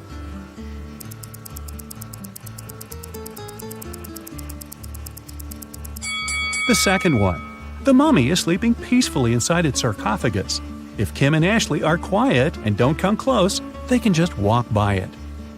When the girls got outside, they saw a crowd of reporters around the museum. Someone has stolen the most expensive painting. The police questioned 3 suspects. Giovanni, the cleaner, said he had been washing the bathroom when the theft happened. Luca, the museum guide, saw a suspicious woman with a large folder not far from the crime scene. And Bianca, the suspicious woman, was just drawing sketches as part of her art school homework. Who's lying?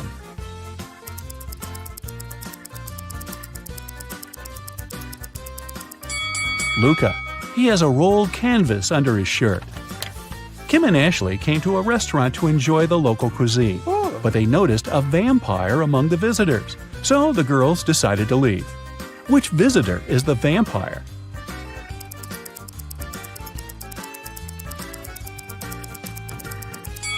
This elderly lady is wearing sunglasses in the evening. Also, she doesn't have a shadow. Then Kim and Ashley took a boat trip. A local photographer took their picture and printed it on 2 similar t-shirts. Then he offered the girls to buy these souvenirs. But Kim noticed 3 differences between these pictures. Can you see them too?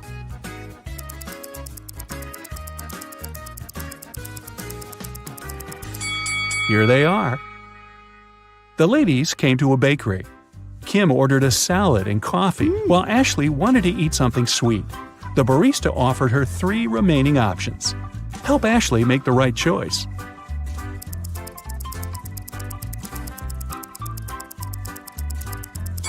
Someone has already tasted this cupcake. Ants live inside this donut. It's probably not very fresh. But this croissant is safe. The green color is pistachio glaze, not mold. In the evening, Kim and Ashley arrived at the villa. The owner was there and he was furious.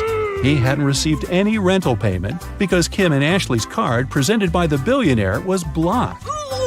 Suddenly, they heard breaking news on TV. Some scammers had robbed the billionaire. All his accounts were empty. 3 people commented on the situation. The billionaire's driver said his boss had many enemies. The billionaire's girlfriend complained that now she couldn't even afford a new haircut, and his PA said they would try to return the money soon. Ashley knew for sure that one of them was hiding something. But who?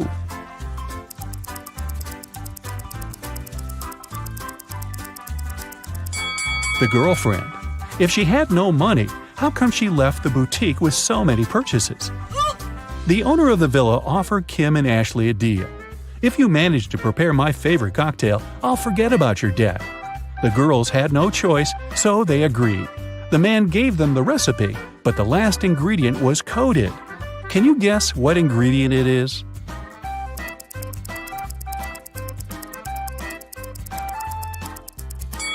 If you mix blue and yellow, you'll get green. So the ingredient must be green grapes. Next morning, Kim and Ashley woke up locked in a room with 2 doors as the only exit. If they chose the wrong door, they would stay in the room forever. And if they picked the correct door, they would end up with loads of jewelry, money, and designer clothing that would be enough for the rest of their lives. Wow. 2 guards were standing in front of them. One guard always lied, while the other always told the truth. Kim and Ashley didn't know their identities. The girls could only ask one question. What should they ask?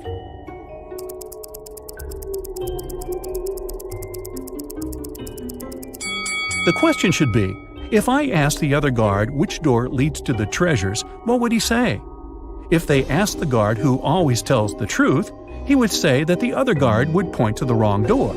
And if they asked the liar, he would point to the wrong door too. In either case, both guards would point to the wrong door. So Kim and Ashley should just choose the other door. Vincent got locked in a room with no windows and only one massive door. There's a panel with several buttons on the left and another one with a hint on it on the right. There's also a clock on the wall above the door. Which button should Vincent press to get out of the trap?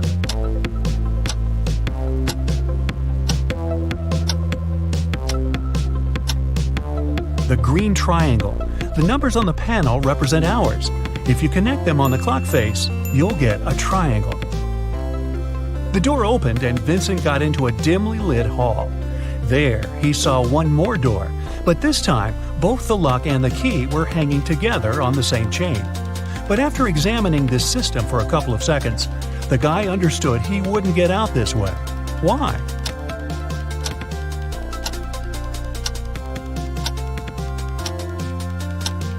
The key has a different pattern. It won't fit in the lock. Vincent needs to look for another way to escape. Then Vincent notices a table standing in a dark corner. There's a piece of paper, a knife, and several inflated balloons lying on it. Vincent picks up the paper. It's a note. To get out of here, you must puncture a balloon with a knife. But if the balloon loses any air or bursts, you'll stay here forever. Vincent thought for a while, then he did something, and a hidden door opened in one of the walls. What did he do?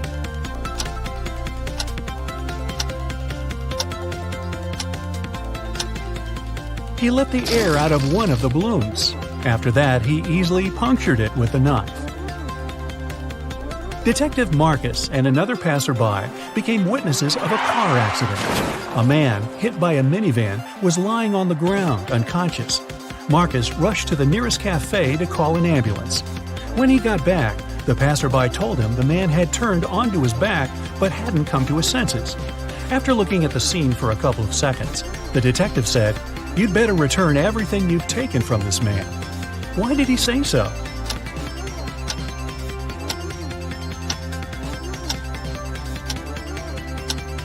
When they saw the man first, only one button was buttoned on his suit jacket. But now, it's already 2 buttons. The passerby must have opened his jacket to look for the wallet and then buttoned it up incorrectly.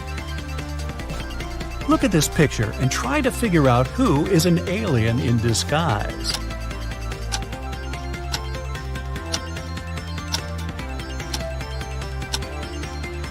It's the guy in the yellow shirt. He's eating a banana, but he hasn't peeled it before biting on it. He probably sees this fruit for the first time. 3 famous detectives came to a coffee shop to discuss a tricky case. A waiter came up to them and asked, "Does everyone want coffee?" The first detective said, "I don't know." The second detective answered, "I don't know." And the third detective said, "Yes." Do you know what the first 2 detectives ordered?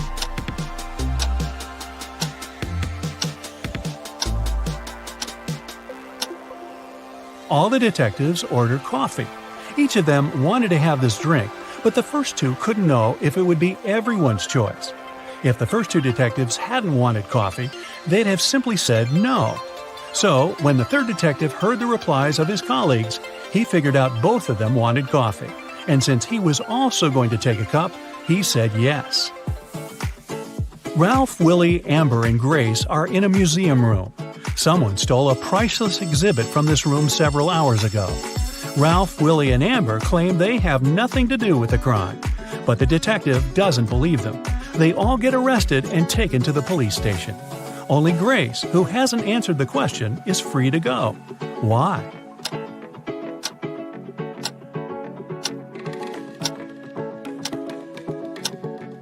Grace is the detective. Janice was having her morning coffee in a cafe when she heard a car screeching to a halt, then loud shouting. She ran there and saw a man with his bicycle on the ground and a car standing nearby. The cyclist didn't look hurt, and Janice helped him to get up. The car driver came up to them too. The cyclist pointed at the man.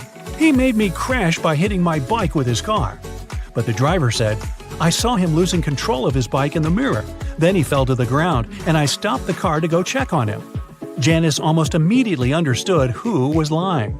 Have you figured it out?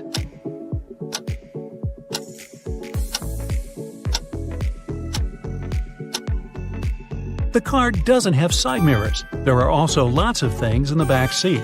They block the view of the road. So the driver couldn't have seen anything in his rearview mirror either. He's lying. One wealthy businessman was famous for always wearing a white hat. But one day, he came to his office with a bunch of fruit on his head. His employees were shocked, but they didn't dare to question the man. The situation repeated the next day.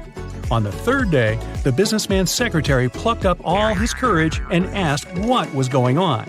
The man answered, "That's because I lost a bet. I haven't fulfilled it yet, but I'll do it today. There's no need to order lunch for me." What did the businessman have to do to fulfill the bet?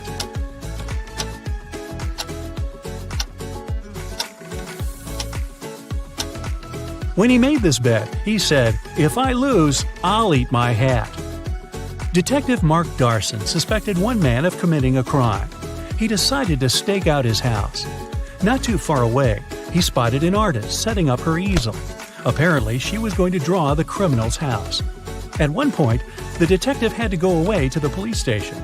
He asked the girl to call him if she saw someone entering or leaving the house. She agreed. When Mark came back in the evening, the artist told him she'd seen no one.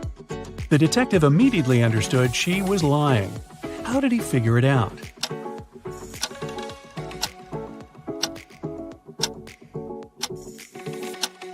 When he was leaving, all the windows in the house were closed. But in the picture the girl drew, the windows are open. It means someone was inside while Mark was away.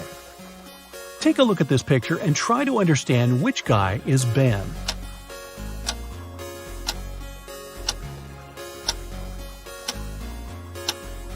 Ben is the guy looking for something on the floor.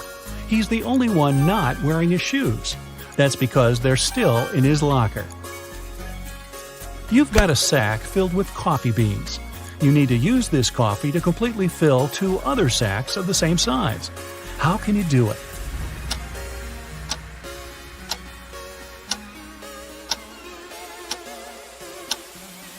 Put one empty sack into the other and fill them with coffee. A large sum of money was stolen from Mr. Green's safe. The police suspect Alan. But Alan says, "I don't know anything about safes or about how to open them. I'm a simple blacksmith." The detective doesn't believe him and asks Alan to prove it. He gives the guy one job-related task. If he copes with it, he's telling the truth. Alan gets 5 different chains. Each of them has 3 links. The detective asks the guy to make one chain out of these 5 pieces. But he can separate and combine only 3 links. In no time, Alan finished this task and was released. How did he do it?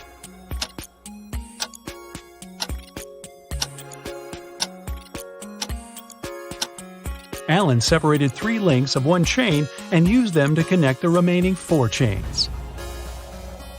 Can you move just one matchstick to make a square?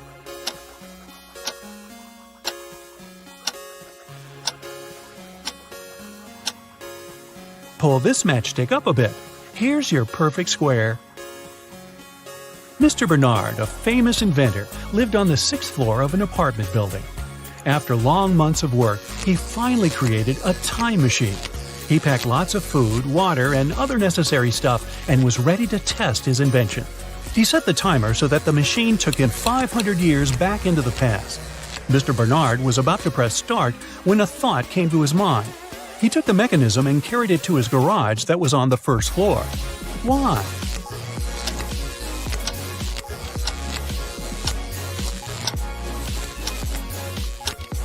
This way, the inventor would avoid getting hurt. 5 centuries ago, there were no such high buildings. He'd simply fall to the ground from the height of the 6th floor. Look at these guys carefully. One of them lied when he said he hadn't painted the green smiley face on the fence. Which one is it?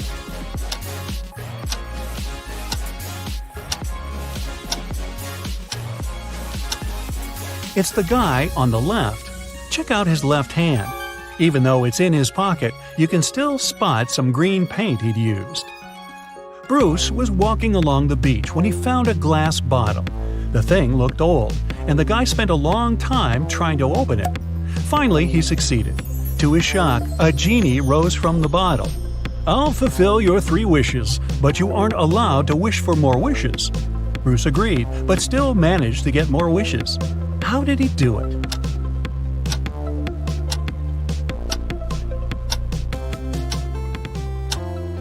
His first wish was that the genie allowed him to ask for more wishes.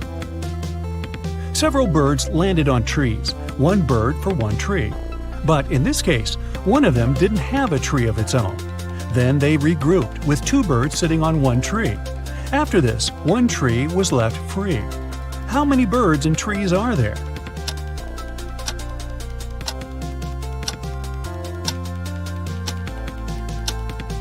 There are 4 birds and 3 trees. Detective Hall, one of the agency's most talented detectives, used his coded key and entered the apartment where the secret documents were hidden. To help him find them, his assistant Clark had left an encrypted note with the exact location of the documents. It looked like this. Detective Hall deciphered the message and found the documents. Where were they hidden?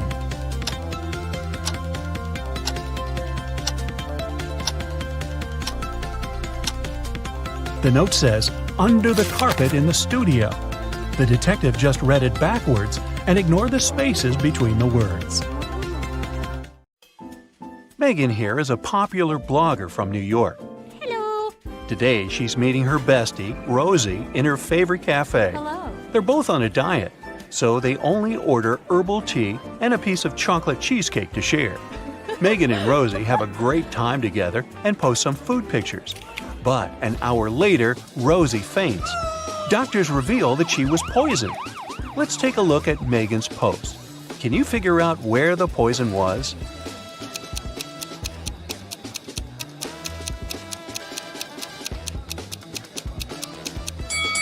Rosie put sugar in her tea, and Megan didn't, so the poison was in the sugar packet.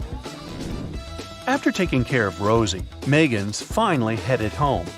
The door in her apartment building has a combination lock, and someone has recently changed the 4-digit password. Luckily, Megan finds a hint nearby. Can you help her figure out the new code?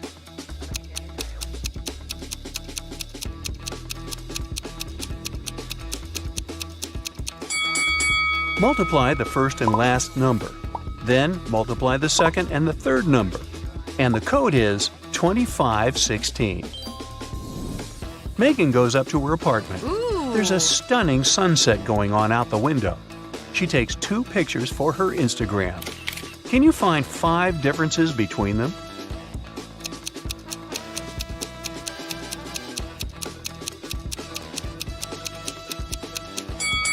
Ready to see the differences? Here they are. Megan decides to eat some snacks and watch the videos of her favorite bloggers. One of these 2 ladies is a millionaire, while the other one is broke. Oh. Can you guess who is who?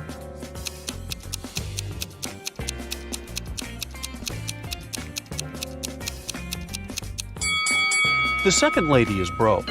Can you see the Eiffel Tower and Big Ben in the background? She can't be in Paris and in London at the same time, can she?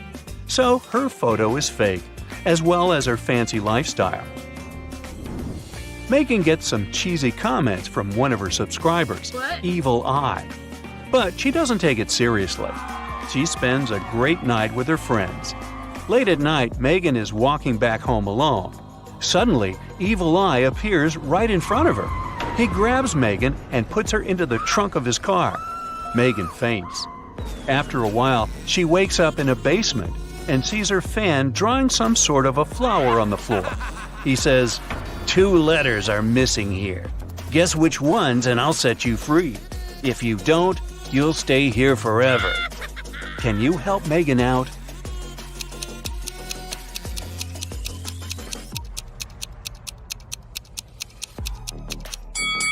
The missing letters are M and E. Megan returns home and discovers that someone has stolen her laptop. Well, this just isn't her day, is it? She calls the police and they interrogate 3 neighbors. Holly says, "I was cleaning my apartment with loud music playing, so I didn't hear anything suspicious." Paul said, "I was walking my dog for the last 2 hours. We just returned home. Everything looked as usual." And Alex said, "I spent the whole day at home. I only went out once, about an hour ago, to take out my trash. I noticed a strange guy in a hoodie at your door, but he left very quickly." Who's lying?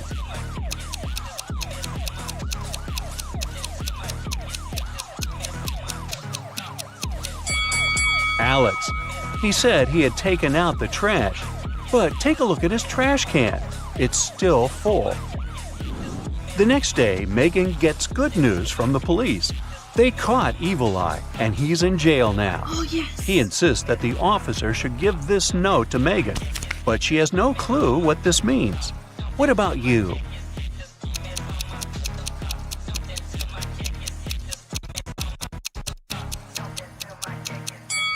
Ready to see the solution?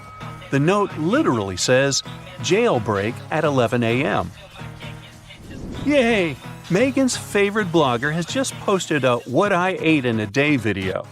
See if you can spot anything odd here.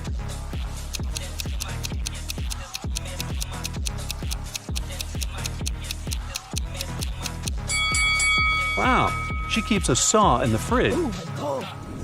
Here's the next video. Can you spot any mistakes?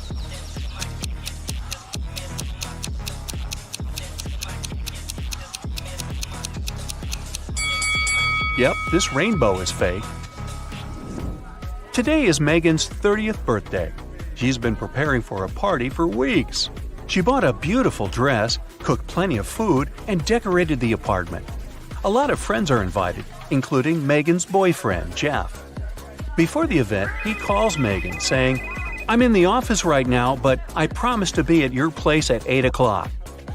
Jeff comes home at 8:05. He brings flowers, a birthday cake, and a diamond necklace. But Megan is really mad. She throws the flowers into his face and bursts into tears. Why?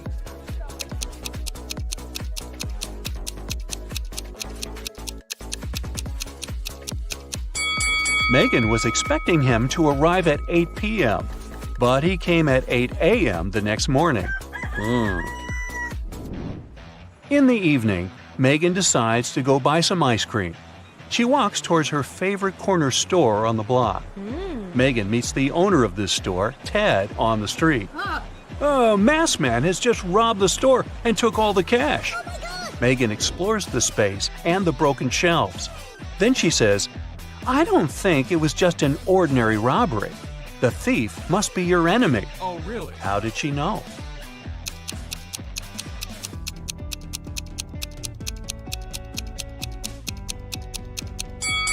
Take a closer look at the floor. The salt packages have been torn. Also, the thief opened the bottles so that the oil would leak out on the floor. Why would an ordinary thief waste time opening the bottles? Therefore, they had an intention to cause as much damage as possible. Megan takes Ted out for coffee to cheer him up. The waiter brings them 2 identical servings. Well, almost identical. Can you spot 3 differences between them?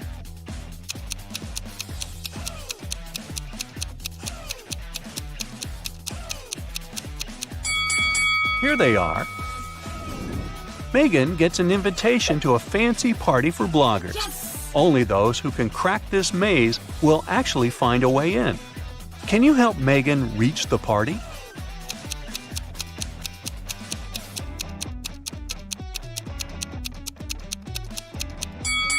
She should choose the 3rd route.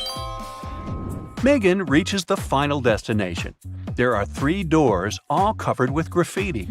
Can you help her guess where the party is taking place?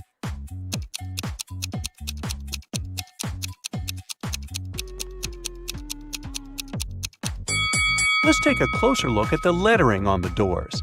If we replace each letter with the previous one in the alphabet, we'll get party, toilet, and exit.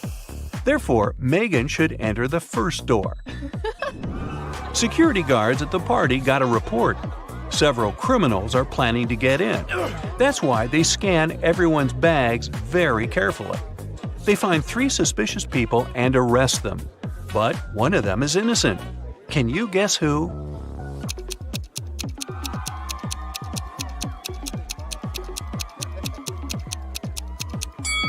The second lady carries too many phones in her bag.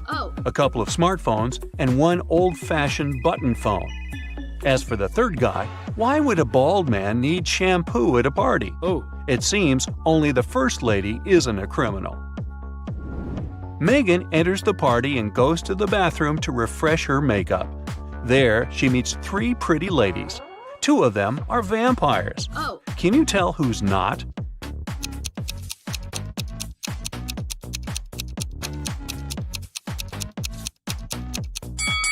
This lady who's standing next to Megan is a human because she has a reflection.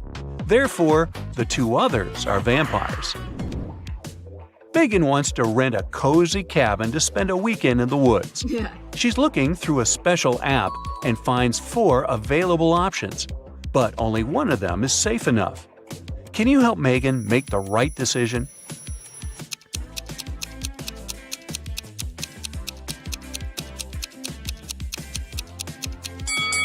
The second house looks pretty cozy, but there's a creepy clown hiding behind the tree.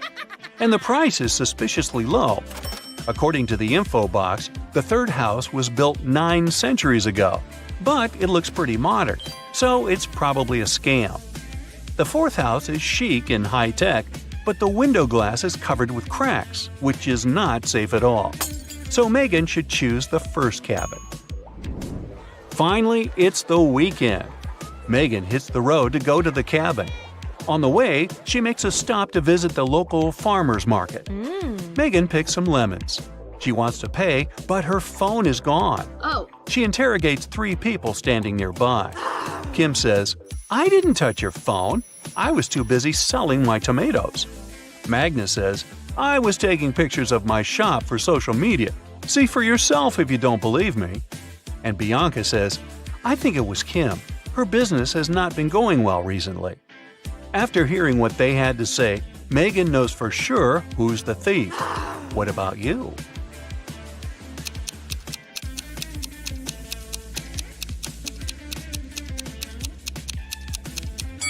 Check out Magnus's basket with vegetables. He hid Megan's phone among the carrots. Megan orders a beverage at the local coffee shop and looks around. One of the customers is not human. Can you figure out who?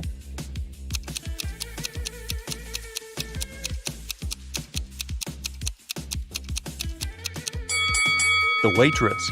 Her eyes are blinking red. Maybe she didn't get a